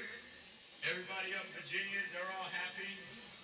Well, the concrete crew's kind of on your dad's here, and they're not. They're working. But who do you want to thank? Mom and Dad just for keeping me safe. Copa, Mickey, Copa, Fly, CO2, Fluid Concrete, LST, Sandbox, Bruce, and that's it. Boone Lloyd, I got a question for you. Do you know what secret concrete is? Working hard. That, and when everybody asked your dad the night before, what are we doing tomorrow? He goes, I can't tell you. You just got to show up. And there's like 450 yards of pour. Secret concrete. Because if he told them all there's 450 yards, 3 guys would call in sick. Am I right? You got to be secret. You got to be worse than a concrete dispatcher. All right, Boone Lloyd over here. He's a winner. Back to you guys. Hey, don't forget the giveaway. You got to be a racer, not a parent. Go to Fuel Factory and tell them the tagline, and you get a free fuel jug, compliments of Wes Kane. Take it away, boys. All right. Thank you, Wes. I wish I could win that deal, but I am not a rider. Bryson Smith in the lead of our 50 open heat number 2. Caden Wood, Robert Fender, the Cinder, is in 3rd. Looks like Brock Norris, Ezra Armbruster, Mason Bradshaw, Hudson Henich in 7th position, Brody Lee, Owen Burmeister in 9th, and Sebastian Otwell round out the top 10. There has been some mix-ups there in the battle about 4, 5, 6, 7, 8. They got a lot of stuff happening on the track right now. In that 5 to 10 battle there, Zach Mashburn. Right now is Smith trying to just hold on to a 3.5 second lead, but right back about your buddy Hudson Hinnick, or it's Hinnich. Just trying to see if you remember. Don't. You're gonna get me beat up over here. Oh, look at Little Meadows had a mistake. S.J. Meadows, she's in the back of the pack. Don't know exactly what happened to her on the opening laps. One of these times she's gonna come up here with a shank, and then I'm gonna say it Well, you're wrong. closer to her than me, so I'm probably gonna get you first. A shiv, and then I'm gonna have like prison. It's gonna be like a prison beating up here by a Moto Mama 50 rider that I can't say the name right. Well, everybody's wondering who that is at this point. And I was counting on you to keep me straight. Now you're saying it wrong. You're really throwing me off. Bryson Smith out front. Rumor has it we said it wrong, and they said I said it wrong at Gatorback. I didn't think I did because I actually know the kid. So I think it was you that they heard and they just thought it was me, which I don't. I know we both sound hillbilly, but I didn't think it was the same kind of. Wait, at Gatorback? Yeah. Was it Gatorback? Minio. So you weren't there. I was not even there. It had to be me. There you go. Damn. Yeah, I was not even go. Just messed myself up. I keep trying to get Wynn to bring me out, but I'm not at that level yet. Well, I wasn't on the announcer. Oh, you weren't? No. You just threw yourself in there? Threw myself in the mix. Yeah. You got to do that every once in a while. All right, here we go. Bryson Smith coming around again for lap 4. Ezra Armbruster holding down second position. Caden Wood in third. Caden Wood. I'm looking to see Caden Wood. We had a little adjustment here with Brock Norris getting shifted back. Mason Bradshaw now fourth. Robert Fender, the sender, in fifth. And it appears that Norris has slid back to the sixth position. Hudson Hinnich now in seventh, trying to get into the mix. Running a 1:17, so if he could keep that up, he'll close the door even more on Brock Norris. Brody Lee, Riker Ward in ninth, and Owen Burmeister rounding out the top 10. You were about to say something? Well, I felt it. Well, what I was about to say, and I don't want this to be a knock on any of the other riders. I just happen to know that the top 2 riders are the young ones in the class. Like, they've just come up out of the 4 to 6 class, and they are the young ones. Well, there's a lot of young ones in here that's being the open. Yep. Granted, but they are younger and they're leading this thing. So again, it's just super impressive when you have these kids that are younger and they can go up there and compete right away. It's such a hard task. And so to see it happen not only with one rider, but 2 riders, and maybe more that I don't even know. I think Robert Fender's one of the young ones. So, heck, there could be 3 or 4 of them up in there. In classic Fender style, he just aired the tabletop, the finish line table. I expect nothing less at this point. Quite a few races ago, maybe last year sometime, he picked up the name Fender the Sender. He was airing some stuff out that he was like one of the few. I'm honestly surprised he's not tripling in that rhythm section over there. Yeah, no doubt. Right now we got Bryson Smith coming around. He's also a big jumper. He's airing out just after the ding billboards down the back section there. Not doing the finish line right now.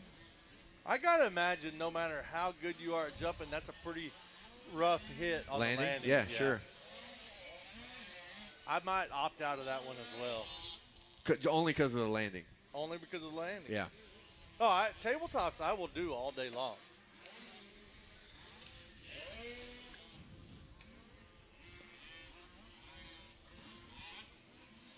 It's that multiple bumps that get me. All right, got another little battle here. Said there was some move in there. 5, 6, 7, 8. It continues as now Hudson Hinnich finds himself inside the top 5. Oh, for about a lap, and now Bradshaw gets him back. So there's a lot of racing going on at 4, 5, 6, 7. I guess it would be 5, 6, 7 as Fender is off and running. Now we have the 22 of Hudson Hinnich down. Had a good ride going, but finds himself on the dirt. Trying to get that unit refired over there and get going again.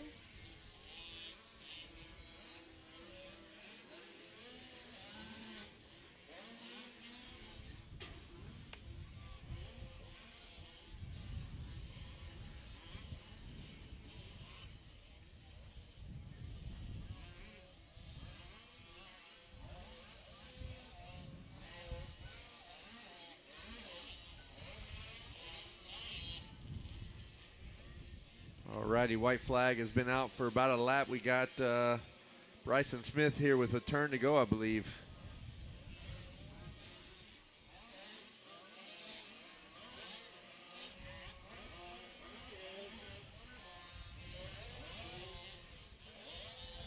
Sight.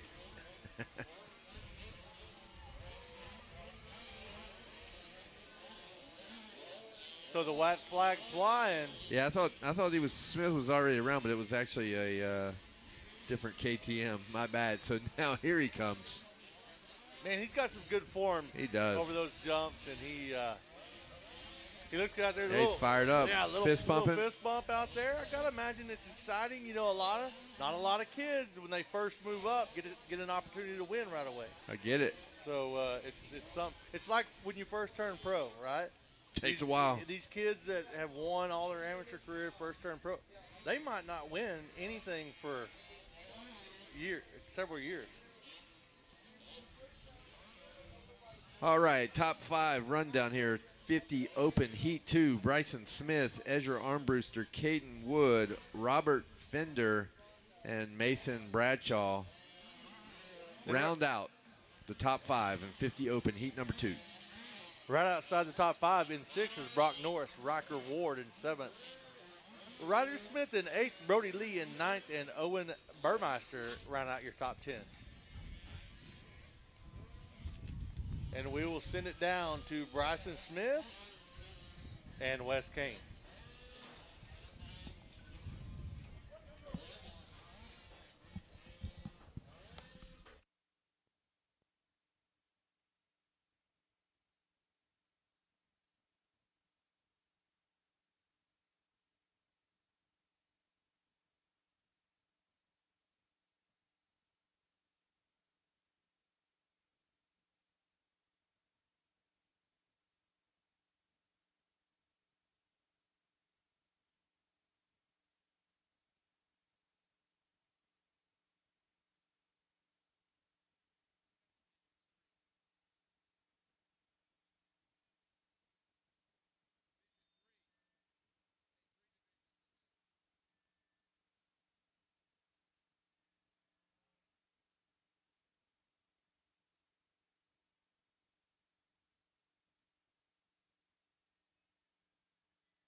No, pull us down.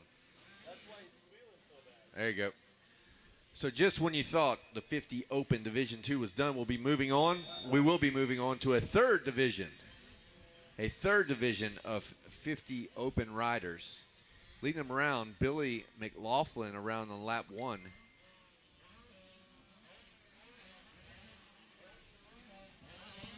Indigo in second. You want to run that whole one down? It's off the screen. You know him well, right? That's your guy. Yeah, Billy McLaughlin leading the way around. Mikey Fluhart, Indigo. Oh, wait. Oh, Indigo's going back. Riker Fitch And just so you guys know, we didn't catch it, but this is a third division. Yeah, of 50 Open. just call that. I didn't realize it until I flipped my page. Yeah, so third division of 50 Open.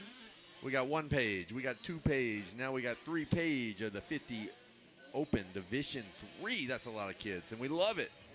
We're glad they're all here at Spring-a-Ding 2025 SX Edition. I love it, man. And so, place looks so good this morning. Oh, amazing. And this track's starting to look used up, but it's used up. I mean, there's been a lot of action going on this track today. It's doing what it does. Yeah. We're racing on this bad boy, man. That's what happens. There's some people online asking, are we finished? No, we are not finished. We are on Division 3 of the 50 Open. That's race number 17. We're going to finish today with race number 20. What did I say earlier? 21? No, you said, 21, which is a division race. Yep. Yep. So we're going to finish with 21.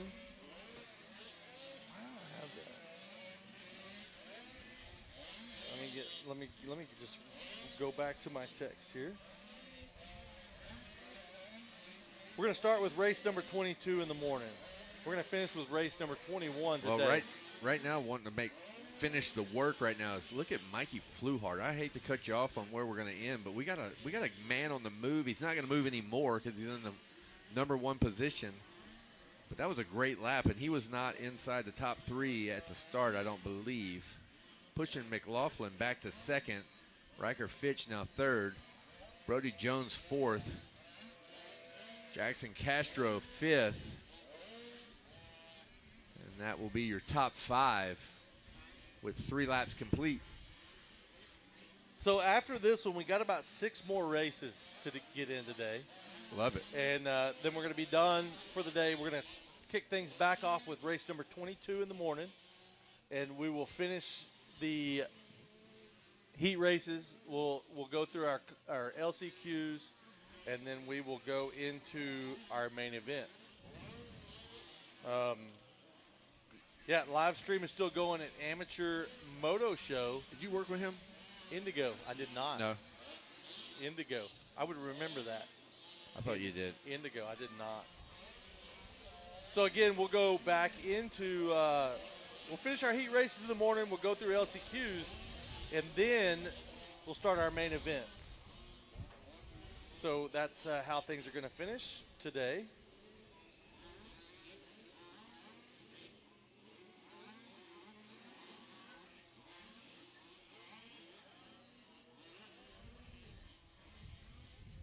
Man, we got a battle brewing right here, Mashburn. Got a battle brewing. No, I eat some lappers. Yeah, that's what I was about to say. I eat some lappers. Here we go. Fluhart checking in. Thank you, Fluhart checking in. Like you say, number 5, lap number 5, that would be McLaughlin. Oh, McLaughlin gets into a lapper there as he tries to cut that corner short. Kind of unintentionally sawing off the front end there. He just turned in hard. Riker Fitch in that number 3 spot. Brody Jones. We're looking for Brody Jones to come across in 4th, and Jackson Castro 5th. Yeah, here he comes. Brody Jones checking in lap 5.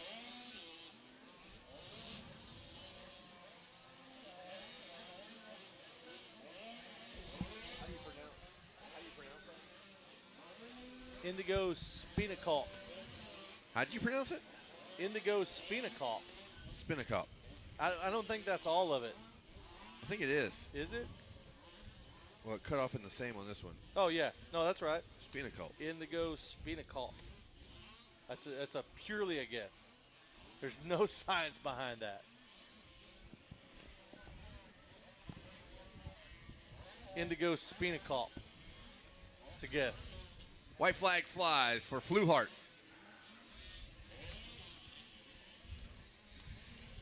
I'm like that guy, the Pawn Stars guy. Best I can do is butcher the name. Hey, is it too late to, or too early, I should say, and quite possibly unprofessional to start talking about dinner with you over an open mic? Absolutely not. No, I can always talk about food. I'm never ashamed of it. I love to eat. At some point, I'm gonna have to change my eating habits, but Not it's today. But it's not gonna be today. It's not going to be today. Yeah. Yeah, well, we got a lot of offers to go eat with folks. A lot of cooking goes on at these races. Unfortunately, some of us stay in a hotel, but man, staying on the grounds at a Motoplayground event is always a good time. Well, good times are had. Good food is cooked. Well, let me just say, speak for yourself. I have had 0 offers to go eat with Oh, I'm people. sorry. I thought we were. Oh, I thought we were on a group on that one. My bad. We're not a group. I've had no offers to go eat with anyone. My bad, bro. Yeah. I'll bring you a leftover to the hotel. Yeah. I can't invite you over. It's not my party. I can't invite you over, but I will bring you a plate. As Fluhart, Mikey Fluhart takes the win in heat number 3. So are you saying that we're not going to do dinner tonight? Well, is that what you're I'm politely telling you I'm going to bring you a plate over, and I can't invite you to a party that's not mine. Okay. I mean, that's just how it goes. Okay. Yeah. That's etiquette 101. I was not in the group text. I mean, and I don't think anyone gave me a +1 to their dinner. You know what I mean? Yeah. No, I could ask. I see how it is. I feel it. I could ask, hey, you got room for a +1? I'm going to invite Wes Kane to go eat dinner then tonight. Well, he already turned you down last night. He did turn me down last night. Well, I should say us. Does anyone want to go eat dinner tonight? I do have an open invite to go eat dinner at some point this week with Danny Lewis, and I'm going to take him up on that. Just not sure when he wants to go. I'm probably going to have to go on his schedule. It's a busy schedule. Busy schedule, but that's going to happen at some point. All right, it's time to get out of the 50 cc's. All 3 divisions are done, and now it's Super Mini 1, 12 to 15. 3 divisions of those young whippersnappers out there. And I love seeing it. 3 Future's divisions bright. of whippersnappers. It's always good when the 50 classes have a high rider count. 3 divisions. That's great news. All right, Super Mini 1 up next. Race number 18. Race number 18. 21's the magic number we're yes, going for. Yes, it is. So that'll 21. be 250 Super Mini 1s on the line. Now that'll be 250C, 250B, and 85 12 to 15. And that will conclude the opening day of 2025 Spring-a-Ding-Ding here at Oak Hill by Motoplayground. I love these events, and that is the end of day 1, and then we're off to the next thing, which is probably going to be eating.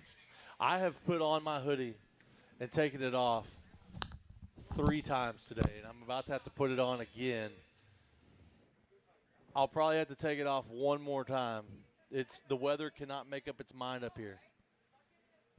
At one point it's warm, then it's cold, then it's warm, then it's cold. Welcome to Texas is what I can say. You got. I think you got cold when you ate that ice cream. That certainly was part of it. But I've already gotten hot again. Took the hoodie off. So now I feel like I need to put it back on. The sugar rush is a heat flash every year. Super Mini 1, 12 to 15, off and running. Hey, give us a number there. Give us a number. I cannot see it. Well, the good news is they'll be around fast as that. That doesn't. It's a white bike. Well, there's a couple Cashes in here that ride white bikes. Let's see. Number 55, Cash Anderson. I was right. All right, Wes. As we headed down.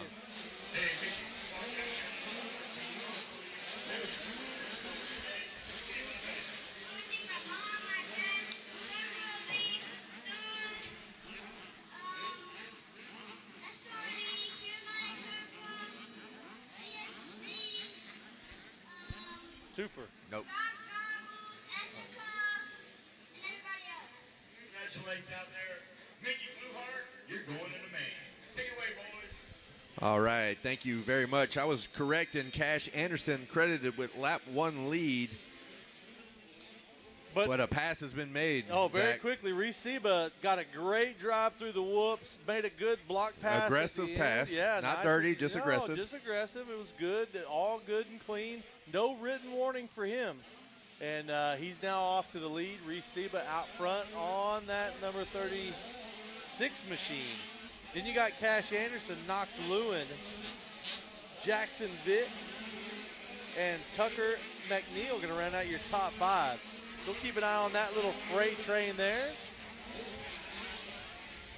A 56 and then 358. Oh, looky here. Got Wow. another little pass going on. And that's going to be Knox Lewin on Cash Anderson for a little outside in action. So now Knox Lewin, and what we've seen so far today, Knox Lewin has the ability to go chase Seba down. So we'll see if Lewin's able to turn on the afterburners and get up there and make a race of this thing. Yeah, that'd be very impressive if he can lower a 2-second differential there on lap 1, which it looks like he is. He either had a run in with some lappers that are trying to get through traffic, or maybe he's like one of those diesel engines, you know. You got the ones that, you know, just take off and rocket, and you got the other ones that come on strong at the end. I mean, he's already up there. Look at that drive through the whoops. Holy cow. That was nice. That was a nice pass through the whoops. On a Super Mini, that was pretty cool.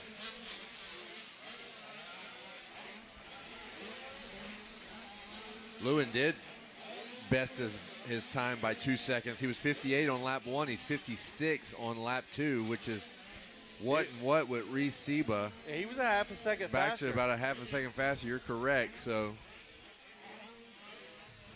things will continue to heat up here in Super Mini 1, 12-15. See how he stays a little lower on that jump. Same line here as they come to the finish line. Seba obviously knows he's there. Yep. He protected the inside. I love it. Time to ride a little bit defensively. Not a lot, just a little. Yeah, you just can't open those bowl turns up. You cannot do it. Don't give it to him. The lesson learned a la Brock Walker. Yeah. He may have been watching the 250 Pro Sport. Yeah. We'll tell you, Knox Lewin is certainly destroying the whoops right now. Yeah, he That is one of his spots where he's making good time. As we just see Reese Seba triple in the rhythm section. I was about to say that. Seba's got a little different line than anybody else in that rhythm. A little bit different. So that's interesting because you got Seba kind of gaining some in the rhythm. Lewin kind of gaining some in the whoops. Little ebbs and flows of the race. We'll see if either rider can lock on to what the other one's doing. Man, I tell you what you don't want to do when you're going as fast as Lewin is through those whoops. You do not want to drop your front wheel. Don't want to do that. Both of them choosing to go. They're not quite close enough where a pass can be made, but they're both still choosing to go to that inside after the finish line. I think the inside line's working out pretty well. It is. It's faster than it was this morning. I think the quality of the berm around the outside is making it to where the riders can't just really bark around it like they were. There's a little bit of a around it. like a break-in bump going into it, a little bit of a rise, and they got to wait, be a little bit patient to get on the gas. So there we go. Lewin said, no, I'm not going to let Seba be the only one to do that rhythm section there. He did triple as well that lap. Well, Seba has opened it up a little bit, so he's found some speed somewhere. If he looks like he's got it to about a 4-second gap now, 3 to 4 seconds over Lewin. He's really starting to stretch it out. Lapper problem though. Yep, got into it with a lapper there. So Seba, but still he's opened that lead up. Was 1.4. Goes to 2.5, so he probably at one point had it to about 4 seconds, then got tangled up behind that lapper there for just a minute. Halfway flags out on Super Mini 1, 12-15. 6 laps into the books for our leaders.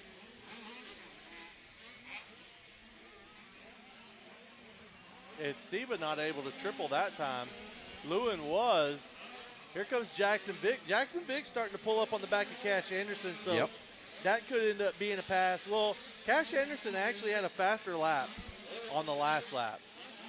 About a 1.8 second It's funny gap. because according to timing and scoring, he had a faster lap, but according to the naked eye, the gap has shrunk a little bit. It looks like Jackson Vick's getting ready to strike. Yeah, it's definitely shrunk now. There's leads almost to nothing here, as Cash Anderson and Jackson Vick are both in the air at the same time over the finish line. Look at that. Look how close they got there in that inside turn. If Vick wanted to push the issue a little bit, he could have. He could have bumped that back in and kind of spun him around. Vick with a little better drive through the whoops. Pretty good in the whoops. Oh. He turned down low, Cooper Webb style, and they're side by side now. So that's the battle on the track. Vick trying to, he was trying to go for it there. It cost him a lot, It though. did. He didn't have the right position, and he did not get into the rhythm section properly. Had to single. That's never the fast way when you enter a rhythm going not- single.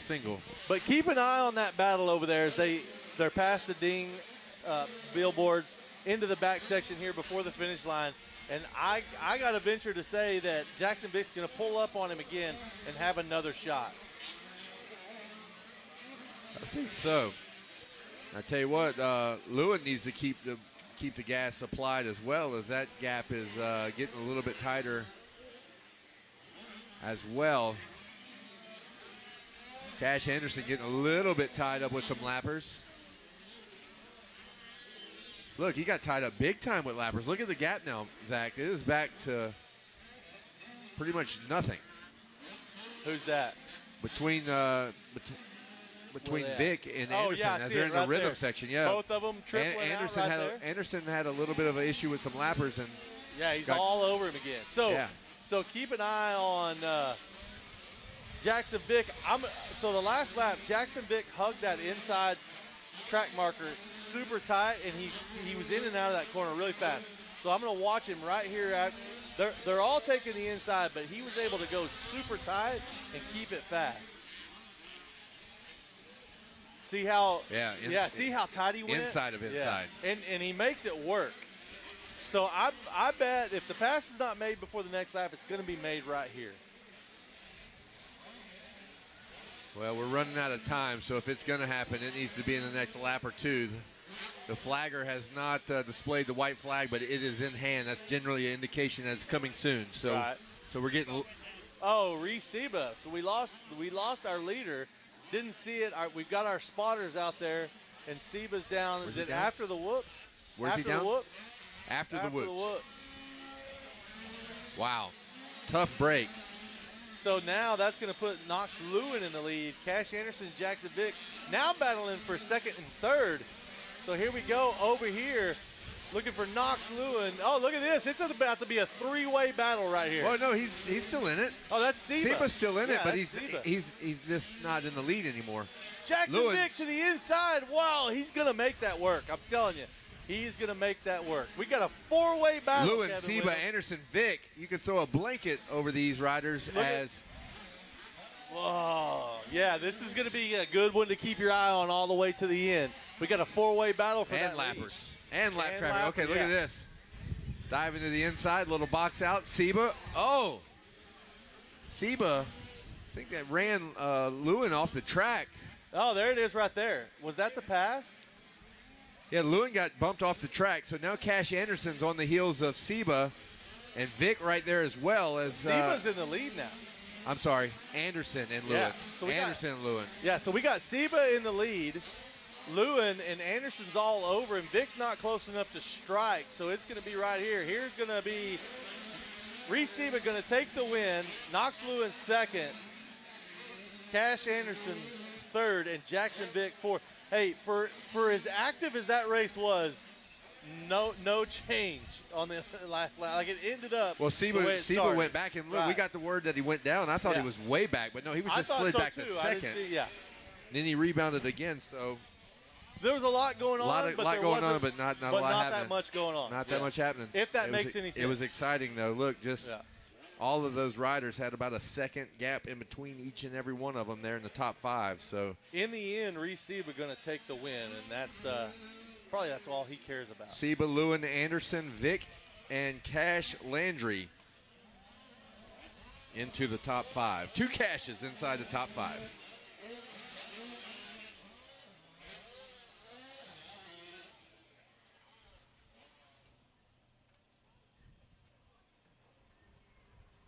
A little bit further back, Tucker McNeil, in your sixth place. Seventh is Davey Collins. Eighth, Axel Ward. 9, Hayden Dupuy. And 10th, Jake Willis. As a look at the inside line, you thought it was good. Let's put the little John Deere 450J on there. Take the, the inside was a hotline. Yeah. Gone. It is. He gone. He gone. We don't want all the riders taking that inside line. Let's just erase that option. All right, so up next, we've got 250C, and we've got Wes Kane. I got Receiving down here. Come on up The here, squeal buddy. will let you I know. asked him if he won, and he said, yeah. I said, are you sure? He said, yeah. Get off this motorcycle.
All righty. Thank you, Wes Kane. Congratulations, Reese Seba. Made it exciting there with 1 to go, 2 to go. Made it had a little incident in the whoops, lost the lead, but recaptured it. Exciting racing. As they were super tight. As Zach Mashburn said, it was a lot happening for nothing to happen. The order stayed about the same, but man, it got really tight and a few positions switching back and forth there with about 2 to go, and then the final lap, Seba taking control again. A little bit of maintenance. I would imagine probably the final maintenance of the day. We are moving on to, by the way, that wasn't official. That was just a guess. We're moving on to our 250C. Now these riders will get a chance to take a sight lap, is what we're hearing. I bet they decide to take it. That would be my guess. 250C, a little bit of maintenance. I think that might be a wise thing to do if you get the option. We will go on to 250C, who is locked and loaded in the gate. Then we'll have 250B Division 1, 250B Division 2. And that will take us to the final race of the day, race 21, also a division race, 85cc 12 to 15, Division 1, Division 2. And that will close out day 1 of 2025, Spring-a-Ding-Ding here at Oak Hill.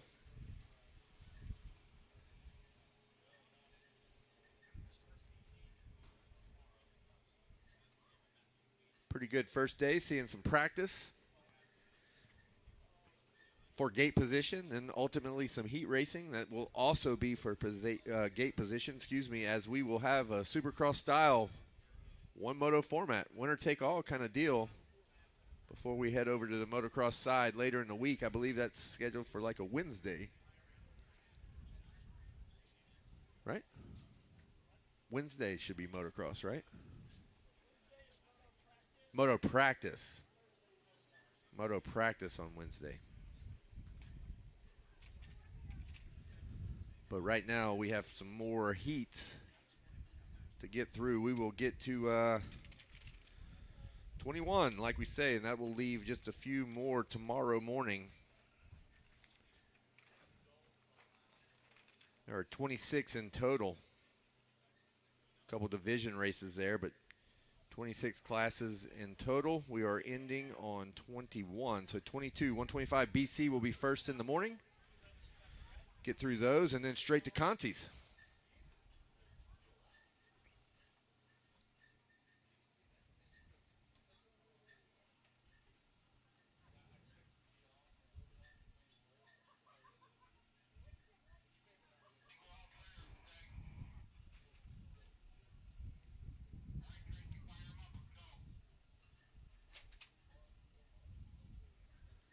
Alrighty, looks like track maintenance is complete.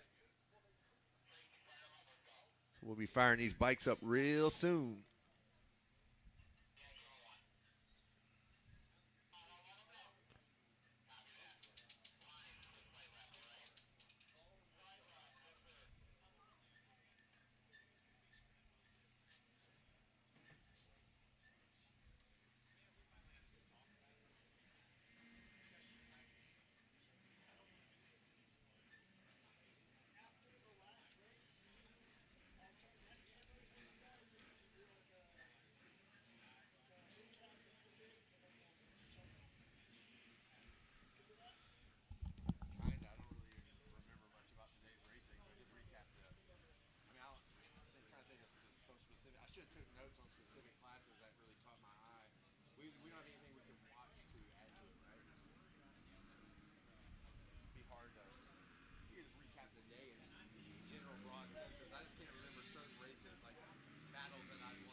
Alrighty, these young riders in the 250C class, and by the way, everybody's young to me, so I don't know their age, but at 47, I feel like probably everybody in the class is young. They have chosen to take a sight lap. They are out on the course checking out the maintenance. We had a little bulldozer action. Maybe some skid steers on the back section, a little bit of water. Zach Mashburn got a chance to conversate with friends and family and the adoring fans that Zach Mashburn has. Still no invite to dinner. Well, you know. I'm going to throw it out there until I get one. I'm glad to find out that announcer trick. For a while, I was kind of with you, right? Like I didn't know what to do. I just subliminal messages. You wait on stuff to show up and it doesn't show up. You wait on invites and they don't come. So then you just start dropping these subtle hints early in the day, and as you get later and later past the noon hour, there's really no subtlety to them anymore. It's just straight blast to the face, like, why I ain't got my invite to dinner? Yeah. Well, that's the thing. You talk about what is in your hand, what you can see, right? Yep. We see the race. We see what pops up on our phone. We see who pops up in front of us. You want us to talk about it, bring it here. Bring it to us. Yeah, bring it to us one way or another. There's more than one way to get it to us. Look, we get a lot of information here, but we don't get it all. No, we don't. So if we're not getting it all, it's your responsibility to find a way to bring it to us, That's so right. we can relay the message to the people. That's right. To the fans. That's right. Now, to the people at home. Don't bring us useless information. Not useless. No. It's got to be pertinent. Don't come up here and stop the broadcast so you can tell us that little Timmy stumped his toe this morning. For the record, I've never had anyone tell me that. You just never know. Never know. You never know. This You don't want to take that one off. No. That one's for food. Use this one. You want to leave that armband on. That's this the one's food actually really good for breakfast burritos. They make the best salsa. Well, let's go. The best salsa. Are we going to meet there for breakfast in the morning? Absolutely. I had Whataburger for breakfast this morning. It was bomb. Well, that's a Cantina armband, right? What? Hey, that's the Cantina, right? Hey, this Cantina? Yeah. The food vendor? Yeah. The Outlaw Cantina? Outlaw Cantina. That's where we're going for breakfast. Yeah. Great vendor here. Oh yeah, it's permanent. It's a permanent structure. They sell alcohol, all that. Like I just want a breakfast burrito, dog. No margarita for breakfast. How good of an idea is it that you bring, like, these people all come to race, and if they have a good moto, they go celebrate with margaritas. If they have a bad moto, they go drown their sorrows with margaritas. I get it. It's a great business plan. 250C off and running, race 19. Here we go. 250C out on the track. The sight lap has been put in. And who do we got up front? I know who that is. I know who it is, too. You go ahead and reveal. Is that Alessio Chavez? Well, I think it is. Alessio Chavez looks like out front.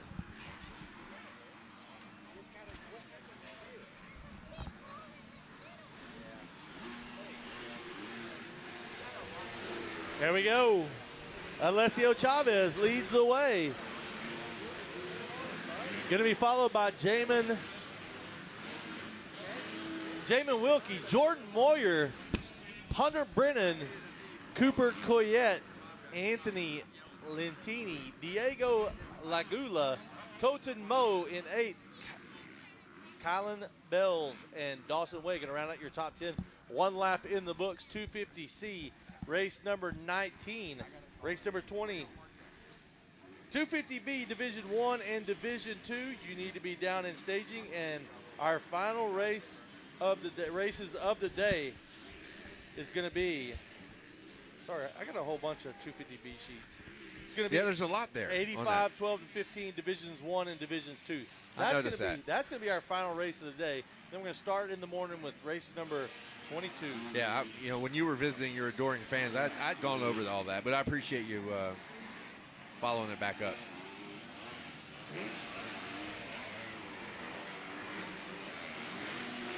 Hey, quick reminder, spray tans. Spray tans over at Chad Ward's.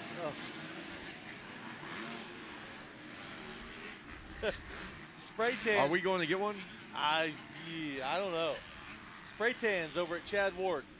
I don't. what'd she say? If you can't tone it, tan it. I think that's what she said. I currently cannot tone it. She was looking at us like she was talking directly. Can't tone it, tan it, to she us. said. So like I said, you can get a spray tan right here on location. Track down Crystal Ward, spot number 165. Hey, it's a sponsor. It's a vendor. Crystal Ward, spot number 165, doing spray tans on location. Chavez doing a great job here on lap 3, posting a 58.6, 3.3 seconds ahead of Hunter Brennan on his Suzuki. Those two guys have been kind of, Alessio and Hunter have both kind of been up there, right? Yeah, here we go. Hunter Brennan on that Suzuki. Alessio Chavez, fastest lap time in qualifying. He's already won some other heat races. And so cool to see Colton Moe. Yeah, there we go. Of the Swan Moe family. The Swan Moe. The Swan Moe family in third. And he's moved way up. I think he was in 6th or 7th on that first lap. So Colton Moe has worked his way up into the top 3. Anthony Lentini in 4th. Dawson Way 5th. Kenyon Abeda in 6th. Adrian Harder's 7th. Rivers Shakespeare in 8th. Jamin Wilkie in 9th. And Jordan Moyer in the top 10. I'd like to give a shout out in our 15th place position on the 18, Cooper Cowett. Send a shout out to him and also his brother who had a unfortunate injury last week. Had a little femur action, but he has it repaired and he is can't wait to get back to action. He's actually at home in a hyperbaric chamber right now. Nice. I'm sure he's watching on YouTube here. 5 weeks. Well, he's ready to get back now, and it's a tough break for him and the family, but the brother put it behind him and was able to come out here and perform. He's now riding around in 16th place, so had a better moto in one of his previous classes, but Cooper Cowett keeping it going for the Cowett family as we hope Tucker gets well soon. Right now, Alessio Chavez is keeping it going for the Chavez family out front. He's got that skull and crossbones sponsor on his shroud. Neon. That's right. Hunter Brennan on the Soul Suzuki out here in the 250C class in 2nd still. Colton Moe. Let's go, Moe. He's hanging on to a solid 3rd right now. So Colton Moe, shout out to him working his way up into a top 3, a podium position. Adrian Harders in the number 4 spot. Anthony Lentini in 5th. Kenyon Abeda 6th. Jordan Moyer 7th. Rivers Shakespeare. I wonder if Rivers Shakespeare is kin to Shakespeare.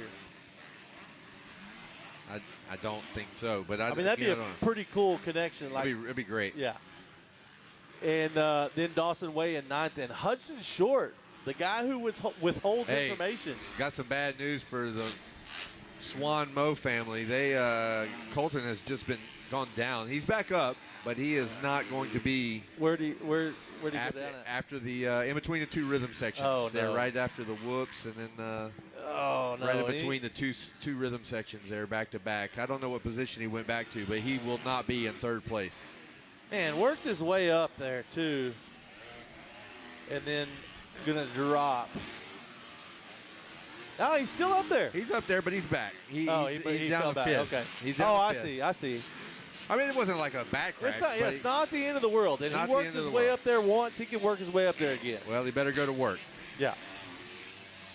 Yeah, he lost about 10 seconds there, 11 seconds on that lap. Yeah, just a little tip over. He's back in the section now where he kind of had tossed it. He is catching a rider right there in front of him. Yeah, he's riding well. Just looks like he's got a good opportunity to get back to probably 4th. He just wanted to test the soil out a little bit. Yeah, I don't think that's how you want to do it. Nah, that's not the most preferred way, but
Benders. Yep. Gavin Wilson, another rider I'm familiar with. Rides at the farm a little bit, back in 15th. Canadian.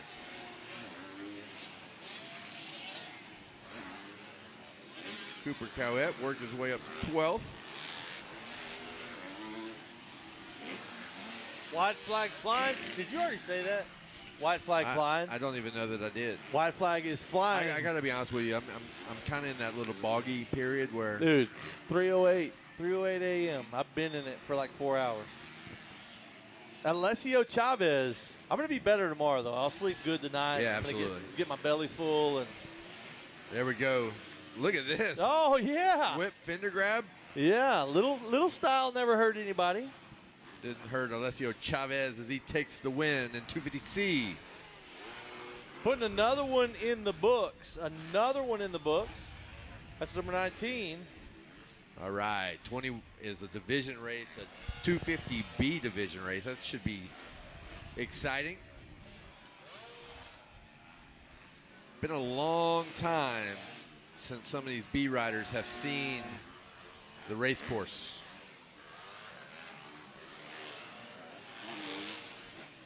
Long time since some B riders have been on the track. All right, so 250B division number 1 coming right up. Comes another fan of yours, Zach. Yeah, I got a couple. What's up, Smashley? Hey, Smashley. Smashley. Are you cooking tonight? No, I'm actually going home. You're going home? I just came out to bring a friend a golf cart. Their kid's Okay. injured. I'm just trying to find a way to feed Mash I'll Burn go, tonight. hey, Arby's sounds better and better.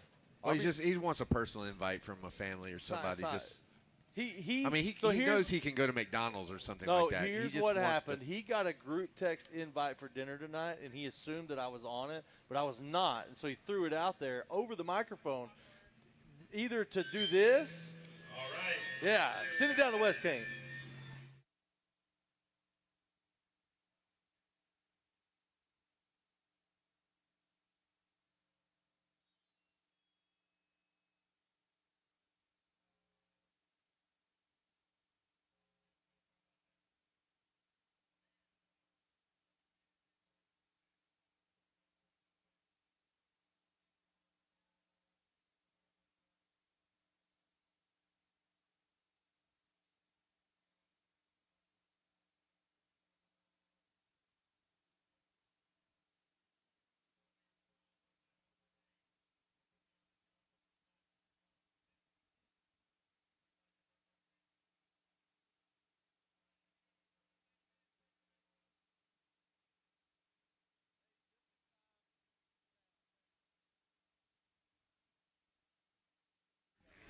All right, it's time for our A game.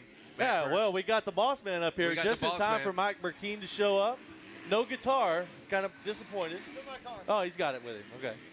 I feel an amazing amount of pressure right now. I feel none. I've actually announced races with Mike. Well, you're about to announce We races did- with Mike again. Me and Mike. Where was that other chair? Oh, there you go. Over there, Mike. Here. There we go. Max Shane coming around again, lap number 2. Another guy we've been seeing out in the front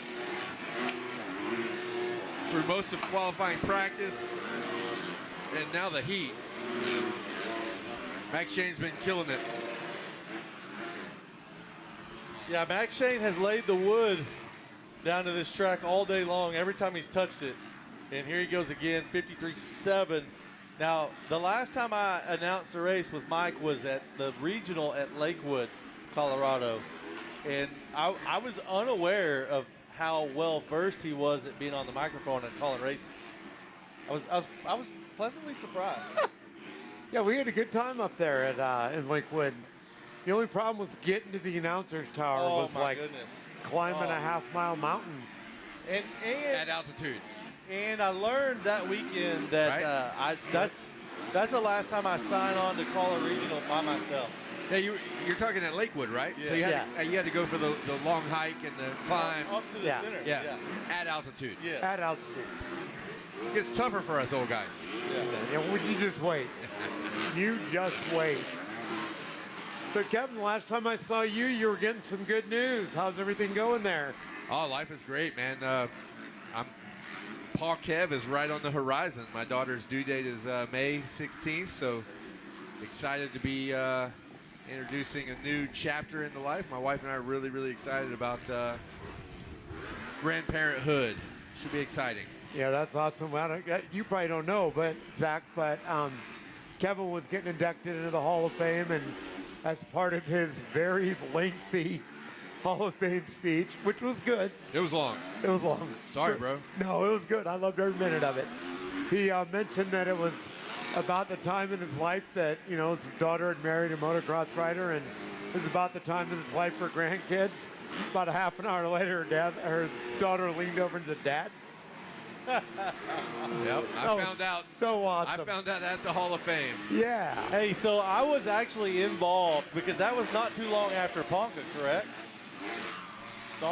Yeah. So you were actually you kind of gave me your word that you were going to throw a thank you in there in your speech to me, and I never confirmed whether that happened or not. It didn't, and the reason why is the AMA was just wanting me to cut it down, and I was already like 30 minutes. It was way too long. I get it, but I'm never gonna have a shot to do that again. So I had to cut something. Right. And I'm sorry it was you. Damn. But it's actually Mike Burkeen and most of the guys at the AMA and up at the Hall of Fame that they're the reason you got cut. Okay. Thanks, Mike. You can blame me. Yeah. Thanks, Mike. I'll take that. So, good racing today, I hear. Great. Yeah, it's been great. I just got a text from Will Hahn. He's watching. Max Shane's apparently one of his guys. Oh, really? He's been doing good work there because he is rolling. Been looking phenomenal all day long. He's been incredible today. Like incredible. I mean, faster than Will Hahn already, so I don't know. You know what I'm saying? Yeah. You know what I mean? Yeah. See what kind of text I get back from that. Yeah, Max Shane's been on rails all day. Trip Car in second. Aiden Bailey third. Talon Staggs fourth. Baylor McKellar in fifth. And isn't Baylor McKellar the one that was racing GNCC? I think it is. Came over from GNCC. So Ryan Baltiller in sixth. Toby Yackel seventh. Maverick Gish eighth. Jacob Hawk in ninth. And Walker Alfano going to round out your top 10. 5 laps in the books there. Look at this. We got a battle going on right here. Stagg, Battle Royale. Talon Stagg's trying to. He made the pass. He did. So that's for a Staggs on second. Bailey. For now a second. Now they're back up beside each other through the whoops. Whoa. Little huckabuck. We saw one guy possibly go around some whoops right there. Oh. With Burkeen on the radio. Hey, I didn't see anything. Yeah, I missed it too. Mum's Well, the good. word. Wait for someone to come to you. Yeah. Well, that's what we have Richard White here for this week. Yeah, that's right. He's just a overseer. I'm here to shake hands and kiss babies. Will Hahn just said. I'm glad I'm not a baby. Hey, Will Hahn just said he loves too. me, and that was the truth, so he can't argue. Good job, Will Hahn, and any work you're doing with Max Shane. He is still throwing down the fastest time of the moto. He's slid back to a 54.8, his best being a 53.6, but that is, of course, because he's sitting on a 12-second lead. That's the time you want to pull back a little. If I were, like I said, I would venture to say that if you put Max Shane out there in probably like a West, the West is a little softer this year than the East. But if you put Max Shane out there in a West Coast qualifier right now, he would qualify well inside the top 20. The way he's riding, he just looks so comfortable. He looks really good. Really going through the jumps. Yeah, he's been solid. I mean, for how long? He's really come on the scene about 2 years ago in Super Mini. Yeah. And then spent some time on the NSA team and did a great job with those guys. And you knew sooner or later it was coming. Got some more battle happening here as Talon Staggs moves up to second. Trip Carr and Aiden Bailey. Yeah, Bailey. In a little bit of a brawl right here. Bailey went inside after the finish line, but Carr was able to slingshot back to retake the position. So not to diminish that battle at all, as they're getting really tight right here in this middle infield. Oh, Staggs down. Staggs goes down. In the rhythm section. Looked like he's regaining his composure, flagging. He needs to get back on the bike. Yeah, he can raise his arms and wave. He's good. Hop on that bike and go. Oh, he's done. He pulled the helmet off. So back to what we were talking about, Mike, is, Max Shane has looked good for a while, but so far today, he looks extremely polished. Like I said, even better than what he has looked, as he just looks so comfortable on this Supercross track and just attacking it. And kind of attacking it all alone. He hasn't really been challenged a whole lot. But that is a good thing, right? Yeah, I mean, that's like. Well, and again, that's because he's so polished right now. I mean, he looks like a different rider than what we've seen even in the past. Yeah, the track looks like it's holding up really good for the amount of laps that have been put on it today. They've taken a couple of breaks and done a little bit of track work just to kind of get it. After the heat races, they kind of squared everything back up, and then one more little touch up. But it has held up great. And for Mike, with the way the time changed now, just a couple days ago, right? Like we were riding with the sun. Like when the sun came up, we had a quick riders meeting this morning, but we were to action pretty dang early. Oh, yeah. Pretty cold this morning. Had about 3 different weather changes today. It went from hot to cold. We're putting our sweatshirts on, taking them off. But, yeah, they've gotten some water into it. Windy as well. That's always a troublemaker for a promoter, windy. right? Or track crew. But done a good job. And like you say, it's certainly been a very full day of racing. So I'm assuming we got the white flag twice. We had to. Well, you might get it once, you might get it twice, you might not get it at all. I don't know, but there we go. Look at that. Hell yeah. Nice whip. I do that to my guys sometimes, to throw the white flag twice. Man, it makes them mad. But you got to, how many times we see somebody pull off early, whatever, Hey, this Division 2 looks like it's going to be a barn burner. Christopher Harris tore it up at Daytona, brought back 2 championships. He's been riding good here as well. And I'll tell you another one that's going to surprise you. 14-year-old Wyatt Duff out there on a 250F. He had a podium finish at Daytona. He's ridden really well today, but he's kind of had some struggles with starts. And I think that's probably one of those things that come from, being pretty dadgum fresh on a 250F. Yeah, and he's about 115 pounds, too. So. What about Matt loves to ride hanging out up here in the tower, getting some lines. Matt loves to race at GNCC and then come straight here. GNCC to Supercross, to right. Motocross, to back to GNCC. All right, we're going to send it down to the podium with Wes Kane. He's got a hot mic down there.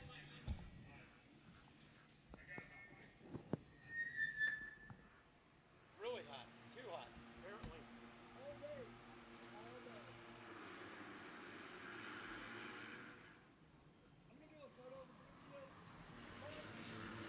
Mike. Oh, yeah. All right, here we go. Harris is in the Max back. Shane, you got it done, man. Another heat race win. You're heading to the main. Yes, sir. Got a whole shot this time. Executed my start great. And from there on out, I just run my racetrack, make as least amount of mistakes as I could, and I didn't get tired. So. Big thanks to my mom and dad. All my friends and family for supporting me. CP Racing helped me out a lot. Coacher, Alta Suspension, LJ, Todd, put a lot of hard work during the week and tested suspension. Just couldn't thank them enough Oh my God. We put it together. Big thanks to Trolley Designs. Make me feel like a pro. I couldn't thank them enough. Taylor, Spencer, just all of the guys from over there. 100%. Alpine Stars, Monster Army, Monster Bike, the Poppuses for helping me out, letting me pay over them with them. Team Husqvarna, Jed, Darian. I couldn't thank everybody enough. Game Moto, Greg Alpson. Everybody, thank you so much. There you go. Max Shane gets it done. Take it away, boys. All righty, Lawton up to the lead here. Chase Lawton, that is, on the first place position. We had mentioned That was Riley Bussey. We had mentioned both Wyatt Duff and Christopher Harris before that moto, talking to Mike Burkeen. They got some kind of less than stellar starts there. Wyatt Duff in 7th and Christopher Harris in 8th. They're riding a little bit better than that position. And it's still early in the race, but just a poor start for those two guys as they try to work their way through the pack. Hey, I want to tell you something I saw on that lap. Max Shane was giving his podium speech. And while he was doing that, Riley Bussey split 2 riders going through the whoops. And he started off behind both of them and finished about 3 whoops ahead of both of them. It was nothing short of incredible. So shout out to Riley Bussey on his way to the front. And out front, Chase Lawton, he was one of our Team USA guys last year. He's been solid. Yeah, he's been solid today, too. We saw him, a great come from behind ride earlier today. I keep waiting for everything to get put together for Chase. I mean, he'll have a bad start. Oh, somebody's down. Sorry to interrupt. That was one of our front runners, too. I believe that was the rider in 2nd. That might be Christian, huh? Christian Berman. Yeah, let's see if we can see if that was a KTM. Yeah, because now we've got Bussey's in 2nd, so it definitely was Merman. Yeah, that looks like a... Did he go down right at the end of the Right whoops? at the end of the whoops, yeah. Yeah, that was, him up, though. that's I going to can be see his Merman. helmet. So change there in the top 3. Riley Bussey going to move up into 2nd. That's going to move Hummel to 3rd.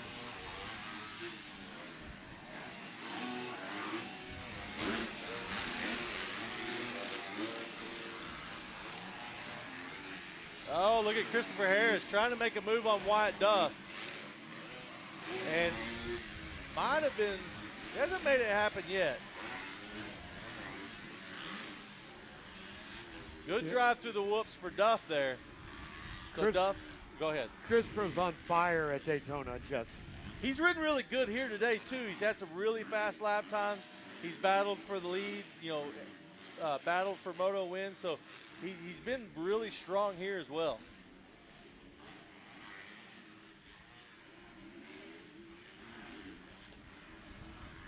And Lawton just looks like he's on a Sunday cruise. Yeah, at this point, he did the work early. Yeah. Here comes Bussey and Hummel. Kind of surprised Hummel didn't get a hole shot. He's a hole shot king. Wyatt Duff going for that inside now, trying to make it work. He learned his lesson. Harris slingshots around the outside, trying to get to him in the rhythm, or in the whoops.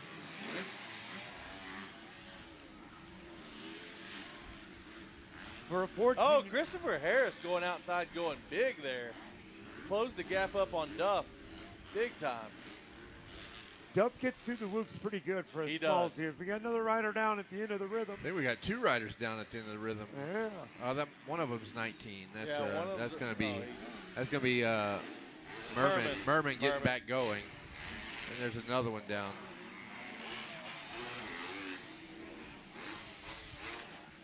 So one more lap in the books for Lawton and Bussey. Here comes Hummel. We got a battle shaping up here between Jace Wolf, Trinity Bachelor. Here goes Wyatt Duff to the inside and Christopher Harris to the outside. That's going to be about a 5-way battle. Looky here. Jace Wolf goes to the inside trying to make a pass, and he's going to lose a spot to Wyatt Duff. He gets it back, so a lot going on. Duff, look at that. That was slick on Duff's part. That was some racecraft from a young rider. Yes, indeed. The one that's in a tough spot right now is Christopher Harris. He's gotten to the back of that bunch, but it's like you don't know where to go because if you go inside, there's so much stuff happening in front of him as far as blocking, and makes one pass on the Cowie there, getting by Jace Wolf. Wolf. So Wolf, just a moment ago, was challenging for 4th, and now he's moved his way back to 7th. Bussey now to the lead. This thing's not over. There's a lot going on right here. One thing going on, Bussey just took the lead, right? Did Lawton go down? Yeah, no, Lawton's in 2nd. What happened? Well, he may have went down, but he's in 2nd still. He had a big lead, so he had to have gone down. guess we'll see if Lawton has a little more in the tank. Yeah. Yeah, something definitely happened to Lawton on that lap. So Riley Bussey takes the point. 7 laps in the books. Well, that Lawton turned to 103, so something obviously happened. Yep. Third through 6 is a battle right now. Yeah, it is. It's a freight train. Christopher Harris was able to get Wyatt Duff at some point. So you can't turn away from this battle very long. Passes happen that fast.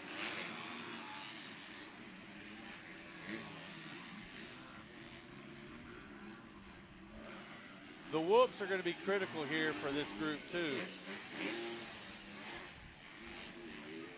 That time they all kind of carried the same speed through there, so not a whole lot of change. Christopher Harris trying to challenge again. And that allows. There you go. Look at the triple. Oh, yeah, triple. Triple. There you go. That is enough for Christopher Harris to give a little love contact. And you got who is that? Ben Riddle over there? About got run over? Ben Riddle about to take some shrapnel. That's one of those things where who did he hit? He hit Bachelor, right? Trinity Bachelor. Yeah. So we'll see if that comes back to haunt him. Well, you got to kind of figure like. But Christopher Harris quietly has marched himself from 7th up into 4th and now challenging for 3rd. Bachelor had to know that was coming when you hear a guy going. You should hear the guy next to you on a different rhythm going 3-3, right? Absolutely. Andy's to the right side of you. I can't believe he fought for that position. Didn't work out so well for him. But now Christopher Harris now putting some pressure on Nate Hummel. See if he threes again. No, he backed out that time. Did Christopher Harris. That's where he made the pass just 1 lap ago on Trinity Bachelor. Decided to wait, see if he could fight another day. The white flag is in hand, and it looks like it is waving right now. Yes, it is for Riley Bussey. I really thought Ben Riddle was going to be a goner over there, but So the more I think about it, he might eat 250Fs for breakfast. Here we go. A couple of KTMs doing battle right now. Nate Hummel and Christopher Harris, 1 lap to go. As that is about the last of the battles on the track as our 1 and 2 positions have kind of stepped away. Christopher Harris gets up beside him. This is going to be It's it all right about the here. whoops. And that's the battle for 3rd and 4th. So Christopher Harris, Nate Hummel, he stands him up. Actually, Hummel kind of stood himself up there. Hummel saw, he looked, he checked, and he knew it was coming, but he didn't know it was coming well enough to protect for it. Right. No, it's crazy. Yeah, you got to turn way underneath. Yeah, bro. You got to know it's coming. So Christopher Harris marches his way from a 7th, 8th place, somewhere in there, all the way up to 3rd, a podium in this heat race. All right. The winner chicken dinner. Riley Bussey getting her done. And man, I'll tell you what, the shakeup, the front 2, they did change places, but it was kind of uneventful. But behind them, there was a whole lot of action going on pretty much for that entire heat race. And that was heat number 2 of race number 20. We've got 1 more class to go, Kevin Windham and Mike Burkeen. It's a division race. It is another division race. It's going to be some 85s. And then we are going to put a stamp on the day. 85, 12 to 15, Division 1 and Division 2 coming right up. Mike Burkeen, you can take yourself over to spot number 165 and get a spray tan from Crystal Ward. Well, what she told us was if you can't tone it, tan it. I toned it. Oh, you did? I mean, I can't. I'm not toning it as of today, so we're not looking past today. Yeah, there you go. Push. Oh yeah, you don't want to two-step. You don't want to like shuffle. You don't want to ride like Bud and Sissy over here, bro. My old eyes can't even see the screen from one chair over. Here, you can have your honorary staff seat back now. He's our spotter. He is our spotter. All right, revs up. Here we go. Last moto of the day of a Division 1, 85. 12 to 15. Hey, Henson, you want a headset too? I mean, you want to get in on the call? Yeah, okay. We'll work on that. I'll talk to Harold and see if we can get you on. All right. Riley Bussey, congratulations. The 404 FXR ride. Man, lights out, brother. You're on fire. Yeah, I got off to like around 5th place start, and then I was a little patient because we were all bunched up in the beginning, but sometimes it's best to do that. So I ended up with around 6 days. My mom and dad, the whole Rock Rivers on my team, Donnie Luce at Yamaha, everybody else at Yamaha. Thank you guys so much. Well, FSR, ES, FCA's, Don Goggles, Brian Sipes, Michelle's MX, Posse Dunlop, and everybody else. Thank you so much. I really appreciate it. High five, bud. Hey, Wes Kane. Wes Kane. Yes. While you've got him down there, ask him what was going through his mind on lap number 1 when he split those riders going through the whoops. Tell me about the Wolves. First lap. They were pretty good. I felt like I was going pretty good through them compared to the other kids, and another kid made a mistake and fell, which was unfortunate, but I was able to get through them pretty good every lap, so I'm happy. Well, I'll tell you right now, Wes, that man. Riley doing a great job out there. Back to the racing on the track. hey, I'll tell you right now, Wes, lap number 1, his lap number 1 through the whoops, splitting those riders was incredible. All right, back to action, 85-12-15, division number 1. Kevin Wyndham, what do you see? Well, I'm seeing Cash Anderson right now with an early race lead, sitting on a 3-second lead after 2 laps over Davey Collins in your second position. Jake Willis, third. Landon Lee, Colt Whitaker. Those riders round out the top 5. Then Tucker McNeely. Then we seem to have a racer unknown. See if we'll get that worked out. Mason Murdy in 8th. Ryden Hansen. Massa. Oh, Massa in 7th. Yeah, that was the rider unknown. We got that worked out. Ryder Hansen 9th and Axel Ward round out the top 10. But, man, impressive lap time on lap number 2. Some 2 seconds faster than anybody on the track was Cash Anderson. Well, you know what? He was tired of running 3rd and 4th. I get it. Well, he's not 3rd or 4th right now, and he backed it up with another 58.8 on lap 3. Davey Collins now to 101. Jake Willis 1. So, yeah, whatever happened earlier in the day that must have lit a fire, made him a little mad. He is on rails right now, but this will be a good battle for 2, 3, and 4. It's always cool Collins, when you can see Willis, those and Lee guys make a jump during a day or during a race event, right? So we saw him running 3rd and 4th and always kind of in the same spot, and now, boom, faster than everybody, running up front. 5.5 second gap in 3 laps. That's impressive, and that's been a jump in a day he's made. Well, let's hope he can keep it on rails right now as he's already coming around again. 4 laps in the book for your leader, Cash Anderson. Again in the 58-second range. Collins, Willis, and Lee in a battle of their own for 2, 3, and 4. Let's see how that works out. Already starting to get a little dicey. You see that, Mashburn? Is after the finish line. Oh, yeah, Jake Willis. They're kind of using that bowl turn for some good block passing. That's Jake Willis, the little essay. He'll get jiggy with it. How long has it been since you heard that? Jiggy with it? Yeah. Probably just the other night. Oh, recently. Yeah, recently. Whoa, hang on to it, son. Not in ways you would think. I was probably watching, I don't know, like Jumanji or something like that, you know? No. Get jiggy with it. Another rider down in the in-between rhythm sections. Do not have a number. He's up and at him again. Cash Anderson checking in one more time. Lap number 5 in the books. Here comes that battle that's starting to materialize for 2nd and 3rd. Davey Collins and Jake Willis. I like it. Oh, look at this. And Landon Lee joins the conversation. Yes, so Landon indeed. Lee has caught to the back of Jake Willis, and that could be another battle. I like it. Looks like Willis has a really good run through the whoops that lap. Look, different line than the split drive. And that was faster. Oh, had to break up. Oh, Lapper going to throw it off. Caused Collins to back out of it a little bit. probably had a little bit of room, played it safe, backed it down, but Willis was on the opposite side of the track because he ran that different rhythm. That's right. Hey, and that rhythm was going to pay off whether that lapper was there or not. True that. Now let's see if Landon Lee can, so similar to what we saw earlier in the day with some riders making the same mistake over and over again, Landon Lee just saw that whole thing, right? Absolutely. So let's see if he can jump up into the mix. If he adapts. So again, Anderson, Willis moved up to second, Collins back to third, and Lee still in fourth. McNeil, Tucker McNeil, that is, in your fifth place position.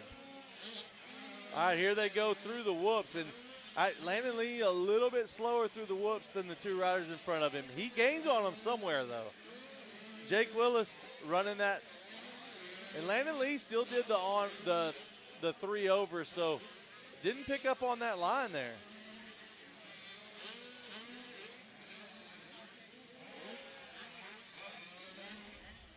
Cash Anderson still leading the way, still running a 58, but look at this, Jake Willis now has dropped down to a 58. He had the fastest lap of the moto on lap number 6. So Jake Willis trying to get up there, make something happen, but he's got a deficit. I don't think he's got time to make it up. 7 seconds. Yeah, I don't think he can make it up. Look at this, still fighting back there. Landon Lee still all over Davey Collins, trying to make something happen. Gonna have to find a little speed in the whoops or pick up on that line that Jake Willis took, because that rhythm was definitely faster.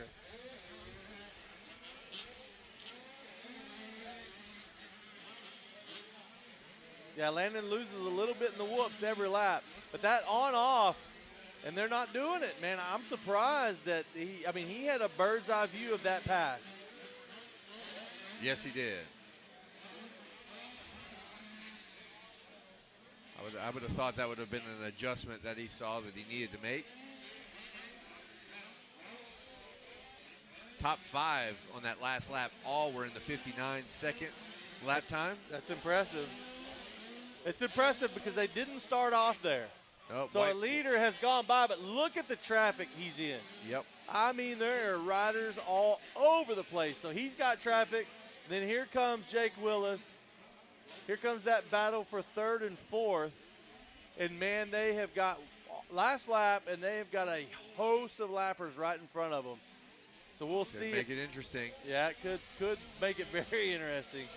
They all got through the whoops without running into the back of lappers, so it's going to be this next section here. Man, Jake Willis is actually right on Cash Anderson, it looks like, I believe. There's Cash Anderson. There's Jake Willis. I think they're close. No, that's not Jake Willis. Nope. Nah. I was going to let you just run with it for a while. I'm not finding Jake Willis is what I'm getting at. How about there's Anderson. Okay. So where is Willis? Oh, here he is. Oh, so he got passed back. No, he didn't. That was a lapper. Willis still in second. Yeah, Willis. I was all confused because the lapper was really racing him hard right there at the finish line. When you're confused, you just look at the screen. Yeah, it wasn't showing up yet. He scored. They don't really get confused. So Cash Anderson takes your win. 85cc 12-15. Heat number 1. Jake Willis. Davey Collins in the third position. Landon Lee. Tucker McNeil running out the top 5. Axel Ward. Colt Whitaker. Carter Gray. Cole Massa. Massa. Massa? Massa.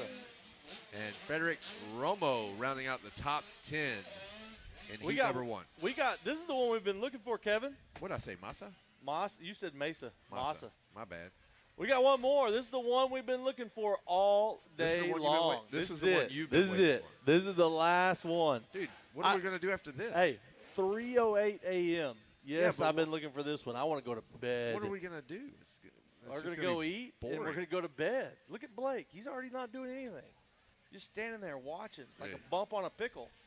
This is a race he's been waiting on for sure. Yeah, he's been waiting on it. He's been hiding like behind the monster cans and stuff so nobody tells him to go to work. And the gate is down on our final moto of the day, 85cc 12-15 division number 2. And Lord knows we will not be able to call the number on the leader. Looks like an orange bike. It's definitely an orange bike. This is What's the age group on this?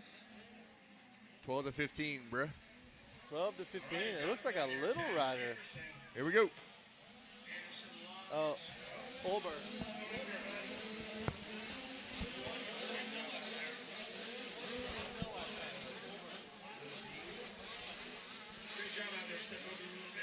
I want to thank my mom, my dad, Uncle Max, Golden Design, FTA, my grandma and grandpa, and everybody else. Thank you. Congratulations out there, number 55, Cash Anderson. Takes a heat race win. High five. You're going to the main. And take Little Bean with you. All right, back to you, boys. All righty, thank you, Wes Canis. Now we're in the lap 1 complete in the books for heat number 2. Chance Olberg, the KTM out in the front, followed by Jackson Vick. Yeah, I'd say. Let's see, who's on number 3rd? Yeah, Third Jackson rider. Vick's leading the way right now, though. He took the point. Olberg back to 2nd. See, here I am going with the timing and scoring, and I was wrong. It Hey, is. I'm going with my 50-year-old eyes. Eden Steinbrecher in 3rd, Cash Landry to 4th. Aiden. So I knew this. It's Aiden Steinbrecher. But the first race that I announced, I said Eden. What did I say? Eden. Did I? Yeah, because you're just reading it. Aiden. This is not the fault of us. This is the fault of Shauna Yeah, well, and her husband for letters are spelling important. Aiden that way. This is their fault. Well, also, we're fairly uneducated. Well, And also, hey, listen. I don't even know what I said. Eden. I But know- I any way understand you that read now that, because that's you told Eden. me. I understand that now because you told me. This time of day, so everything's a little foggy right now. But here's the thing. I knew them well whenever I said Eden. I read. Do you know him well enough we could change the boy's name to Aiden? Absolutely. Or change the letter to... Absolutely. I'll put in a call tonight. Let's just change the letter. Yeah, we should do that. All right, Jackson Vick, around again, 59.562. Cash Landry, wow, was not a rider. I think he was barely in the top 5 a lap ago. Now he's in 2nd. He Making a also move. ran a 59.8 in traffic. Wow. About 4.5 seconds behind Vick. Let's see if he can make a run as we're 3 laps into this race. Here's one thing I know. If you let Jackson Vick get out front, Hard to do anything about it? it's hard to do anything about Well, Cash is running a good time. Let's see how it works as they come around for another one. Olberg 3rd. Eden Steinbrecher. it. Yeah. We'll just go Aiden. Aiden Steinbrecher now. We Fourth position. gotta have a meeting with Eric and Shauna after the motos today to talk about changing the spelling of his name. Sure that'll go over well. Yeah. It All should. right. I'm pretty good friends with him, so. You were. Jackson Vick around again, lap 4 in the books. Let's see if Cash Landry chewed into the lead a little bit. He did not. It stayed the same, about 4.9 seconds. Vick was about 0.2 of a second faster than Cash Landry on that lap.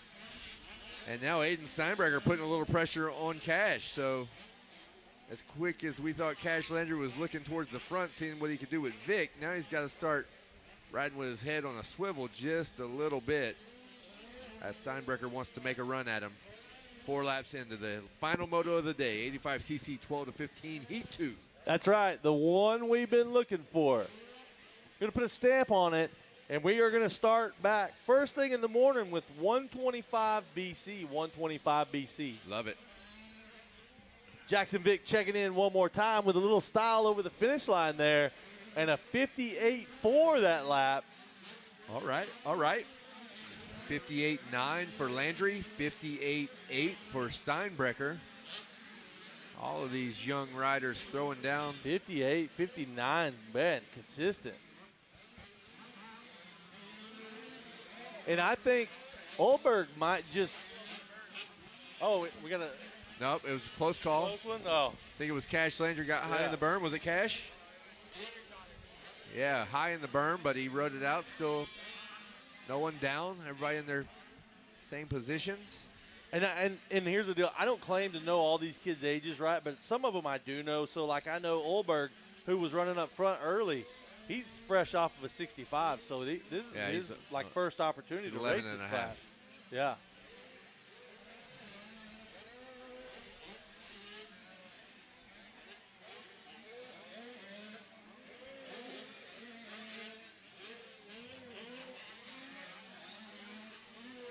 Give you a rundown real quick. Jackson Vick, Cash Landry in second, Aiden Steinbrecher in third. We're going to change the spelling of that name some point today. Connor Feather in fourth, Chase Brennan fifth, Chance Olberg sixth, Jax McCarthy in seventh, Race Matson eighth, Bryant Rollins in ninth, Colton Terlecki in 10th.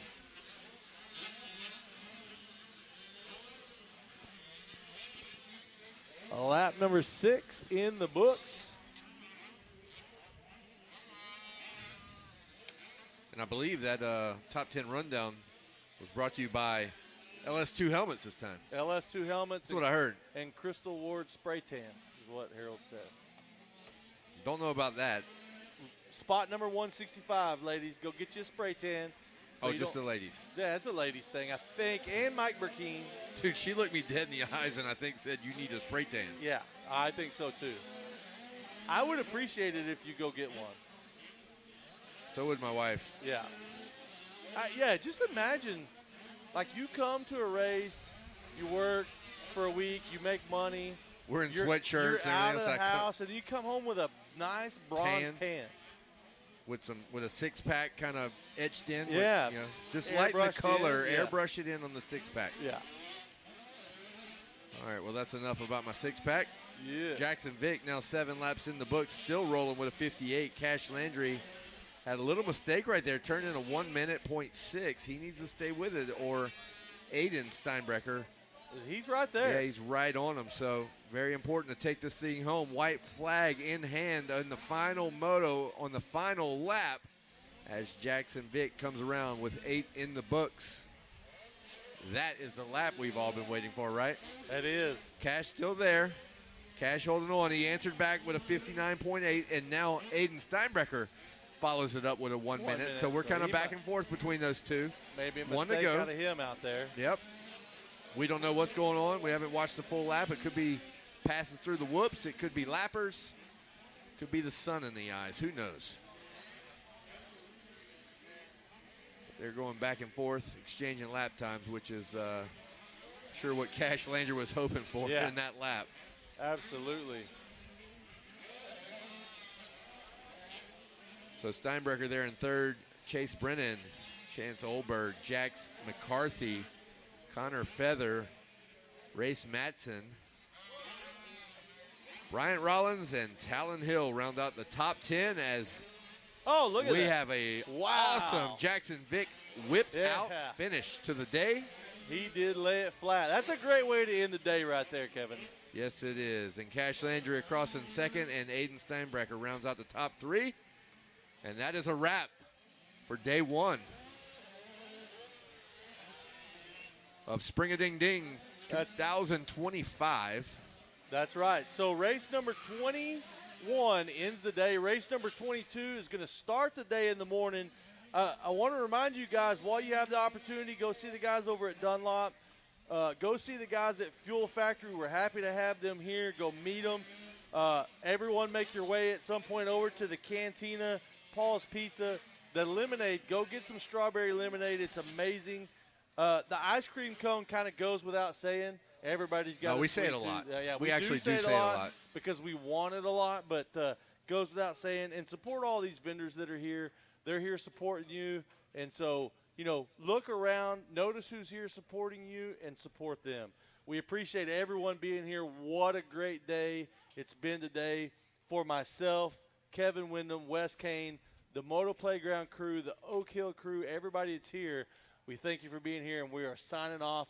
We'll see you tomorrow morning. Guys, what time is the first gate drop? I was afraid someone was going to.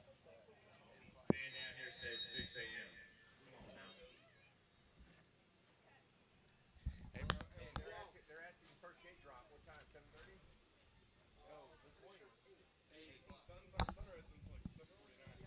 Yeah, we're feeling like it's going to be 8, Wes. The answer to that question we're feeling like is going to be 8. It's a soft 8. It's a soft 8. Yeah, 8 o'clock. It's not the hard way. 8 o'clock. That comes it's not the hard directly way from yet. the Motoplayground crew. A soft 8. 8 easy. 8 We got o'clock. 8. Hey, somewhere right now, Greg Geisler is jumping out of his skin. Yeah. Need a hard 4. Hard 4. No, we're looking for an 8 the easy way. Easy 8. 8 easy. All right, we're going to send it down to Wes Kane. Wes Kane, sign us off. No more questions from you. Cash Landry just drove off in the sunset. Sign us off.